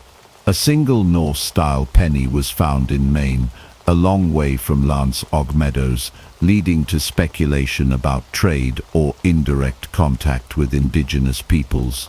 There have been reports of Norse artifacts discovered along the eastern seaboard of North America, though many remain unverified or controversial. If additional Norse sites existed, they may have been small, temporary, or eroded by centuries of natural forces, leaving little trace behind. The challenge of locating further evidence is immense. Unlike the large permanent colonies established by later European powers, the Norse settlements were likely seasonal and sparsely populated. Without lasting stone structures or widespread human activity, much of their presence could have been reclaimed by nature. The forests, rivers, and shifting landscapes of North America may have hidden their traces forever. Even if no new sites are ever uncovered, the Norse voyages represent a remarkable achievement in human exploration. Centuries before Columbus, the Vikings proved that the Atlantic was not an impassable barrier, but a bridge between worlds. They sailed beyond the known limits of their time, venturing into the unknown without maps, compasses, or the backing of powerful empires. They were not just raiders and warriors, but explorers willing to push the boundaries of their world. As the modern world recognizes their contributions, the legacy of the Norse in North America continues to evolve. With new technologies like satellite imaging, ground-penetrating radar, and advanced dating methods, the possibility of finding more evidence remains alive. Future discoveries may yet confirm that Vinland was more than just a brief Norse endeavor, that it was a connection, however fleeting, between two continents long before history recorded it. The story of the Norse in North America is one of ambition, hardship, and the relentless pursuit of the unknown. While their presence may have been brief, it was significant. They were the first Europeans to set foot on the shores of a land that centuries later would become the focus of global exploration, colonization, and cultural transformation. Their voyages may not have changed the course of history in their time, but they proved one thing beyond all doubt. The world was far more connected than anyone had dared to imagine. As the final chapter of this forgotten history unfolds, we are left with one undeniable truth. The Norse were the first Europeans to set foot in North America. Their voyages, once dismissed as legend, are now cemented as historical fact. Yet their presence in the New World was brief, a fleeting encounter with a land that would remain untouched by European hands for nearly 500 more years. The question that lingers is not whether they made it to America, but why they failed to stay. The answer lies in a complex interplay of circumstances that shaped their fate. The Norse were skilled sailors and fierce warriors, but they lacked the resources and manpower to establish a lasting colony. Their numbers were too few, their supply lines too fragile, and the resistance from indigenous peoples too strong. Unlike the later European empires, they had no central authority to fund and support expansion, no fleets of ships to send reinforcements, no overwhelming technological advantage to impose their will. They were explorers, not conquerors. Though they had the courage to cross the Atlantic, courage alone was not enough to build an enduring presence in an unfamiliar and often hostile land. Another key factor in their failure to stay was the environment itself. The lands they encountered were vastly different from Greenland, Iceland, or Scandinavia. The dense forests, unpredictable climate, and unfamiliar wildlife presented challenges they were ill prepared for. Hunting and fishing were possible, but sustaining a colony over time required reliable agriculture, something the Norse had difficulty maintaining in a region where seasons were different from those in their homelands. Without steady sources of food, their settlements remained fragile, vulnerable to any hardships that might arise. The indigenous peoples also played a significant role in shaping the Norse experience in North America. The sagas speak of tense encounters with the Skrælings, the term the Norse used for the native inhabitants. These early meetings were marked by a mix of curiosity and violence. Though the Norse attempted to trade, misunderstandings and conflict soon escalated, making peaceful coexistence difficult.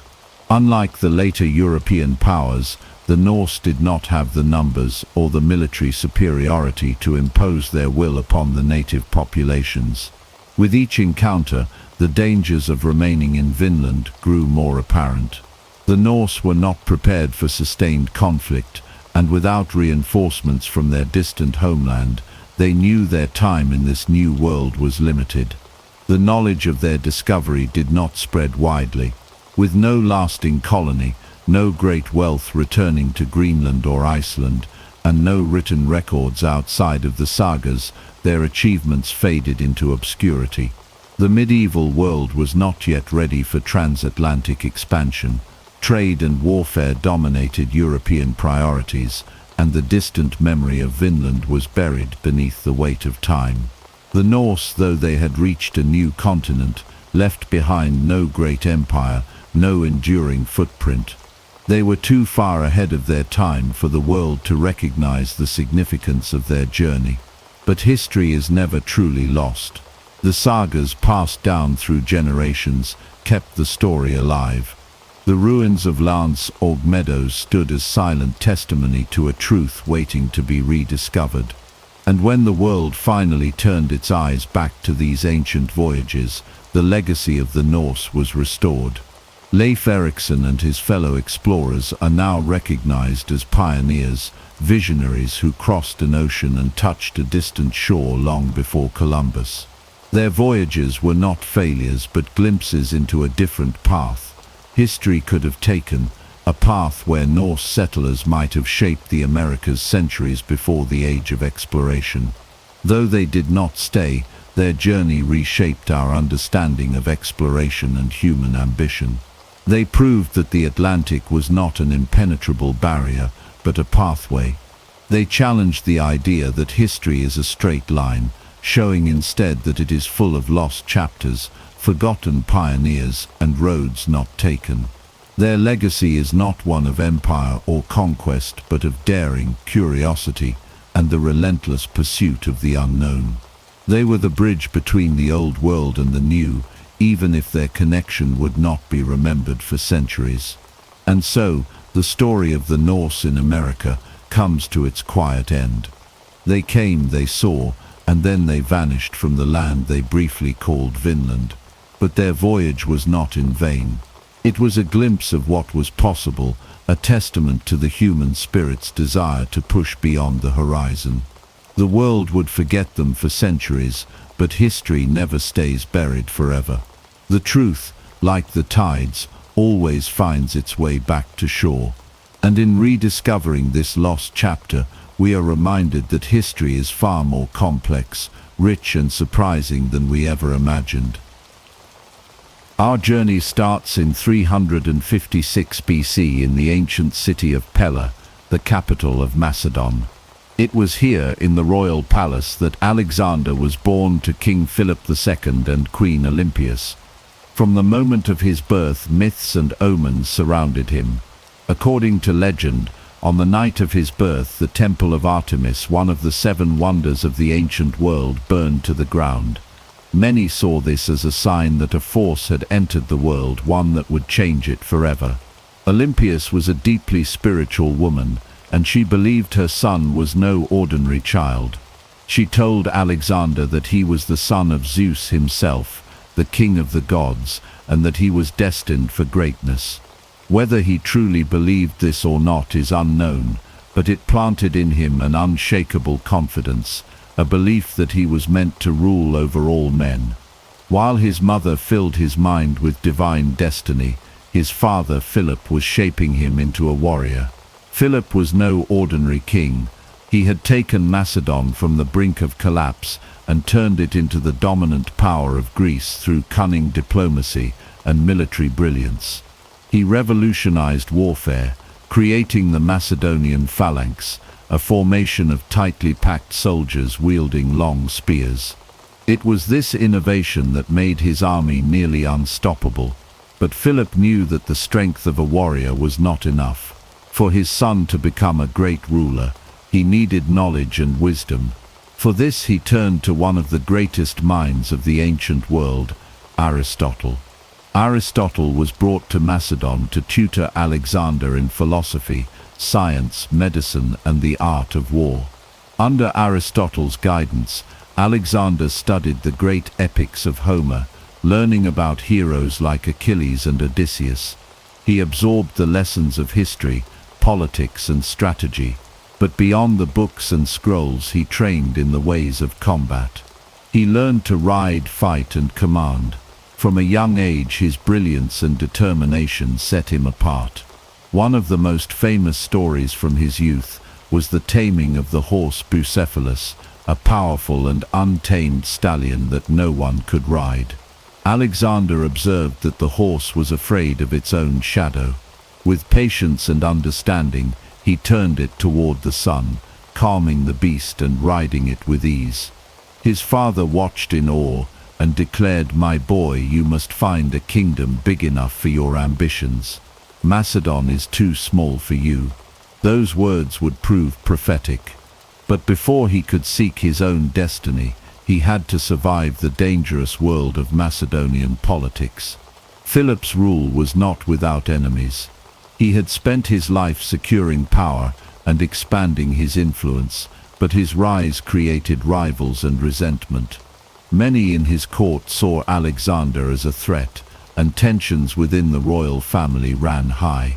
Philip had taken other wives in his pursuit of political alliances, and this created deep divisions at the Macedonian court. Olympias and Alexander found themselves at odds with the new factions forming around Philip's other children. As Alexander grew older, he began to accompany his father on military campaigns, observing firsthand how Philip commanded his troops and strategized on the battlefield. He witnessed the brutal realities of war, the clashing of shields, the cries of the wounded, and the triumph of victory. He saw how Philip dealt with enemies using both diplomacy and force, and he learned that power was never given. It had to be taken and defended. Alexander's first experience in battle came when he was just 16. While his father was away on campaign, he was left to govern Macedon in Philip's absence. During this time, a Thracian tribe revolted, seizing the opportunity to test the young prince, but Alexander did not hesitate. He gathered an army, rode into battle and crushed the rebellion with ruthless efficiency, proving himself as a capable leader. His reputation as a fearless warrior was growing, but so too were the tensions between him and his father.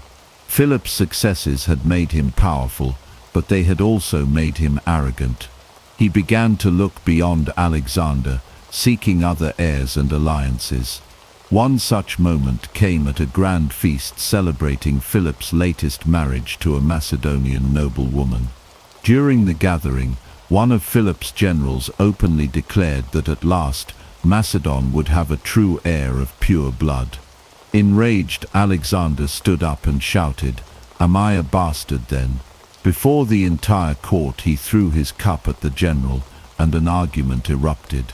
Philip, drunk with wine, tried to attack his son, but he stumbled and fell. Humiliated, Alexander turned to the crowd and sneered, "Here is the man who plans to conquer Asia, and yet he cannot even rise from the floor." The room fell silent. Tensions had reached their breaking point. Alexander and Olympias fled the court, fearing for their safety. Philip would later attempt to reconcile with his son, but the damage had been done. The rift between them would never truly heal, and soon fate would take a dark turn that would change everything forever. The uneasy truce between Alexander and his father was short-lived. In 336 BC, Philip II prepared for his greatest campaign yet, an invasion of the Persian Empire. Macedon was stronger than ever, and with Greece firmly under his control, Philip sought to expand his power beyond the Aegean. But before he could embark on this ambitious conquest, disaster struck. During a grand festival in Aegae, where Philip was celebrating the marriage of his daughter Cleopatra to the king of Epirus, he was assassinated. As he entered the theatre surrounded by his elite guards, a former bodyguard named Pausanias suddenly rushed forward and drove a dagger into his heart. Philip collapsed in front of the stunned crowd, and within moments, his once mighty rule had come to a bloody end. Chaos erupted in the aftermath. The assassination left the kingdom in turmoil, and the court was filled with whispers of conspiracy. Many believed Olympias had played a role in Philip's murder, seeking to eliminate rivals and secure Alexander's path to the throne. Whether she was truly involved or not, one thing was certain: Alexander wasted no time seizing power. At just 20 years old, he proclaimed himself king of Macedon. His first move was swift and ruthless. Any who dared challenge his claim were eliminated. Rivals, nobles, and even potential threats within his own family were executed to prevent any resistance. He crushed dissent with an iron fist, ensuring that his authority was absolute. But consolidating power in Macedon was only the beginning. The Greek city-states, bound to Macedon through Philip's conquests, saw an opportunity to break free. Athens and Thebes, in particular, stirred with rebellion, believing the young king to be unproven and vulnerable. Alexander, however, was determined to prove them wrong. With lightning speed, he marched south with his army, arriving at the gates of Thebes before the city could fully prepare for war. He offered them a chance to surrender, but the Thebans defied him. They underestimated the fury of the young king. Alexander unleashed his forces, and the siege of Thebes became a brutal display of his power. The city's defenses crumbled under the relentless assault, and once his army broke through the walls, the slaughter began. In a ruthless show of strength, Alexander ordered the city to be razed to the ground. Thousands were killed, and the survivors were sold into slavery. The message was clear: rebellion would not be tolerated. The destruction of Thebes sent shockwaves through Greece. Athens and the other city-states quickly abandoned thoughts of resistance and submitted to Alexander's rule.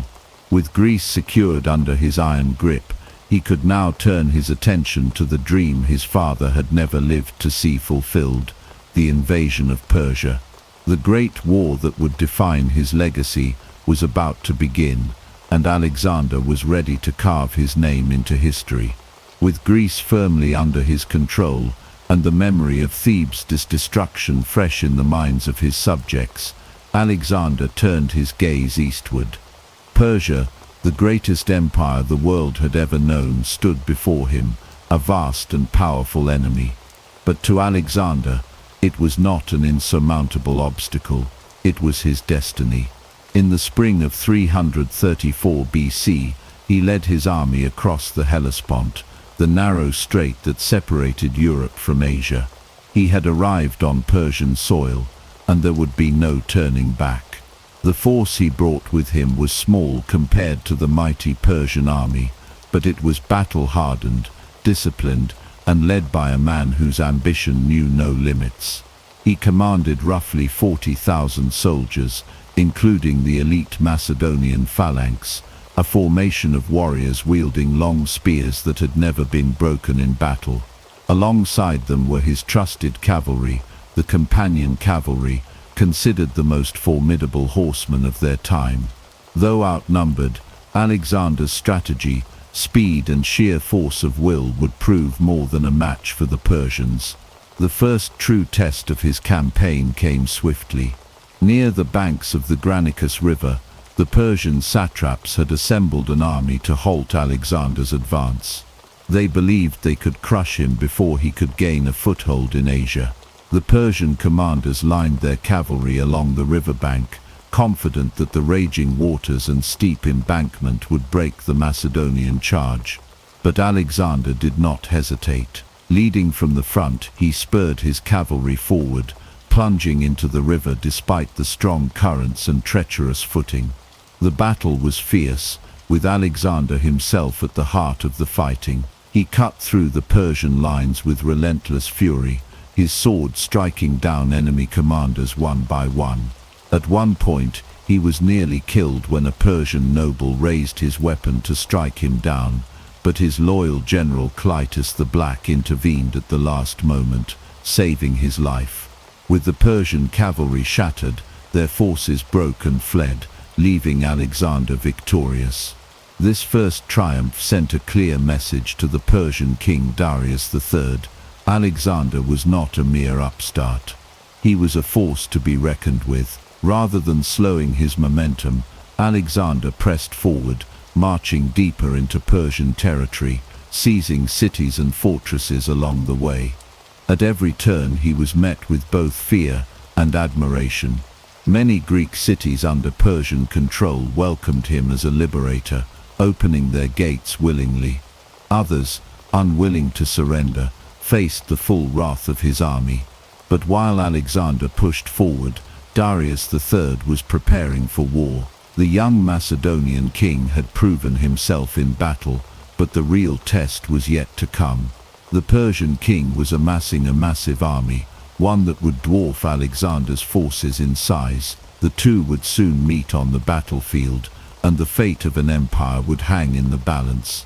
Alexander's victory at the Granicus River had sent shockwaves through the Persian Empire, but the true test of his campaign still lay ahead.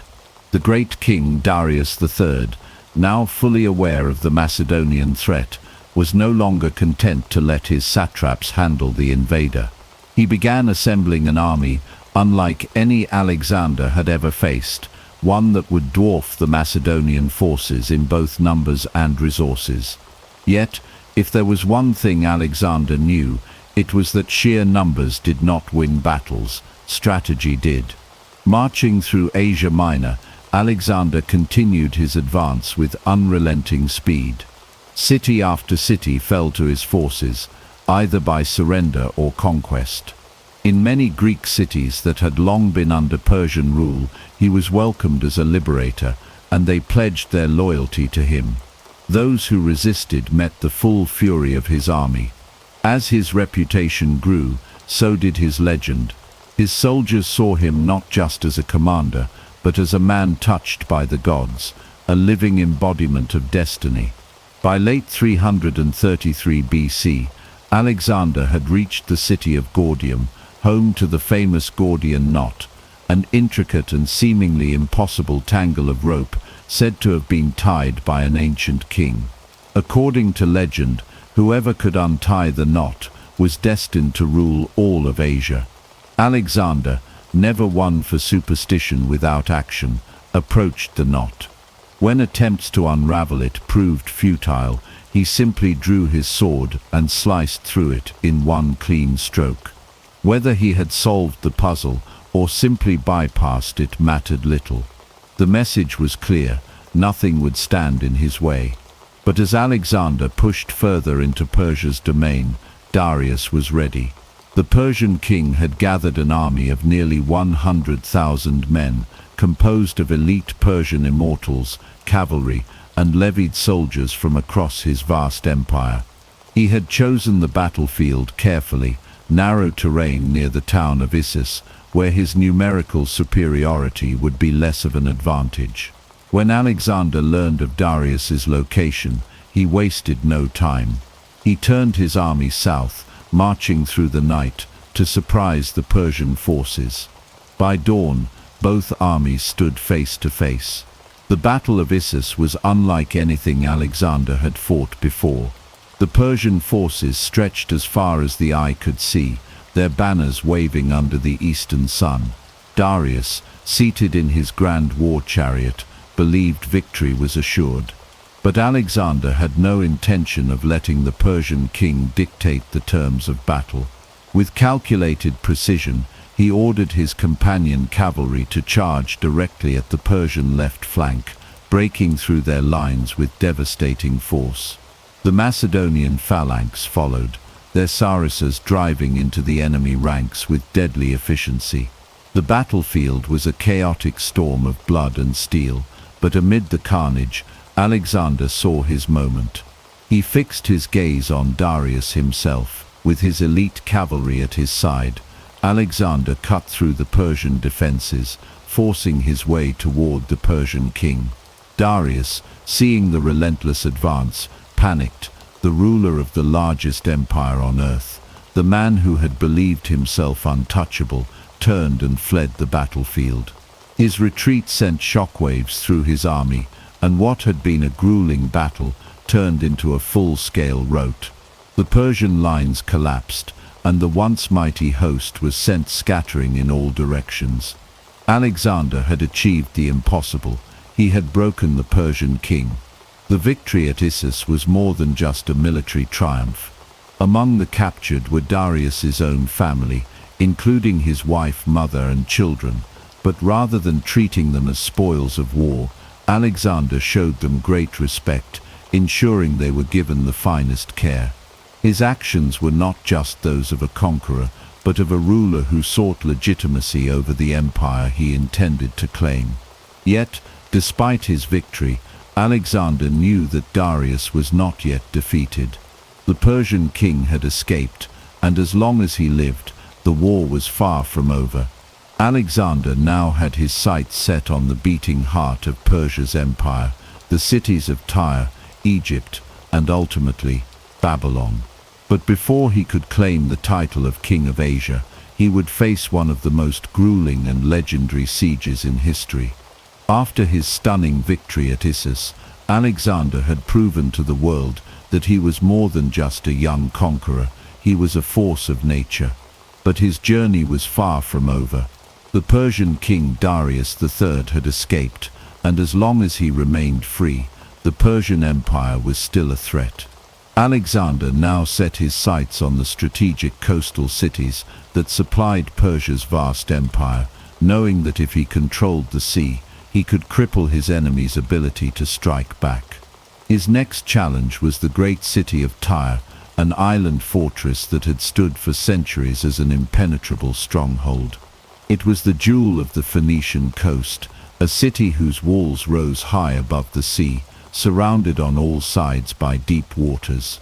No army had ever taken Tyre by force, and its rulers believed that Alexander would not be able to do what so many had failed to achieve.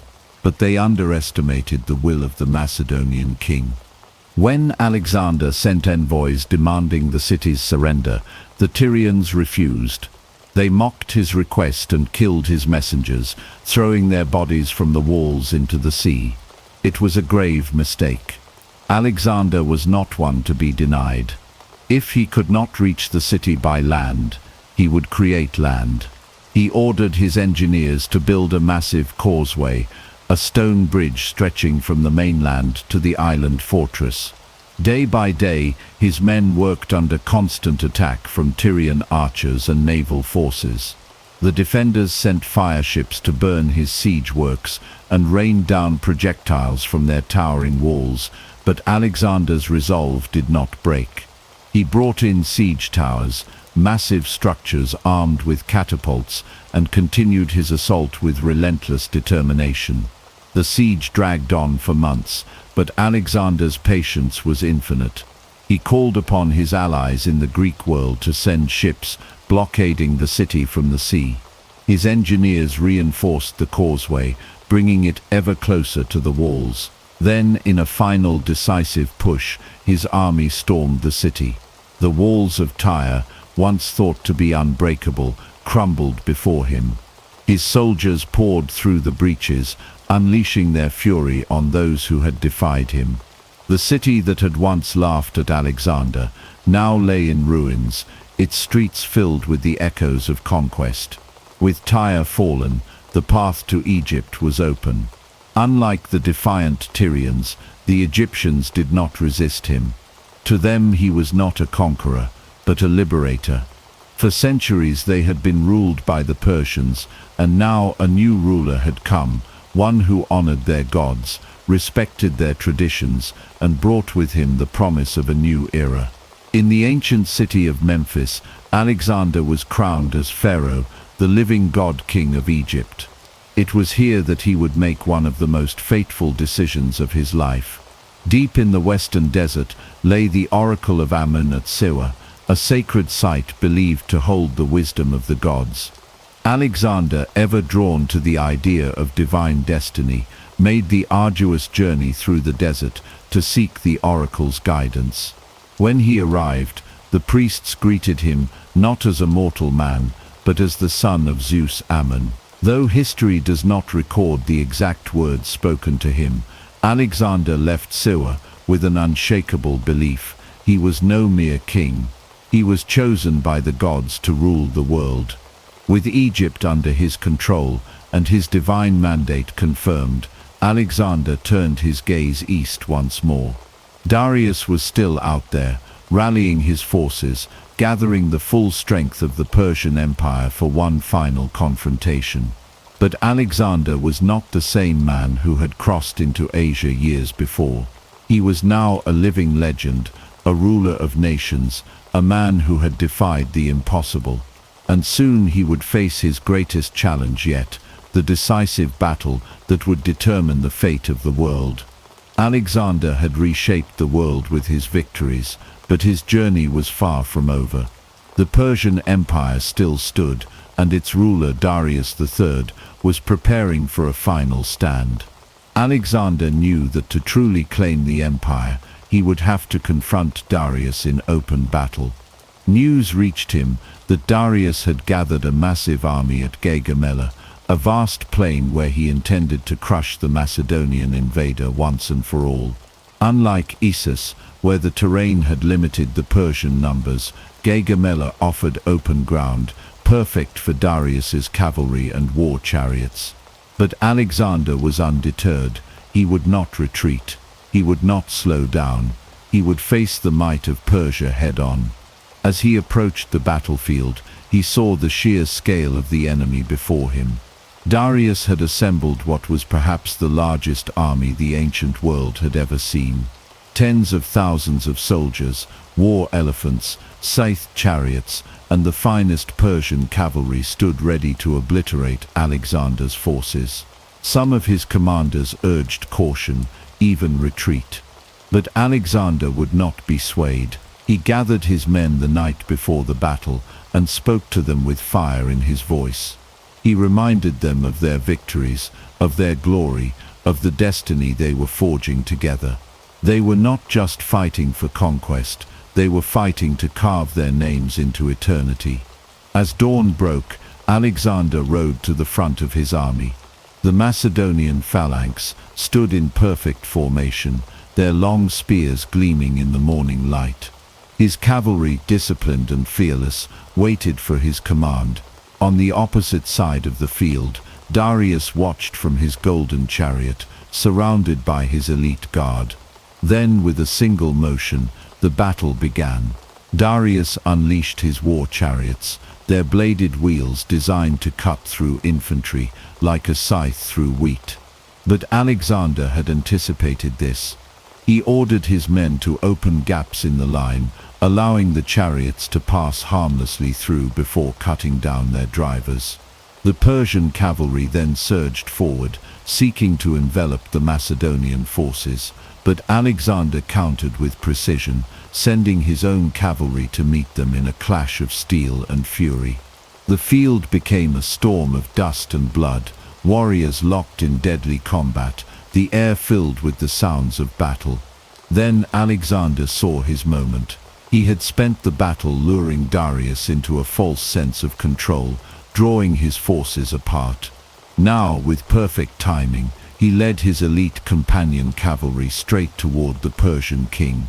He charged like an unstoppable force, cutting through the enemy ranks with ruthless efficiency.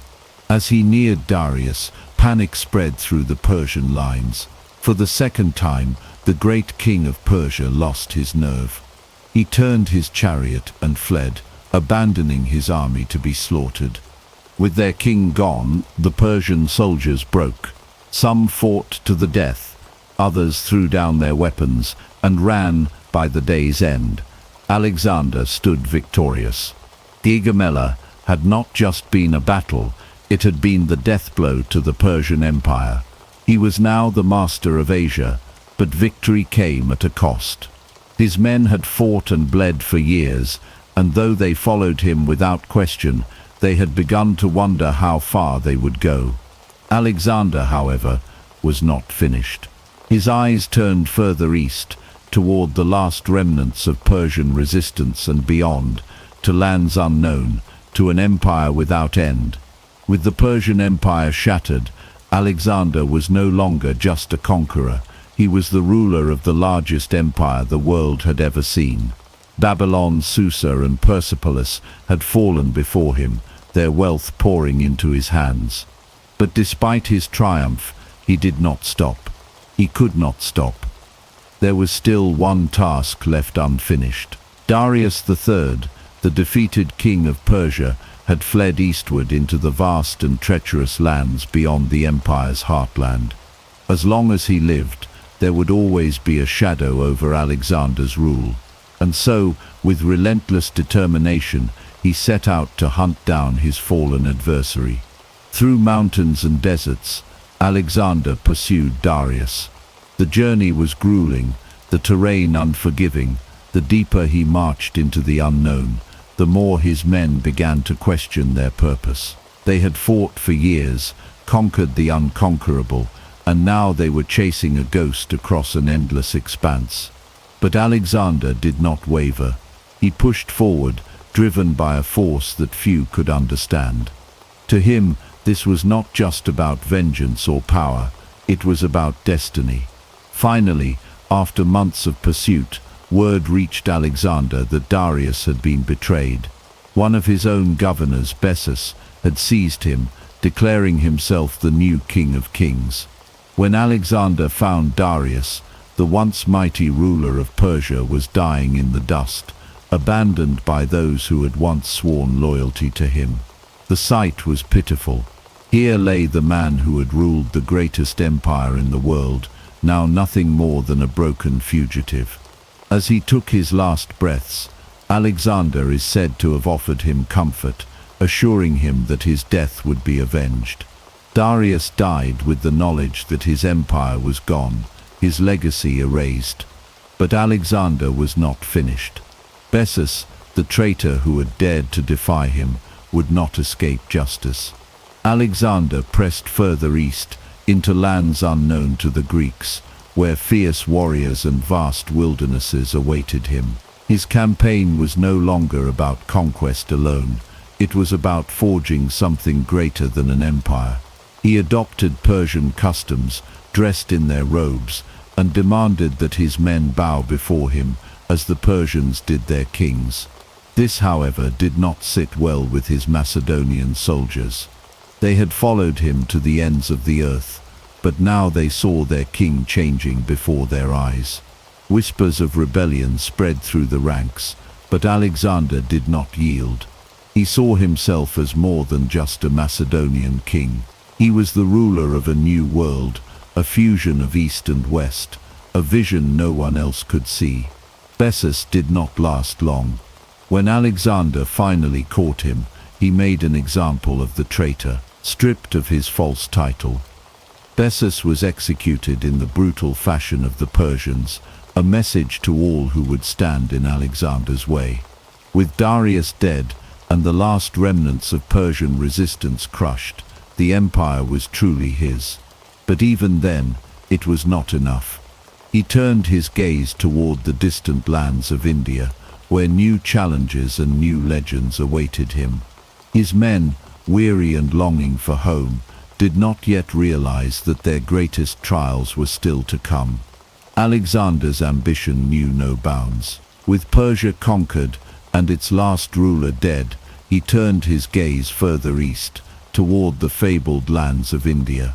The great rivers, the towering mountains, and the unknown civilizations beyond called to him. To Alexander, this was more than just another conquest. It was the final frontier, the last step in achieving his vision of a unified world. But what lay ahead would test him in ways he had never imagined. The march into India was grueling. The heat was relentless, the jungles thick and unforgiving. Monsoons drenched the land, turning roads into rivers of mud. Yet Alexander pushed forward, his army following him with a mixture of awe and exhaustion. The further they ventured, the more they realized they were not just fighting enemies, but the land itself. Disease spread among the ranks, supply lines stretched thin, yet Alexander never wavered. His mind was set on the riches and glory that awaited beyond. As they moved deeper into India, they encountered rulers who would not bow so easily. One of them was King Porus, a warrior of immense strength and pride. He commanded an army unlike anything Alexander had ever seen. Thousands of men, cavalry, and the most fearsome of all, war elephants. These massive beasts, armored and trained for battle, towered over the battlefield, their presence alone enough to shake even the most seasoned soldier. But Alexander did not fear them. He had faced the might of Persia and emerged victorious. He would do the same here. The battle against Porus took place near the Hydaspes River, a swollen and raging force that Alexander used to his advantage. Under the cover of darkness, he led a portion of his army across the river, surprising Porus at dawn. The Macedonian phalanx clashed against Indian warriors, swords and spears flashing under the heavy rain. The elephants charged, crushing men underfoot, sweeping away soldiers with their trunks. The battle was brutal, chaotic, and unlike anything Alexander had fought before. But he was relentless. His cavalry maneuvered with precision, his men striking at the elephants' legs, forcing the massive beasts into a frenzy. The tide turned, and soon Porus found himself wounded, his army shattered. When he was finally captured and brought before Alexander, he stood tall despite his injuries. When asked how he wished to be treated, he simply replied, "Like a king." Impressed by his bravery, Alexander not only spared him, but made him an ally, granting him his kingdom back under Macedonian rule. Though victorious, the cost of the battle was high. Alexander's men, battle-hardened and loyal, had followed him to the ends of the earth. But now they began to question. They had conquered Persia, crushed every enemy in their path, but India was vast, endless, and filled with unknown dangers. They longed for home, for rest, for an end to the endless march. For the first time, Alexander faced resistance not from an enemy, but from his own men. He pleaded, he threatened, but they would go no further. The dream of conquering all of India faded, and at last Alexander relented. With a heavy heart, he turned back, beginning the long journey home. But fate had other plans, and the road back to Babylon would prove just as deadly as any battlefield he had ever faced. The retreat from India was not the triumphant march home that Alexander had envisioned. His army, weary and battered, began the long journey back through treacherous terrain. Rather than retracing their steps, Alexander made the fateful decision to take a new route, through the unforgiving Gedrosian desert. He saw it as another challenge, another test of endurance that would forge his men into legends. But what awaited them was far worse than any enemy they had faced. The desert was merciless. Blistering heat scorched the land by day, while freezing winds tore through their camp at night. Water was scarce, food even scarcer. The once mighty army that had crushed empires was reduced to a desperate mass of survivors, their bodies weakened by hunger and thirst. Horses collapsed, unable to bear the conditions. Soldiers fell where they stood, their armor offering no protection against the relentless sun. Yet Alexander pressed on, leading from the front, sharing in their suffering, refusing to turn back. Despite the horrors of the desert, his ambition never faded. He dreamed of new conquests, of expanding his empire beyond what anyone had thought possible. But his men, those who had followed him for years through countless battles, had reached their limit. They no longer saw a vision of glory, only death and suffering. And though they still revered their king, their devotion began to wane. When they finally emerged from the desert, what remained of Alexander's army was a shadow of its former self. Thousands had perished, not in battle, but against an enemy they could not fight. The realization weighed heavily on Alexander. He had conquered the known world, but at what cost? And yet there was still work to be done. He returned to Babylon, the heart of his empire, where he planned his next great campaign. Arabia, Carthage, perhaps even the lands beyond the Atlantic. His mind was already envisioning the next conquest. But fate had other plans. In Babylon, amid the grand halls and the wealth of a world-spanning empire, Alexander fell ill. Fever gripped him, his strength drained. His generals, his friends, those who had marched with him from Macedon, gathered around as his condition worsened. Whispers of poisoning spread, but no proof was ever found. Some believed it was exhaustion, the toll of a life spent chasing an impossible dream. Others thought it was the gods themselves, punishing him for daring to challenge the order of the world. As death loomed, his men, desperate for guidance, asked him who would inherit his empire. His answer was as cryptic as it was prophetic. To the strongest, with those final words, Alexander the Great, the man who had conquered the world, breathed his last. His death sent shockwaves through his empire. Without an heir, his generals turned on each other, dividing his vast lands in a brutal struggle for power. The dream of a unified world under one ruler died with him, but his legacy endured. Cities bore his name, his tactics shaped warfare for centuries, and his legend lived on. Alexander had carved his name into history, not just through conquest, but through the sheer force of his will. And though his empire crumbled, his story would never be forgotten. Alexander's death marked the end of an era, but the battle for his empire was only beginning. With no clear successor, his most trusted generals, known as the Diadochi, turned on one another in a brutal struggle for power. The unity Alexander had fought so hard to create dissolved into chaos, as the vast empire fractured under the weight of ambition and betrayal. In Babylon, Perdiccas, Alexander's trusted commander, initially took control, attempting to hold the empire together. He had Alexander's signet ring, a symbol of authority, but power was fleeting. Other generals, each with their own ambitions, refused to accept his rule. Ptolemy seized Egypt, declaring it his own. Antigonus claimed Asia Minor. Lysimachus took Thrace. Cassander, the son of a former regent, sought control of Macedon itself. Each man saw himself as the rightful heir, and none were willing to submit to another's rule. The empire descended into the Wars of the Diadochi, a series of brutal conflicts that reshaped the world Alexander had left behind. Betrayals were constant. Alliances formed and shattered in an instant. Perdiccas, once poised to rule in Alexander's name, was assassinated by his own officers.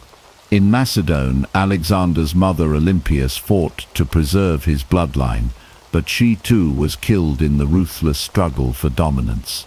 The young Alexander I, Alexander's son, was ultimately murdered, ending any hope of a direct heir reclaiming the throne. As the years passed, the dream of a unified empire faded completely. The territories that Alexander had conquered were carved up by his former generals, each ruling as kings in their own right. Ptolemy established the Ptolemaic dynasty in Egypt, a line that would last for centuries, culminating in the reign of Cleopatra. Seleucus claimed Persia, founding the Seleucid Empire. Antigonus fought desperately to reunite the empire, but he too fell in battle, his dreams crushed by the very men who once followed Alexander. Despite the bloodshed, Alexander's influence endured. Greek culture, language and ideas spread across the lands he had conquered, shaping civilizations for centuries to come. His cities, from Alexandria in Egypt to those in Central Asia, became centers of learning and trade. His military strategies were studied by future generals, from Rome to Napoleon.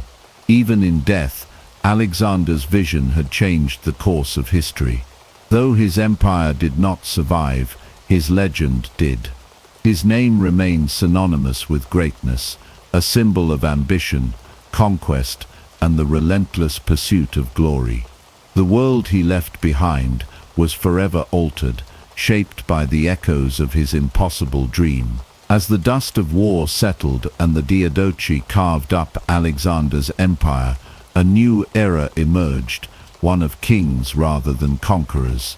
The generals who had once stood united under Alexander's banner now ruled as monarchs, each forging their own destiny from the ruins of his vision. The wars had left scars across the land, but they had also laid the foundation for the Hellenistic world, a civilization that blended Greek culture with the traditions of the East. Ptolemy had secured Egypt, a land of ancient wonders and untold wealth. Unlike many of his rivals, he chose stability over endless conquest. He declared himself pharaoh, adopting the customs of the people he ruled while maintaining the Greek ideals that had shaped his life. Under his reign, Alexandria flourished, becoming a beacon of knowledge and power. The great library of Alexandria, a monument to learning, was founded, attracting scholars from across the known world. Ptolemy had not only taken a kingdom, he had built a legacy that would last for generations. In the east, Seleucus claimed vast territories stretching from Persia to India. His rule was one of constant struggle, balancing the ambitions of his Greek officers with the traditions of the peoples he governed. The Seleucid Empire was a land of contrasts, Greek cities rising among ancient Persian capitals, Macedonian military rule merging with Eastern philosophies. But like all great kingdoms, it was vulnerable. Rivals within and enemies beyond its borders ensured that his reign would never know peace. Meanwhile, in Macedon and Greece, Cassander fought to solidify his control. He was not a warrior like Alexander, but a strategist, a man who understood that power was maintained through fear and calculation. He ordered the execution of Alexander's mother Olympias, and later his wife Roxana, and their son Alexander I. With the bloodline extinguished, there was no one left to challenge his rule in the name of the fallen king. Yet, despite his cunning, his reign was short-lived, and Macedon would continue to be a land of turmoil for years to come. Antigonus, perhaps the most ambitious of them all, dreamed of restoring Alexander's empire under his rule. He declared himself the rightful heir, challenging the other Diadochi in a final bid for supremacy. The Battle of Ipsus in 301 BC was the turning point. Facing the combined might of his rivals, Antigonus fought with the same relentless spirit that had once driven Alexander. But unlike his former king, he did not emerge victorious. He fell on the battlefield, his dreams shattered, his empire divided among the victors. Though the wars had ended, the world Alexander had left behind continued to evolve. The Hellenistic kingdoms, each a fragment of his once unified domain, would shape history for centuries. Greek culture, philosophy, and science flourished in the lands he had conquered, influencing civilizations from Rome to India. The age of conquest had ended, but the legacy of Alexander the Great endured, echoing through time in the empires that followed. As the Hellenistic world continued to take shape, the influence of Alexander the Great remained a force that transcended his short but extraordinary life. Though the wars of the Diadochi had divided his empire, they had also ensured the survival of his vision, an interconnected world where Greek culture blended with the traditions of the East. The cities he founded continued to thrive, serving as bridges between civilizations, while his name became a legend whispered across continents. In Egypt, Ptolemy and his successors ruled with a delicate balance of Greek administration and native traditions. Alexandria, the jewel of the Mediterranean, became the intellectual and commercial heart of the ancient world. The city's famous library housed the greatest collection of knowledge ever assembled, attracting scholars from all lands. The Ptolemies patronized the arts, science, and literature, ensuring that the cultural legacy of Alexander lived on through learning and discovery. The Seleucid Empire, sprawling across the lands of Persia, Mesopotamia, and beyond, was a realm of constant adaptation. Seleucus and his descendants struggled to maintain control over a vast and diverse population, navigating between Greek military rule and the deep-rooted customs of the East. The blending of cultures was evident in the cities where Greek architecture stood alongside Persian palaces, and local gods were worshipped alongside Olympian deities. Despite endless conflicts, the Seleucid dynasty carried forward Alexander's dream of a world united through shared knowledge and trade. In Macedon and Greece, the echoes of Alexander's reign were both a blessing and a curse. The land that had once given rise to a conqueror now saw constant strife as ambitious rulers vied for dominance. The Antigonid dynasty, descendants of Antigonus, managed to hold power in Macedon for generations, yet they faced relentless challenges from rival states and foreign invaders. The dream of unity had faded, replaced by the harsh reality of fractured rule. Meanwhile, in the distant East, legends of Alexander took on mythical proportions. In lands he had never set foot in, his name became synonymous with divine kingship and ultimate power. Stories of his exploits were told and retold, shaping the perceptions of kings and warriors for centuries. Even as Rome rose to prominence, their generals studied his tactics, seeking to emulate his genius on the battlefield. His influence stretched beyond the borders of his former empire, shaping the future of warfare, governance, and culture. Though his empire had crumbled, the ideals he championed lived on. The fusion of East and West continued to define the ancient world, and the cities he founded became lasting symbols of his ambition. His generals had fought over his legacy, but in the end it was the ideas he spread, knowledge, exploration, and cultural exchange, that endured the test of time. The legend of Alexander the Great was far from over. It had only just begun. Even as the Hellenistic world matured, the shadow of Alexander the Great loomed over every ruler who sought to claim his mantle. His empire had fractured, yet his name remained a symbol of ultimate conquest and ambition. The rulers of the Hellenistic kingdoms, Ptolemies in Egypt, Seleucids in the east, and Antigonids in Macedon, continued to shape their realms with Greek influence, but none could match the sheer brilliance of the man who had created it all.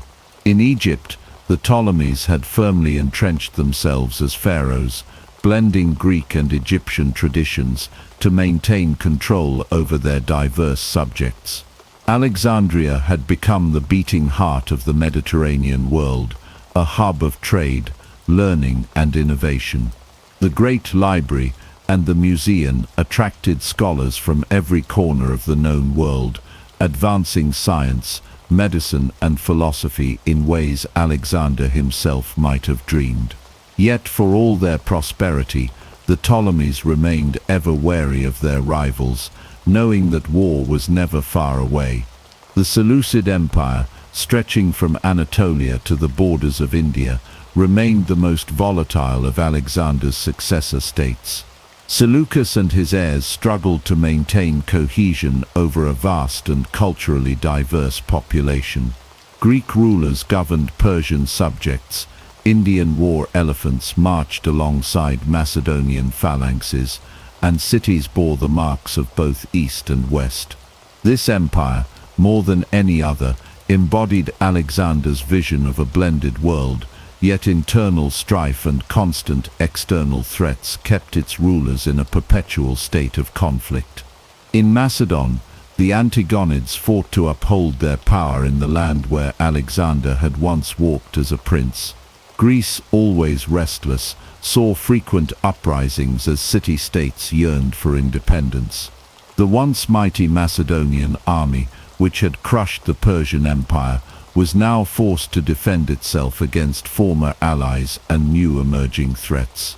The legacy of Alexander was a double-edged sword. His conquests had set the stage for greatness, but his absence had left a void none could truly fill.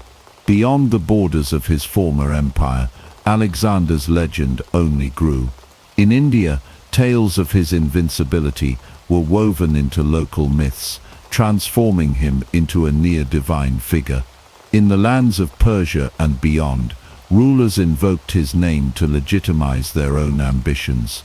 Even in Rome, a rising power on the horizon, generals studied his campaigns, eager to learn from the man who had conquered the known world before his death at 32.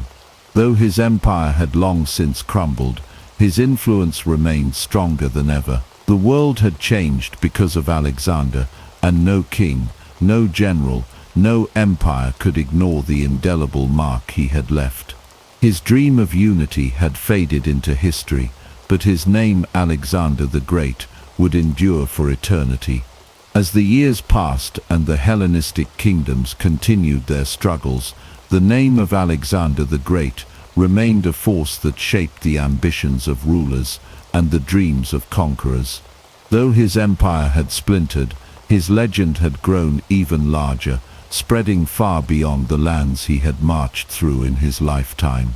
Stories of his victories and conquests were told in palaces and marketplaces alike, his name whispered with reverence and awe.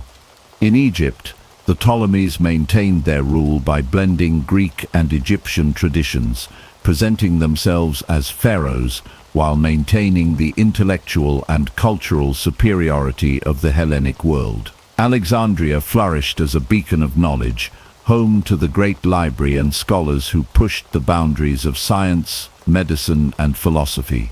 The Ptolemaic rulers, though powerful, never ceased to look over their shoulders, knowing that the struggle for dominance among the successor states was far from over.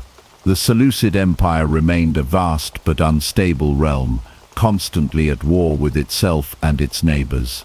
Greek rule stretched over Persian lands, but the fusion of cultures that Alexander had envisioned remained a fragile experiment. The Seleucid kings sought to preserve his dream, founding cities and spreading Hellenistic ideals, yet their rule was plagued by rebellions and external threats. From the rising power of Rome to the shifting alliances of their own satraps, they fought tirelessly to hold together what remained of their dominion. In Macedon, the Antigonid dynasty clung to power in a homeland that had grown weary of endless conflict. The once mighty Macedonian phalanx, which had crushed the Persian Empire, now stood as a defensive force against both internal revolts and the encroaching influence of Rome. Greece, ever resistant to foreign rule, remained a hotbed of dissent, and though the Antigonids claimed to uphold the legacy of Alexander, their grip on power was always tenuous. Beyond the lands of his former empire, Alexander's legend had transformed into something almost mythical. In India, he was remembered not as a conqueror, but as a godlike figure whose campaigns had left an indelible mark on their history. In Persia, his name was both revered and reviled, a symbol of both destruction and the merging of civilizations. And in Rome, a new generation of leaders studied his strategies, seeing in him the model of the ideal warrior king. Though the Hellenistic world he had created was constantly shifting, one thing remained unchanged: Alexander's impact on history. His empire had faded, his generals had fought and died, but his influence endured in the hearts and minds of those who came after. The dream of a world united under one rule had proven impossible, yet the mark he left on civilization was eternal. No ruler could escape his shadow, and no conqueror could surpass his legacy. His story was far from over, for as long as men sought greatness, they would look to Alexander as the measure of all things. As time marched forward, the successors of Alexander the Great struggled to maintain their tenuous grip on the vast empire he had left behind. The once mighty dominion had fractured into rival kingdoms, each vying for supremacy while invoking the name of the conqueror who had made it all possible. Though the borders had shifted and alliances had crumbled, one truth remained: the legacy of Alexander continued to shape the world in ways few could have foreseen. In Egypt, the Ptolemies ruled with an iron grip, balancing the traditions of the pharaohs with the intellectual might of the Greek world.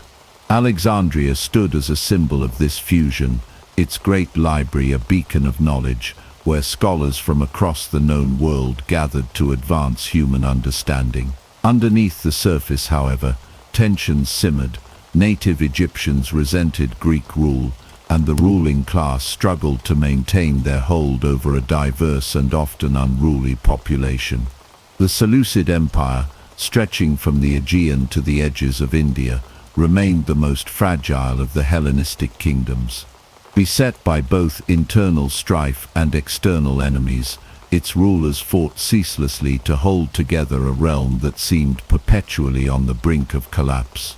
Revolts in the eastern provinces drained their strength, and ambitious satraps sought to carve out their own fiefdoms. The dream of a unified East and West, a cornerstone of Alexander's vision, grew more distant with each passing year. In Macedon, the Antigonid dynasty clung to power as Rome's influence loomed ever larger. The restless Greek city-states, always eager to assert their independence, kept the ruling elite in a constant state of war and diplomacy. The once dominant Macedonian phalanx, the instrument of Alexander's great victories, now found itself pitted against new and evolving military tactics. Rome watched and waited, its own ambitions stretching beyond the Italian peninsula, eager to claim the mantle of empire that had once belonged to Alexander. Beyond the successor states, Alexander's legacy had taken on a life of its own. In India, he was remembered not as a mere conqueror, but as a divine warrior, his deeds immortalized in legend. In Persia, his image was both revered and despised, a reminder of a foreign king who had reshaped their world. And in the rising power of Rome, generals studied his campaigns, learning the lessons of strategy and leadership that had made him the greatest military mind of his time. Though his empire had faded, the ideals and ambitions he had set into motion continued to ripple through history. His dream of unity may have crumbled, but his influence had not. His name was still spoken with awe, his conquests still studied, his brilliance still unmatched. He had changed the course of civilization forever, and no ruler who came after him could ignore the shadow he cast. The world had moved on, but Alexander the Great had become more than a man. He had become legend. The legacy of Alexander the Great did not end with the collapse of his empire. His influence stretched far beyond the lands he had conquered, shaping the course of civilizations for centuries to come. Even as the Hellenistic kingdoms waged war against one another, his name remained a symbol of ultimate power, ambition, and the boundless potential of human will. In Egypt, the Ptolemaic dynasty had solidified its rule, blending Greek and Egyptian traditions in an effort to maintain control over a land rich in culture and resources. The rulers took on the title of pharaoh, portraying themselves as divine rulers in the style of the ancient kings of the Nile. Alexandria flourished, its great library attracting scholars from across the known world. The city became a melting pot of ideas, where Greek philosophy, Egyptian religion, and Persian science intertwined, creating an intellectual powerhouse that would leave a lasting mark on history. Yet beneath the grandeur, the fractures remained. Native Egyptians resented foreign rule, and tensions simmered as the Ptolemies struggled to balance their dual identity. To the east, the Seleucid Empire stretched across vast territories, its rulers desperate to maintain their hold on the lands Alexander had once marched through. The dream of a unified realm, where Greek and Persian cultures could coexist, proved increasingly difficult to sustain. The empire faced threats on multiple fronts. Rebellious satraps sought independence, local rulers challenged Hellenistic authority, and external enemies waited for the right moment to strike. The Seleucid kings, despite their ambitions, found themselves in a constant struggle for survival, their grip on power slipping as new forces emerged. Meanwhile, in Macedon, the Antigonid rulers sought to maintain their homeland's dominance, but the rise of Rome threatened their very existence. The once great phalanx, the foundation of Alexander's military success, was being tested by the adaptability and discipline of Roman legions. The Greeks, always restless under foreign rule, continued to resist, seeing the Macedonian kings as both protectors and oppressors. The world was changing, and the lessons of Alexander's conquests were being studied by those who sought to build their own empires. Beyond the political struggles of the Hellenistic world, Alexander's legend continued to grow. In India, he was remembered as a warrior king whose bravery and skill had left an indelible mark on their history. In Persia, his name evoked both admiration and resentment, a reminder of a conqueror who had reshaped the course of their civilization. And in Rome, rising generals and statesmen looked to his campaigns as the ultimate blueprint for military and political greatness. His strategies, his leadership, and his vision of a vast unified empire became the standard by which all future conquerors would measure themselves. Though Alexander himself had long since perished, his presence loomed over history like an unshakable force. His empire may have fractured, but his ideas endured. The spread of Greek culture, the fusion of East and West, and the relentless pursuit of greatness that had defined his life continued to inspire those who followed. The world he had left behind was a different one, but in many ways it was still shaped by his hand. Alexander had not just conquered lands, he had conquered time itself, ensuring that his story would never be forgotten. The shadow of Alexander the Great stretched across the centuries, influencing empires that rose and fell long after his death. His name became legend, his tactics the foundation of military doctrine, his ambition the benchmark for those who sought to rule the world. But even as his successors fought over his empire, the spirit of Hellenism endured, shaping cultures far beyond the lands he had once conquered. In Egypt, the Ptolemaic dynasty continued to rule, maintaining the delicate balance between Greek and native traditions. The great city of Alexandria stood as a monument to Alexander's dream, a hub of trade, learning and innovation. The great library, a beacon of knowledge, preserved texts from all corners of the known world, ensuring that the wisdom of past civilizations would not be lost. Scholars and philosophers debated the nature of the universe, blending Greek, Egyptian and Persian thought in a way that had never been done before. Yet, despite its grandeur, the Ptolemaic kingdom was not immune to strife.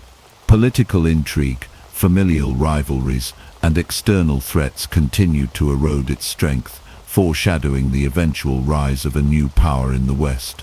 The Seleucid Empire, vast and fragmented, struggled to maintain cohesion. The dream of a unified realm, where East and West could coexist, proved increasingly elusive. Wars with rival Hellenistic kingdoms, the resurgence of Persian influence, and the emergence of new threats from India and Central Asia all weakened Seleucid control. Local rulers, once loyal to the empire, sought independence, further fracturing the once mighty domain. The Seleucid kings, heirs to Alexander's vision, found themselves in an unending cycle of war and diplomacy, fighting to preserve their claim to his legacy. In Macedon and Greece, the Antigonid dynasty faced a different challenge: the rise of Rome. The disciplined Roman legions, having learned from the strategies of Alexander and his successors, proved to be a formidable force. The Greek city-states, ever rebellious, sought to assert their independence, undermining Macedonian stability. The once feared Macedonian phalanx, which had crushed enemies across Asia, now faced a new style of warfare, one that would ultimately reshape the future of military conflict. Rome's influence grew stronger, and the echoes of Alexander's empire could be heard in the strategies of its greatest generals. Yet, beyond the successor states, Alexander's legacy transcended borders. In Persia, he was remembered as both a conqueror and a liberator, a figure of awe and resentment. In India, his brief but impactful campaign left behind stories of his unmatched bravery and military genius. In lands he had never set foot in, his legend grew, his name whispered as the epitome of a ruler who had defied the limits of human ambition. And in Rome, where the next great empire was rising, Alexander was the ultimate model of conquest and governance. Generals studied his battles, seeking to replicate his tactics. Leaders looked to his empire as both a warning and an inspiration. The ideals he had fought for, unity, cultural fusion, and the relentless pursuit of greatness, continued to shape the course of history. Though centuries had passed, Alexander had become more than a man. He was an idea, a force that refused to fade. His dream of a world without borders may have shattered, but his influence remained, woven into the very fabric of civilization.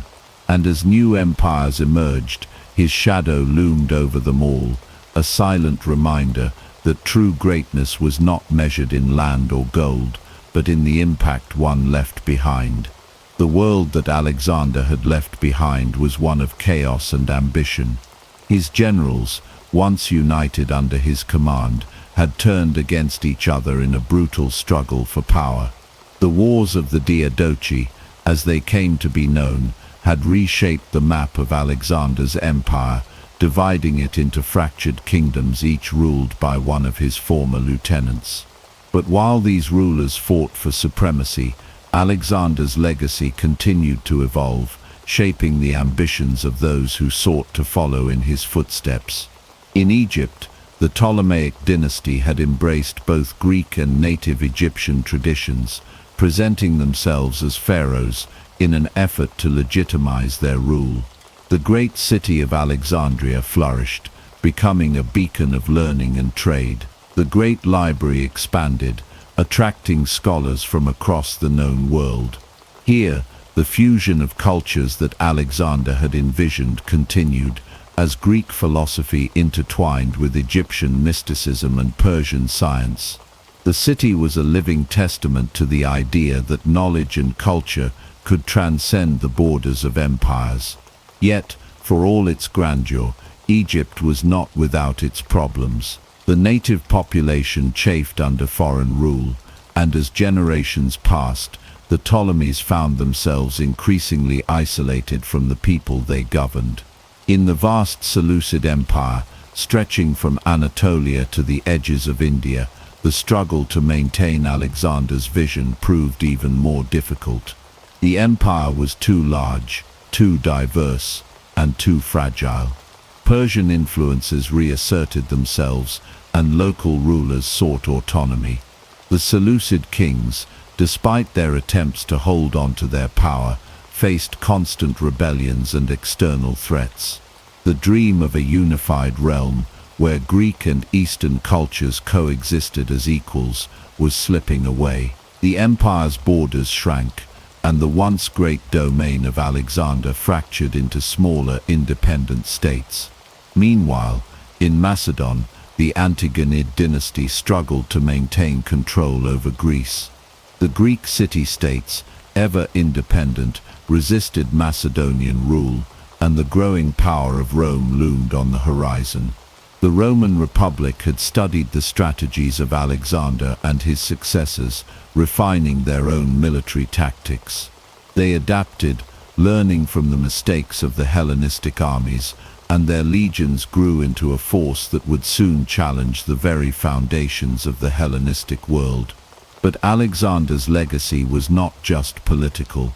His conquests had spread Greek culture across vast distances, leaving a lasting imprint on the lands he had once ruled. Cities bearing his name still thrived, from Alexandria in Egypt to far-off Bactria, where Greek influence persisted for centuries. The blending of Greek and Eastern traditions had given rise to new art, architecture, and philosophies. The very idea of empire had changed. No longer was it simply about domination, but about cultural synthesis, the merging of ideas and traditions to create something greater than the sum of its parts. Even in Rome, where the next great empire was rising, Alexander remained the ultimate symbol of conquest and ambition. Generals and statesmen looked to his campaigns as the pinnacle of military genius. His name was spoken with reverence, a reminder of what a single man could achieve with vision and determination. Though his empire had fractured, though his generals had turned against each other, and though new powers were rising, Alexander's influence endured. He had not just conquered lands, he had reshaped the world itself, setting in motion a chain of events that would echo through history for millennia. His shadow stretched across continents, a force that refused to fade, a reminder that the ambition of one man could alter the course of civilization forever. As the years passed, the world Alexander had conquered continued to change, shaped by the ripple effects of his ambitions. His generals and their descendants had carved out their own kingdoms, yet none could fully recreate the empire he had forged. The Hellenistic world was now a collection of warring states, each claiming to carry forward his legacy, yet each drifting further from the unity he had envisioned. In Egypt, the Ptolemaic dynasty still reigned, but their grip on power was weakening. The fusion of Greek and Egyptian traditions had produced a unique culture, but it had also created tensions. Native Egyptians viewed their Greek rulers as foreign occupiers, and despite their attempts to embrace the role of pharaohs, the Ptolemies remained outsiders. Alexandria, however, continued to shine as a beacon of knowledge, its library attracting the greatest minds of the age. Here, Greek philosophy met Eastern mysticism, and scholars debated the nature of the universe, unknowingly laying the groundwork for discoveries that would shape future civilizations. Further east, the Seleucid Empire teetered on the brink of collapse. Its vast lands, stretching from Anatolia to the borders of India, had proven impossible to govern as a single entity. The influence of Greek culture remained strong in the cities, but in the countryside, local traditions reasserted themselves. Revolts weakened the empire from within, while foreign enemies chipped away at its borders. The once mighty realm of Alexander's successors was disintegrating, a victim of its own vastness. In Macedon, the Antigonid dynasty faced a challenge unlike any before Rome. The Romans, having studied the tactics of Alexander and his successors, had developed their own brand of warfare. No longer were the Macedonian phalanxes invincible. The disciplined Roman legions adapted and overcame them. One by one, the Hellenistic kingdoms found themselves facing the unstoppable march of Rome. Macedon fell, and with it, Greek dominance in the Mediterranean began to wane. But even as Rome absorbed the remnants of Alexander's empire, his influence remained. The Roman generals revered him, seeking to emulate his strategies. His name was spoken in admiration, his achievements studied as the pinnacle of military and political genius. Roman leaders saw themselves as the inheritors of his vision, and his dream of a united world lived on, albeit under a different banner. Beyond the Mediterranean, Alexander's legacy endured in unexpected ways. In India, the memory of his campaign lingered, inspiring future rulers. In Persia, he was remembered as both a conqueror and a liberator, a figure of awe and complexity. And in the far reaches of Central Asia, where Greek culture had mingled with Eastern traditions, the seeds of his empire continued to bear fruit for centuries. Though his empire had long since crumbled, Alexander's mark on history was indelible. He had not merely conquered lands, he had transformed them. The world after him was forever altered, infused with the cultural and intellectual exchanges he had set in motion. He had bridged East and West, creating a fusion of ideas that would shape civilizations for millennia. As new empires rose and fell, his shadow remained. He was more than a king, more than a conqueror. He was an idea, a force of ambition, vision, and relentless pursuit of greatness. And though centuries passed, the world would never forget the name of Alexander the Great. The story of Alexander the Great does not end with his death, nor with the wars of his successors. His legend lived on, evolving with time, transforming from history into myth. To some, he was the ultimate warrior, a man who achieved the impossible and carved his name into eternity. To others, he was a tragic figure, a man consumed by his own ambition, unable to find peace even in victory. But regardless of how history judged him, his impact on the world was undeniable. Centuries passed, and each new empire that rose sought to claim a piece of his legacy. The Romans revered him, Napoleon studied him, and countless leaders after them measured their ambitions against his conquests. His tactics were analyzed in military academies, his political maneuvers debated by scholars, his vision of a connected world echoed in the ambitions of nations yet to be born.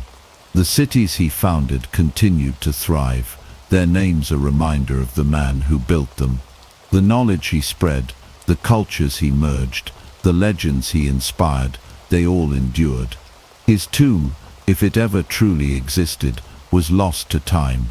Many have searched for it, hoping to find the resting place of the greatest conqueror the world has ever known, but none have succeeded. Perhaps that is fitting, for a man who never stopped moving, who sought to push the boundaries of the known world ever further. There could be no final resting place. His spirit was never meant to be confined to a tomb. It lived on in the minds of those who dared to dream as he did, to strive for more, to break the limits imposed upon them by the world. And so, as history marched forward, Alexander remained, not as a mere memory, but as a force, an eternal symbol of ambition, of brilliance, of what a single man could achieve against all odds. He had once stood at the edge of the world and gazed beyond it, believing there was always more to conquer, more to discover. His empire faded, but his influence never did, and perhaps in that, Alexander the Great achieved something far greater than conquest. He achieved immortality. The origins of Rome are steeped in myth and legend, with the most famous story being that of Romulus and Remus, twin brothers born of the god Mars and a Vestal virgin named Rhea Silvia.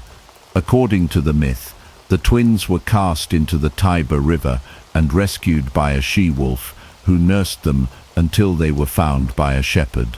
They eventually decided to build a city, but a dispute over its location led Romulus to kill Remus. Romulus then became the first king of Rome, giving the city its name. While captivating, this tale is not supported by concrete evidence. Archaeological findings suggest that the area around the Palatine Hill was occupied by small pastoral communities as early as the 10th century BCE. These settlements gradually coalesced into a single political entity by the mid-8th century BCE, consistent with the traditional founding date of 753 BCE. Rome's early political structure was that of a monarchy, and it is believed that there were 7 kings, beginning with Romulus and ending with Tarquin the Proud. Some of these kings, such as Numa Pompilius, were credited with laying the foundations of Roman religion and civil institutions, while others, like Tullus Hostilius and Ancus Marcius, expanded Rome's territory through warfare and colonization. The later kings, particularly the Etruscan rulers like Tarquinius Priscus and Servius Tullius, introduced significant cultural and political changes, including urban planning, religious rituals, and symbols of royal power.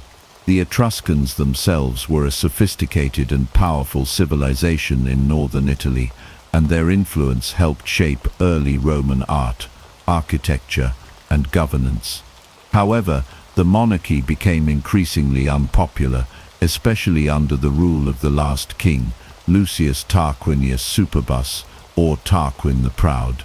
His autocratic rule and the infamous incident involving his son Sextus Tarquinius and the noblewoman Lucretia sparked a widespread revolt. Lucretia's subsequent suicide galvanized the Roman aristocracy to abolish the monarchy altogether. In 509 BCE, Rome transitioned from a monarchy to a republic, a radical political shift that transferred power from kings to elected magistrates and the Senate. This marked the beginning of the Roman Republic, a system built on a complex balance of power among consuls, the Senate, and various popular assemblies. The transition also laid the groundwork for a new Roman identity, one defined by civic duty, collective decision-making, and a deep mistrust of kingship. The memory of the monarchy, especially the tyranny of its final ruler, would haunt Roman politics for centuries, serving as a powerful warning against concentrated power. The founding myths and early history of Rome were thus not only stories of origin, but also moral and political lessons that shaped Roman culture, institutions, and values throughout its history. The year 509 BCE marked a turning point in Roman history with the overthrow of the monarchy and the establishment of the Roman Republic. This new political system was built on the principles of shared governance, legal accountability, and civic duty. Central to the structure of the Republic were 2 annually elected magistrates, known as consuls. These consuls held imperium, the supreme executive authority, but their power was deliberately limited by the fact that they had to serve jointly, thus preventing any single individual from accumulating too much influence. Alongside the consuls, the Senate played a critical role, though it initially functioned as an advisory body composed of aristocratic elders. It quickly evolved into the dominant institution in Roman politics. The Senate guided foreign policy, controlled public finances, and served as the central force in legislative matters. However, the early republic was anything but stable. Beneath the surface of this seemingly balanced government was a fierce struggle for political equality known as the conflict of the orders. This long-standing social tension pitted the patricians, the aristocratic elite, who claimed hereditary political privilege, against the plebeians, the broader body of Roman citizens who had limited rights. The plebeians, frustrated by their lack of representation and legal protection, demanded reforms. One of the earliest and most significant victories for the plebeians came with the creation of the office of the tribune of the plebs in 494 BCE. Tribunes had the power to veto legislation and protect plebeian interests, making them a powerful counterbalance to patrician dominance. The conflict of the orders unfolded over nearly 2 centuries and brought about substantial constitutional reforms. The 12 Tables, Rome's first codified laws, were established around 450 BCE, giving all citizens a basic understanding of their legal rights and responsibilities. In 367 BCE, the Licinian Sextian laws opened the consulship to plebeians, a monumental shift in Roman politics. By the early 3rd century BCE, the plebeians had secured access to nearly all political offices, although the patrician class continued to wield significant social and economic power. While these internal struggles shaped Rome's political identity, its external actions defined its rise as a power. During this period, Rome embarked on a series of military campaigns to secure dominance over the Italian peninsula. These conquests were not the result of a grand strategy, but rather a combination of opportunism, local alliances, and defensive wars. Rome's conflicts with neighboring tribes and city-states, such as the Volsci, Aequi, Etruscans, and Samnites, gradually extended Roman control through central and southern Italy. The Samnite Wars, a series of 3 conflicts fought between 343 and 290 BCE, were particularly critical. These wars tested Roman military resilience and political cohesion, leading to significant territorial expansion. Rome's approach to governance in conquered territories was a key factor in its success. Rather than simply subjugate and exploit newly conquered peoples, Rome often extended varying degrees of citizenship and autonomy. This policy helped integrate diverse communities into the Roman system, fostering loyalty and long-term stability. The Roman military also evolved during this period, shifting from a citizen militia to a more structured and professional fighting force, capable of sustained campaigns and complex maneuvers. By 264 BCE, the year marking the beginning of the First Punic War, Rome had become the dominant power on the Italian peninsula. Its political system had matured through internal struggle, and its military had been tempered by decades of warfare. What had begun as a small republic surrounded by hostile neighbors had grown into a burgeoning power poised to challenge the greatest empires of the Mediterranean world. The foundation was now set for Rome's transformation from a regional force into a global superpower. The Punic Wars were a series of 3 epic conflicts fought between Rome and the powerful North African city-state of Carthage between 264 and 146 BCE. These wars not only determined dominance over the Western Mediterranean, but also reshaped the geopolitical landscape and catapulted Rome from a regional power into a true superpower. The First Punic War began in 264 BCE, over control of Sicily, a strategically crucial island. Although Rome had no prior naval tradition, it quickly adapted by reverse engineering captured Carthaginian ships and building a formidable fleet. The Romans innovated naval warfare with the corvus, a boarding device that allowed Roman soldiers to turn sea battles into infantry skirmishes. After more than 2 decades of brutal conflict, Rome emerged victorious in 241 BCE, claiming Sicily as its first overseas province. This victory set the stage for future expansion and provoked Carthaginian resentment that would soon reignite hostilities. The Second Punic War, which began in 218 BCE, is perhaps the most famous due to the exploits of the Carthaginian general Hannibal Barca. Hannibal's bold and audacious strategy involved leading a massive army, including war elephants, across the Alps into northern Italy. His unexpected route and early victories at battles such as Trebia, Lake Trasimene, and especially Cannae, where he annihilated a much larger Roman force, shocked the Roman world and nearly brought the Republic to its knees. However, despite Hannibal's military genius and over a decade of campaigning in Italy, he failed to capture Rome itself. Rome's response was to avoid pitched battles with Hannibal, while slowly wearing down Carthaginian influence and opening new fronts. The Roman general Scipio Africanus took the war to North Africa, forcing Hannibal to return home. At the decisive Battle of Zama, in 202 BCE, Scipio defeated Hannibal, ending the war and cementing Rome's dominance. Carthage was left weakened but not destroyed. The Third Punic War, beginning in 149 BCE, was driven more by Roman fear and ambition than necessity. Despite Carthage having abided by the harsh peace terms from the previous war, some Roman leaders, notably Cato the Elder, insisted that Carthage must be eliminated. The Roman siege of Carthage lasted 3 years and culminated in 146 BCE. With the complete destruction of the city. Carthage was razed, its population enslaved, and its territory annexed as the Roman province of Africa. The conclusion of the Punic Wars marked a dramatic transformation in Rome's role on the world stage.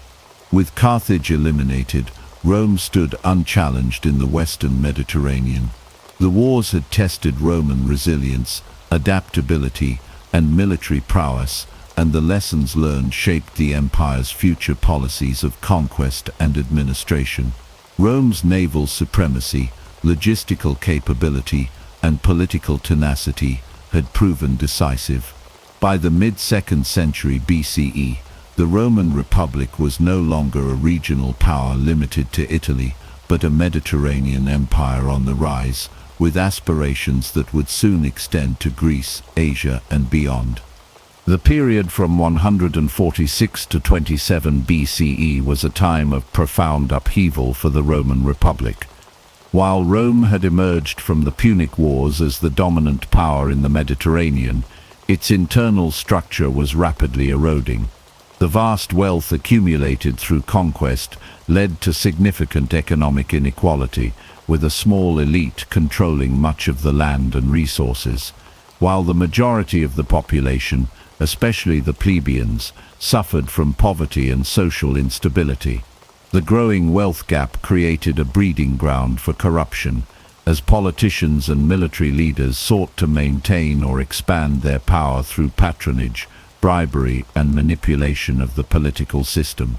The Roman Republic, built on the ideals of shared governance and civic duty, found itself increasingly dominated by a few powerful individuals who used their wealth and influence to control the Senate, the assemblies, and even the military. Social unrest became more frequent as the lower classes demanded land reforms, debt relief, and greater representation. The Gracchi brothers, Tiberius and Gaius, were early champions of plebeian rights, pushing for reforms that would redistribute land and address economic inequality.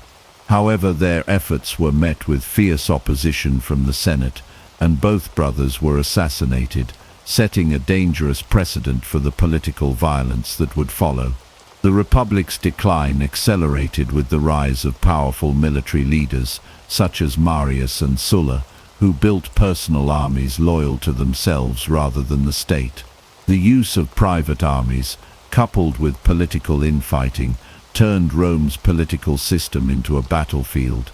The first of a series of civil wars broke out between the forces of Marius and Sulla, and in 82 BCE, Sulla emerged victorious, becoming dictator for an unprecedented term of several years.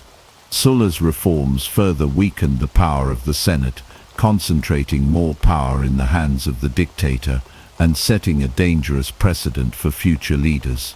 The Republic was now in a state of permanent crisis, and it was within this chaotic environment that Julius Caesar emerged. Julius Caesar was a military genius and a shrewd politician. He first gained prominence in the 60s BCE as part of the First Triumvirate, an unofficial political alliance with Pompey and Crassus, two of Rome's most powerful figures. Together they dominated Roman politics and circumvented the traditional power structures. Caesar's military campaigns in Gaul, however, would prove to be his ticket to ultimate power. His conquest of Gaul from 58 to 50 BCE made him one of the most popular and powerful men in Rome, but it also made him a direct threat to the established political order. In 49 BCE, after his term as consul had ended, Caesar crossed the Rubicon River with his army, an act of insurrection that led to civil war. The phrase "crossing the Rubicon" has since become synonymous with making an irreversible decision. Caesar's forces defeated Pompey's armies, and Pompey himself fled to Egypt, where he was assassinated. Caesar returned to Rome as the undisputed leader of the Republic, and was declared dictator perpetuo, dictator for life. His concentration of power alarmed many, particularly those who feared that he intended to establish a monarchy. On the Ides of March, 44 BCE, a group of conspirators led by Brutus and Cassius assassinated Caesar, believing that they were saving the Republic from tyranny. However, Caesar's death did not restore the Republic. Instead, it plunged Rome into a new round of civil wars as rival factions fought for control. The power vacuum left by Caesar's assassination was filled by his adopted heir, Octavian, later Augustus, who had been in a position of relative power within Caesar's inner circle. Octavian, Pompey's son-in-law, and Mark Antony, a loyal general under Caesar, initially formed the Second Triumvirate to avenge Caesar's death and consolidate their power. However, tensions soon arose between Octavian and Antony, culminating in the famous Battle of Actium in 31 BCE. Octavian's forces defeated Antony and his ally, Cleopatra, Queen of Egypt, ending their aspirations for power. Following his victory, Octavian became the uncontested ruler of Rome. In 27 BCE, Octavian formally ended the civil wars by accepting the title of Augustus, signaling the dawn of the Roman Empire. With his rise to power, the Roman Republic came to an end, and Rome transitioned from a republic to an autocracy, with Augustus as its first emperor. The fall of the Republic was not a single event, but a prolonged process of political decay, military intervention, and social unrest. While the Republic's ideals of shared governance and civic duty had long been abandoned by the time of Augustus's rise, the transformation was complete when he took the title of emperor, signaling the end of the Roman Republic and the beginning of the Roman Empire. The age of emperors, beginning with Augustus in 27 BCE, marked the start of a new era in Roman history. Augustus, born Gaius Octavius, was the first emperor of Rome, and his reign heralded the end of the civil wars and the dawn of the Roman Empire. Augustus was a master of political strategy, and he skillfully presented himself as the restorer of the Republic, despite holding absolute power. His reign was marked by a series of reforms that stabilized the empire and laid the foundation for a new, enduring political system. One of Augustus's most significant reforms was the restructuring of the Roman state. He maintained the outward appearance of republican institutions, but in reality he held ultimate authority, consolidating power in the office of the emperor. Augustus reformed the Senate, ensuring that it remained a body of loyal supporters, while he personally controlled the military and held the title of princeps, or first citizen, which gave him unparalleled influence over Rome's political and military affairs. Augustus's military reforms were equally important. He created a standing professional army with soldiers who served for fixed terms, which helped ensure the loyalty of the legions to the emperor. Augustus also established the Praetorian Guard, an elite unit tasked with protecting the emperor.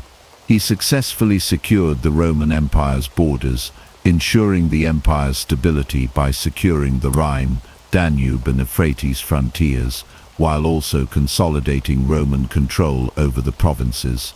Augustus's reign marked a period of relative peace and prosperity known as the Pax Romana, or Roman peace.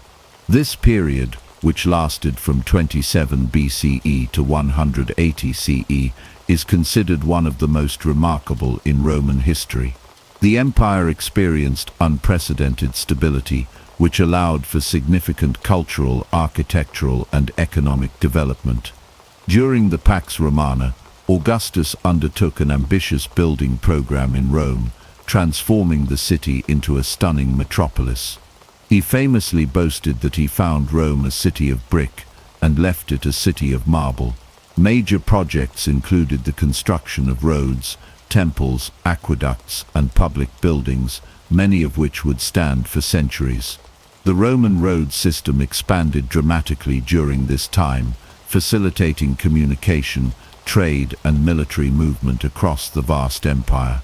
The famous Roman roads, some of which are still in use today, were key to maintaining the cohesion of the empire. Augustus also promoted the arts and literature, fostering the works of poets such as Virgil, Horace, and Ovid, whose writings became emblematic of Roman culture.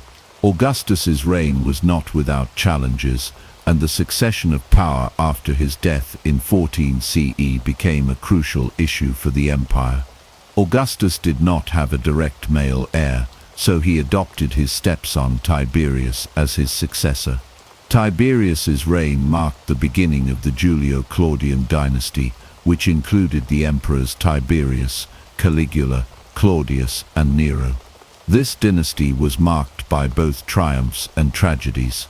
Tiberius, though a capable military leader, was often seen as a paranoid and reclusive ruler, leaving much of the administration of the empire to his officials. Caligula, his successor, is infamous for his cruelty and erratic behavior, which included appointing his horse as a consul and engaging in lavish and tyrannical excesses. Caligula's assassination in 41 CE led to the rise of his uncle Claudius, who proved to be a competent and relatively popular emperor. Claudius expanded the empire, notably by conquering Britain in 43 CE, and his reign was marked by reforms to the legal system and the expansion of public infrastructure. However, Claudius's death in 54 CE led to the rise of his stepson Nero, whose rule would be marred by scandal and corruption. Nero's reign was marked by a series of disasters, including the Great Fire of Rome in 64 CE, which many believed he either started or failed to control, and the persecution of Christians. Nero's erratic behavior, along with his failure to respond effectively to various crises, led to widespread unrest and his eventual suicide in 68 CE. The fall of Nero marked the end of the Julio-Claudian dynasty and set the stage for a period of civil war known as the Year of the Four Emperors, during which several military leaders vied for control of the empire. Ultimately, Vespasian, the founder of the Flavian dynasty, emerged victorious and restored stability to the empire. Despite the challenges of the Julio-Claudian dynasty, the Pax Romana continued under the Flavians and later emperors, with the empire reaching its territorial peak during the reign of Trajan 98-117 CE. Under Trajan, the Roman Empire expanded to its greatest extent, stretching from Britain in the west to Mesopotamia in the east, encompassing a vast array of diverse cultures and territories. The stability of the Pax Romana allowed Rome to become a cultural and economic powerhouse, creating a legacy that would influence the Western world for centuries. The Age of Emperors, which began with Augustus, was defined by monumental achievements in governance, culture, and infrastructure. Although the emperors who followed Augustus faced their own challenges, the period established a model of imperial rule that would endure for centuries and cement the Roman Empire's place in history as one of the most powerful and influential civilizations the world has ever known.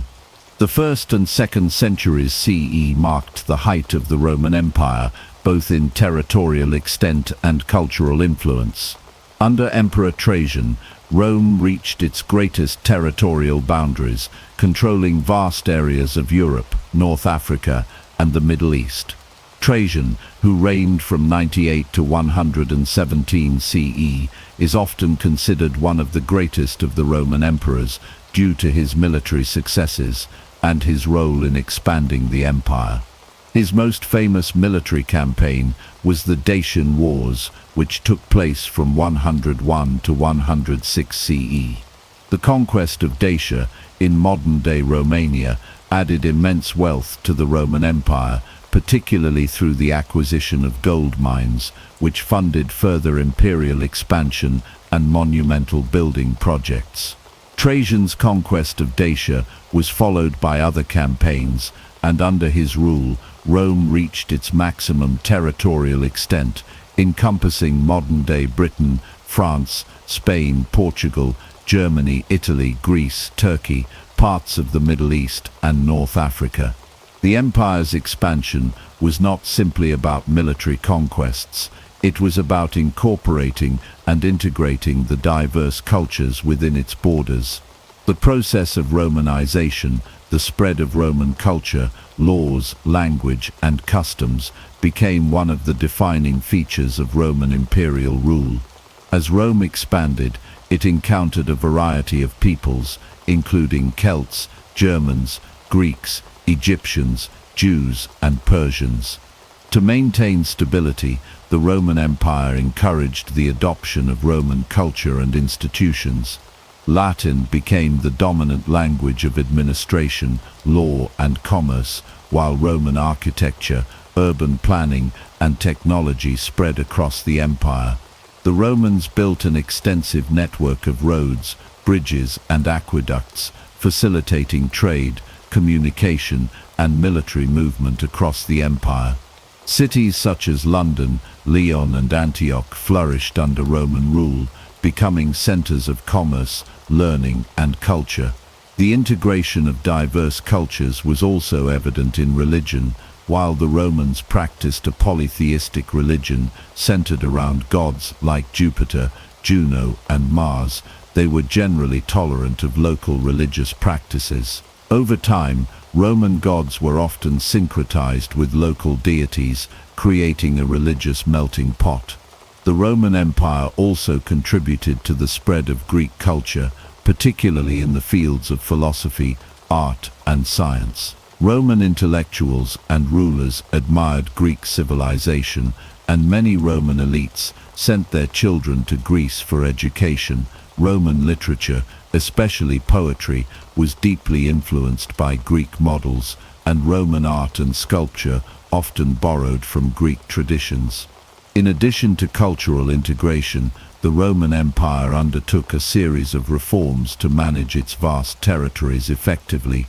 The empire was divided into provinces, each governed by a Roman-appointed official. While the emperor had ultimate authority, many provinces enjoyed a significant degree of local autonomy, allowing them to retain some of their own traditions and customs. This balance between central control and local autonomy helped ensure the stability of the empire. The Roman military played a crucial role in both conquest and maintaining peace within the empire.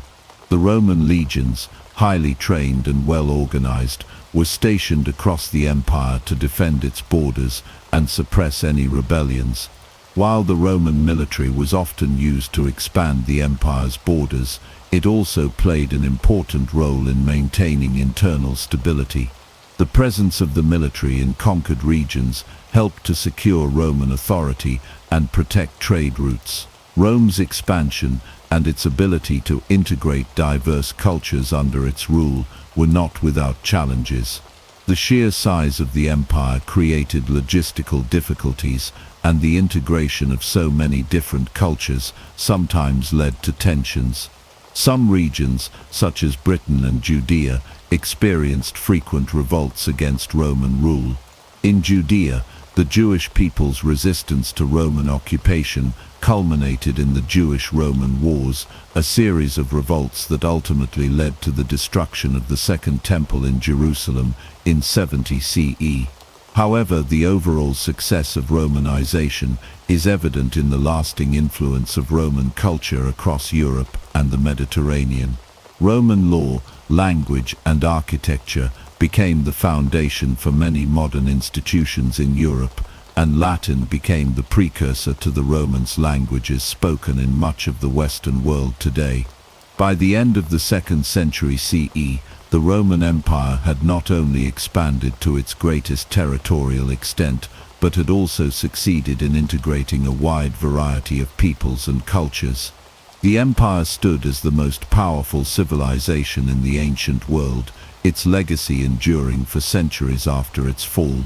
The 3rd century crisis, spanning from 235 to 284 CE, was one of the most tumultuous periods in Roman history. It was marked by political instability, economic decline, external invasions, and the near collapse of the Roman Empire.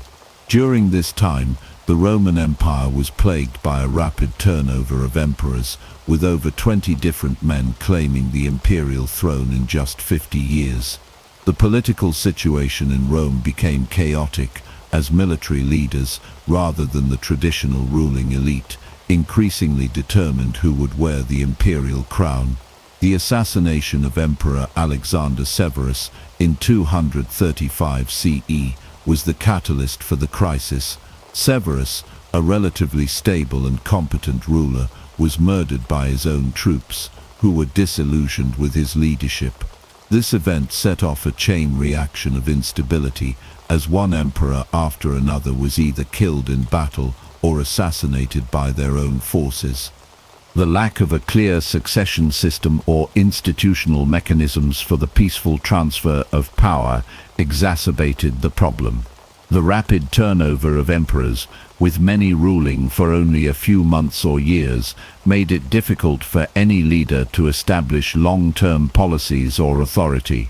This weakened the central authority of the emperor and created a power vacuum that was filled by military leaders and regional commanders. As a result, the empire was plagued by constant civil war, with different factions fighting for control.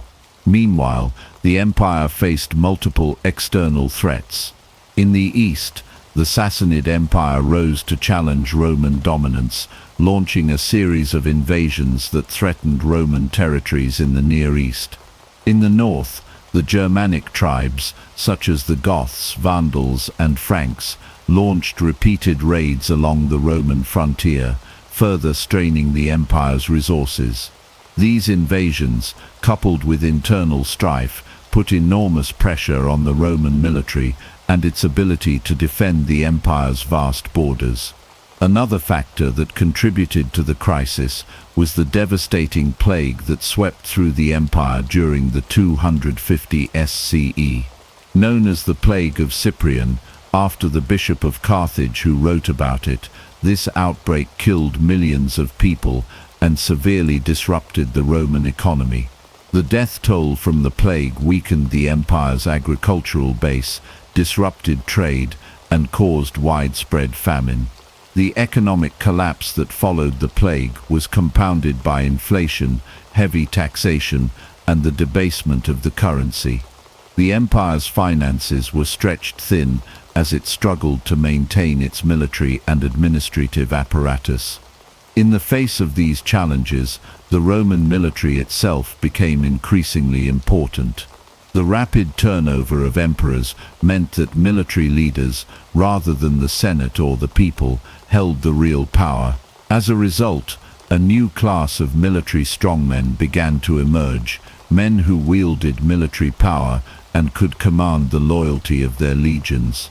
These generals were often able to seize power for themselves, either by force or by manipulation. One of the most famous of these military strongmen was Emperor Gallienus, who ruled from 253 to 268 CE.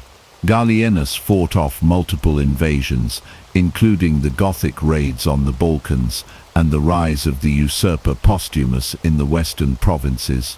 Despite his efforts, however, Gallienus was unable to fully restore order, and the empire continued to fragment. Another significant figure during this period was Aurelian, who reigned from 270 to 275 CE. Aurelian is often credited with restoring the empire's stability after decades of chaos.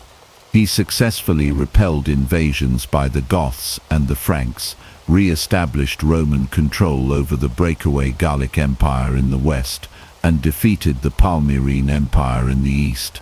Aurelian's military successes earned him the title Restorer of the World, and his reign marked the beginning of a slow recovery from the 3rd century crisis. Despite Aurelian's efforts, the empire was still in disarray, and it would take another nearly decade-long process of reforms to fully stabilize the Roman state. The 3rd century crisis ended in 284 CE, when Emperor Diocletian came to power. Diocletian's reign marked a turning point in Roman history. He recognized that the empire was simply too large and too diverse to be ruled by a single emperor. In response, he introduced a series of sweeping reforms, including the division of the empire into two parts, the Eastern and Western Roman empires, and the establishment of the Tetrarchy, a system of joint rule by multiple emperors. These reforms would lay the groundwork for the transformation of the Roman Empire in the late 3rd and early 4th centuries, paving the way for its eventual division into two distinct entities, the Western Roman Empire and the Eastern Roman Empire, also known as the Byzantine Empire. The reigns of Diocletian and Constantine in the late 3rd and early 4th centuries CE marked a critical turning point in Roman history. Faced with a crumbling empire, both emperors introduced significant reforms to stabilize and restructure the Roman world. Diocletian, who became emperor in 284 CE, inherited an empire in crisis. The 3rd century crisis had left the Roman Empire divided, weakened, and on the verge of collapse. Diocletian recognized that the empire, due to its vast size and diverse peoples, could no longer be ruled by a single emperor. To address this, he introduced the Tetrarchy, a system of joint rule in which the empire was divided into 4 parts, each ruled by a separate emperor. Diocletian himself ruled the eastern half, while his trusted general Maximian ruled the western half. Each emperor, known as an Augustus, was supported by a subordinate emperor, a Caesar, who would eventually succeed them. The idea behind the Tetrarchy was to make the empire more manageable by ensuring that different regions were governed by experienced rulers who could respond quickly to internal or external threats. This system brought a temporary period of stability to the empire, allowing for better defense along the borders and more efficient governance. Diocletian also implemented sweeping economic reforms. He introduced price controls to curb inflation, reformed the tax system, and attempted to stabilize the currency. However, his most enduring reform was the creation of a more bureaucratic and centralized government. Diocletian strengthened the imperial court and military, dividing the empire into smaller administrative units known as dioceses and provinces. While these reforms temporarily stabilized the empire, they also laid the groundwork for further divisions in the future. After Diocletian's abdication in 305 CE, the Tetrarchy began to unravel as rivalries between emperors escalated, leading to civil wars. Amidst this turmoil, Constantine emerged as a dominant figure. Constantine, the son of the Western Emperor Constantius Chlorus, became emperor in 306 CE after his father's death. Constantine's rise to power was not immediate, and he faced multiple challenges from other claimants to the throne. However, after a series of military victories, Constantine eventually became the sole emperor of both the eastern and western parts of the empire. Constantine's reign marked a series of significant reforms, but none were as transformative as his relationship with Christianity. In 312 CE, Constantine won the Battle of the Milvian Bridge against his rival Maxentius. According to legend, before the battle, Constantine saw a vision of the Christian symbol, the Chi-Rho, along with the words, "In this sign you will conquer." Interpreting this vision as a divine sign, Constantine converted to Christianity and became its first openly Christian emperor.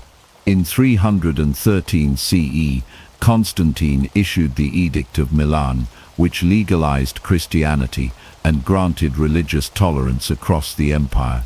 This was a monumental shift, as Christians had long been persecuted for their beliefs. Constantine's embrace of Christianity transformed not only the Roman Empire, but also the course of world history.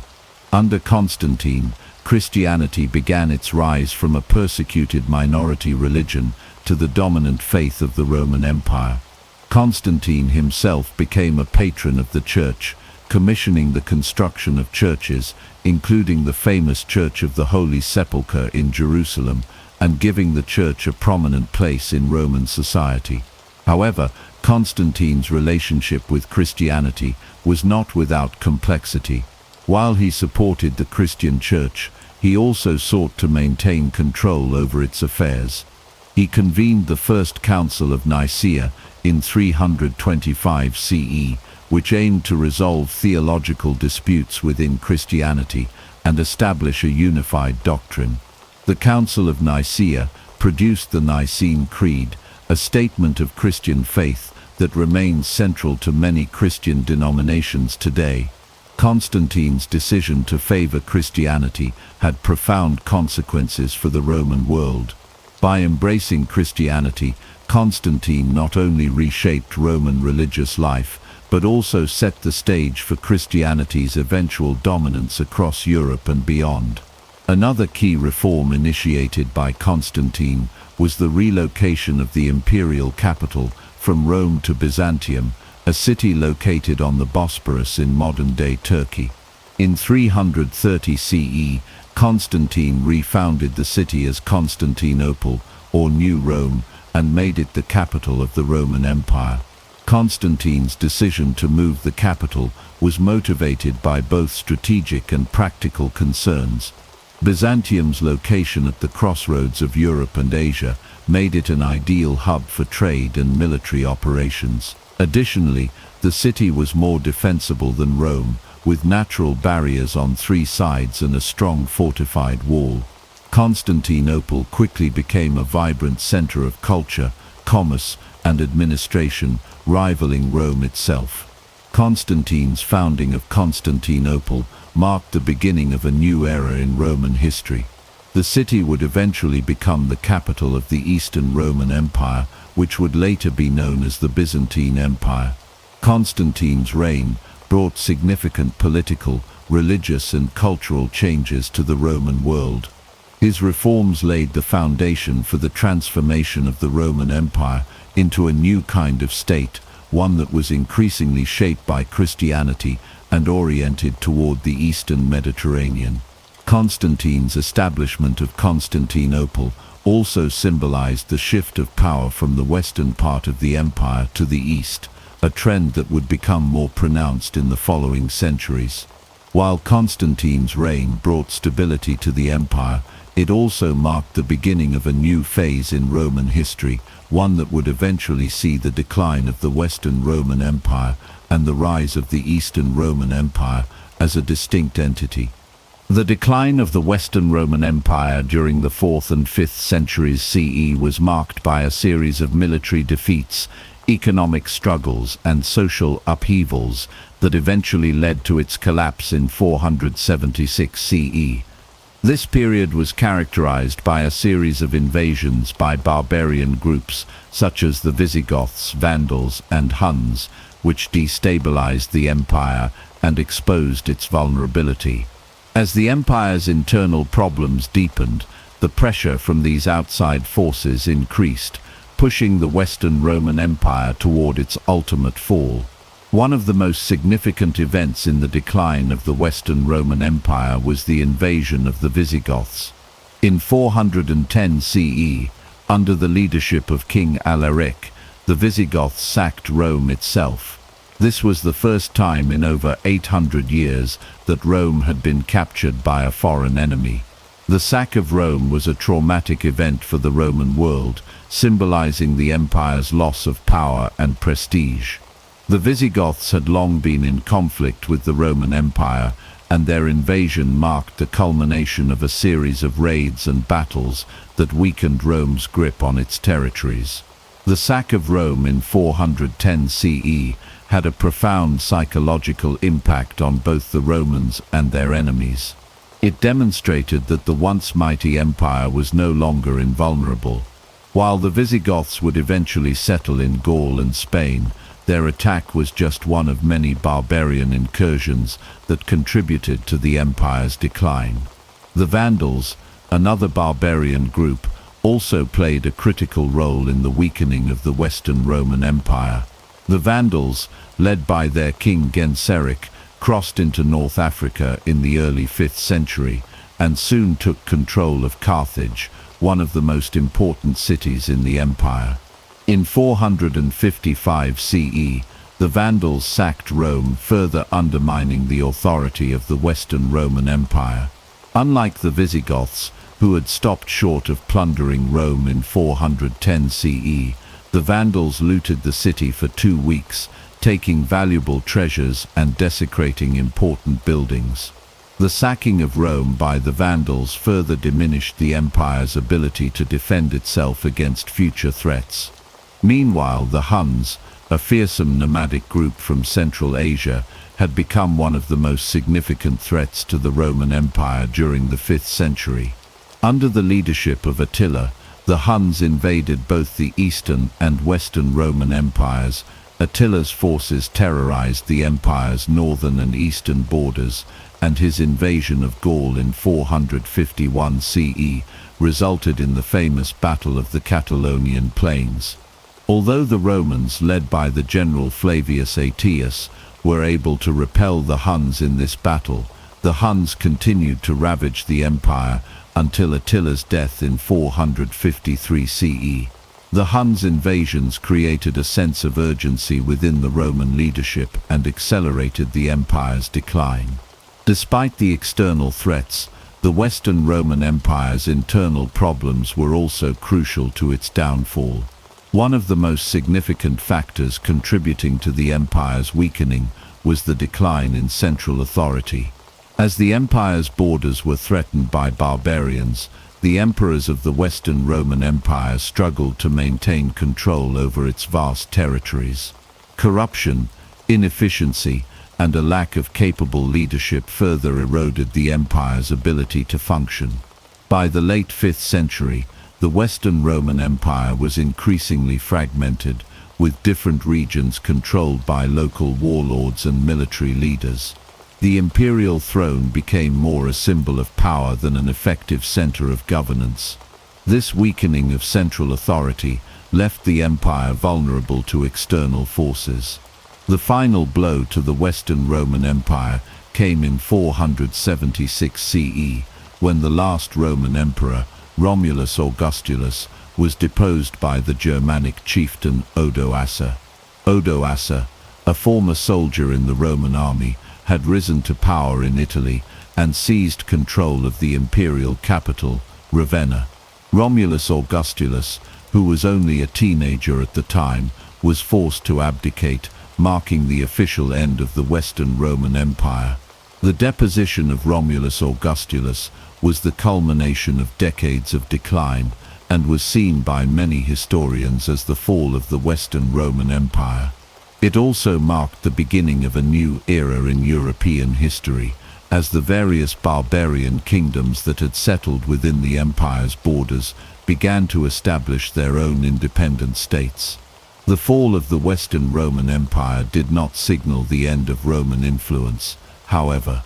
The Eastern Roman Empire, also known as the Byzantine Empire, continued to thrive for another 1,000 years, preserving many aspects of Roman culture, law, and governance. In fact, many of the territories that had once been part of the Western Roman Empire would later be reclaimed by the Byzantine Empire, such as parts of Italy, North Africa, and Spain. Despite the fall of the Western Roman Empire, its legacy lived on, influencing the development of medieval Europe and the formation of the modern world. The decline and fall of the Western Roman Empire were the result of a combination of internal weaknesses and external pressures.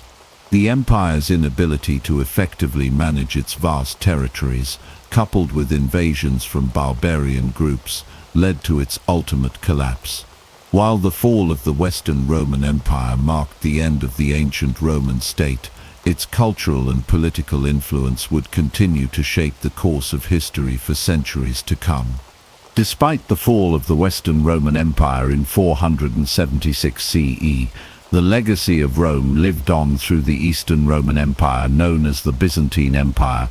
The Byzantine Empire, with its capital at Constantinople, modern-day Istanbul, was a continuation of the Roman Empire in the East, preserving much of Roman culture, governance, and law for another 1,000 years. The Byzantines considered themselves Romans and viewed their empire as the legitimate successor to the Roman state. They inherited Roman traditions, such as the imperial system of government, the Senate, and Roman law, and adapted them to their own needs. The Byzantine Empire played a crucial role in preserving the knowledge and culture of the ancient world, especially during the early medieval period when much of Europe was in a state of decline. The Byzantines were also instrumental in preserving Roman law, which would go on to influence legal systems throughout Europe and the Western world. One of the most significant legacies of the Byzantine Empire was its legal code, the Corpus Juris Civilis, also known as the Justinian Code. Commissioned by the Byzantine Emperor Justinian the 6th century CE, the Justinian Code was a comprehensive compilation of Roman legal principles and precedents. It became the foundation for legal systems in many European countries and remains a key influence on modern civil law today. In addition to law, the Byzantines preserved and developed other aspects of Roman culture, such as architecture, language, and art. The architectural styles of ancient Rome were adapted by the Byzantines to create some of the most iconic structures of the medieval world, including the Hagia Sophia in Constantinople. The use of domes, arches, and intricate mosaics became hallmarks of Byzantine architecture.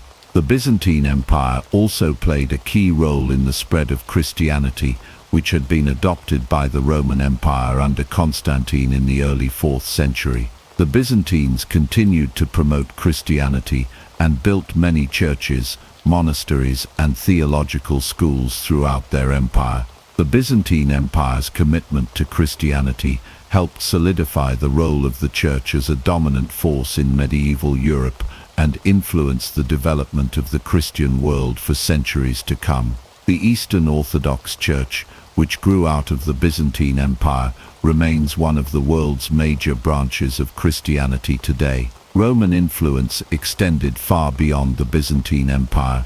Even after the fall of Rome, Roman law, language, and culture continued to shape European society and the Western world. Latin, the language of the Romans, remained the lingua franca of scholarship, the church, and diplomacy throughout medieval Europe. Many modern European languages, including French, Italian, Spanish, and Portuguese, evolved from Latin, and the Roman alphabet became the standard for written communication across Europe. Roman law, especially as embodied in the Justinian Code, continued to shape the legal systems of medieval Europe. Roman architecture, with its emphasis on monumental buildings, roads, and aqueducts, continued to influence European construction practices. Even in the post-Roman period, many medieval kings and rulers looked to Rome as a model for governance and sought to revive the glory of the Roman Empire. The Holy Roman Empire, which was established in 800 CE by Charlemagne, claimed to be the successor to the Roman Empire, although it was based in Central Europe rather than Rome. The Holy Roman Empire sought to restore the political unity of Europe under the banner of Roman traditions, though it was a much more decentralized and fragmented entity than the ancient Roman Empire. The legacy of Rome also shaped the medieval world in profound ways. After the fall of the Western Roman Empire, Europe entered a period of instability and fragmentation known as the Dark Ages. During this time, the institutions of the Roman Empire, such as the Church and the remnants of Roman law, played a key role in providing stability and continuity. The Church, in particular, became a central institution in medieval Europe, preserving Roman cultural and intellectual traditions and acting as a unifying force in a fragmented continent.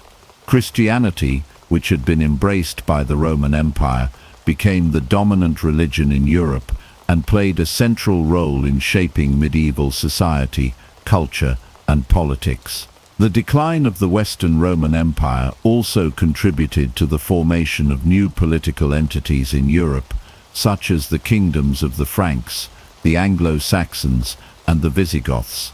These kingdoms, while distinct from the Roman Empire, were heavily influenced by Roman law, governance, and military organization.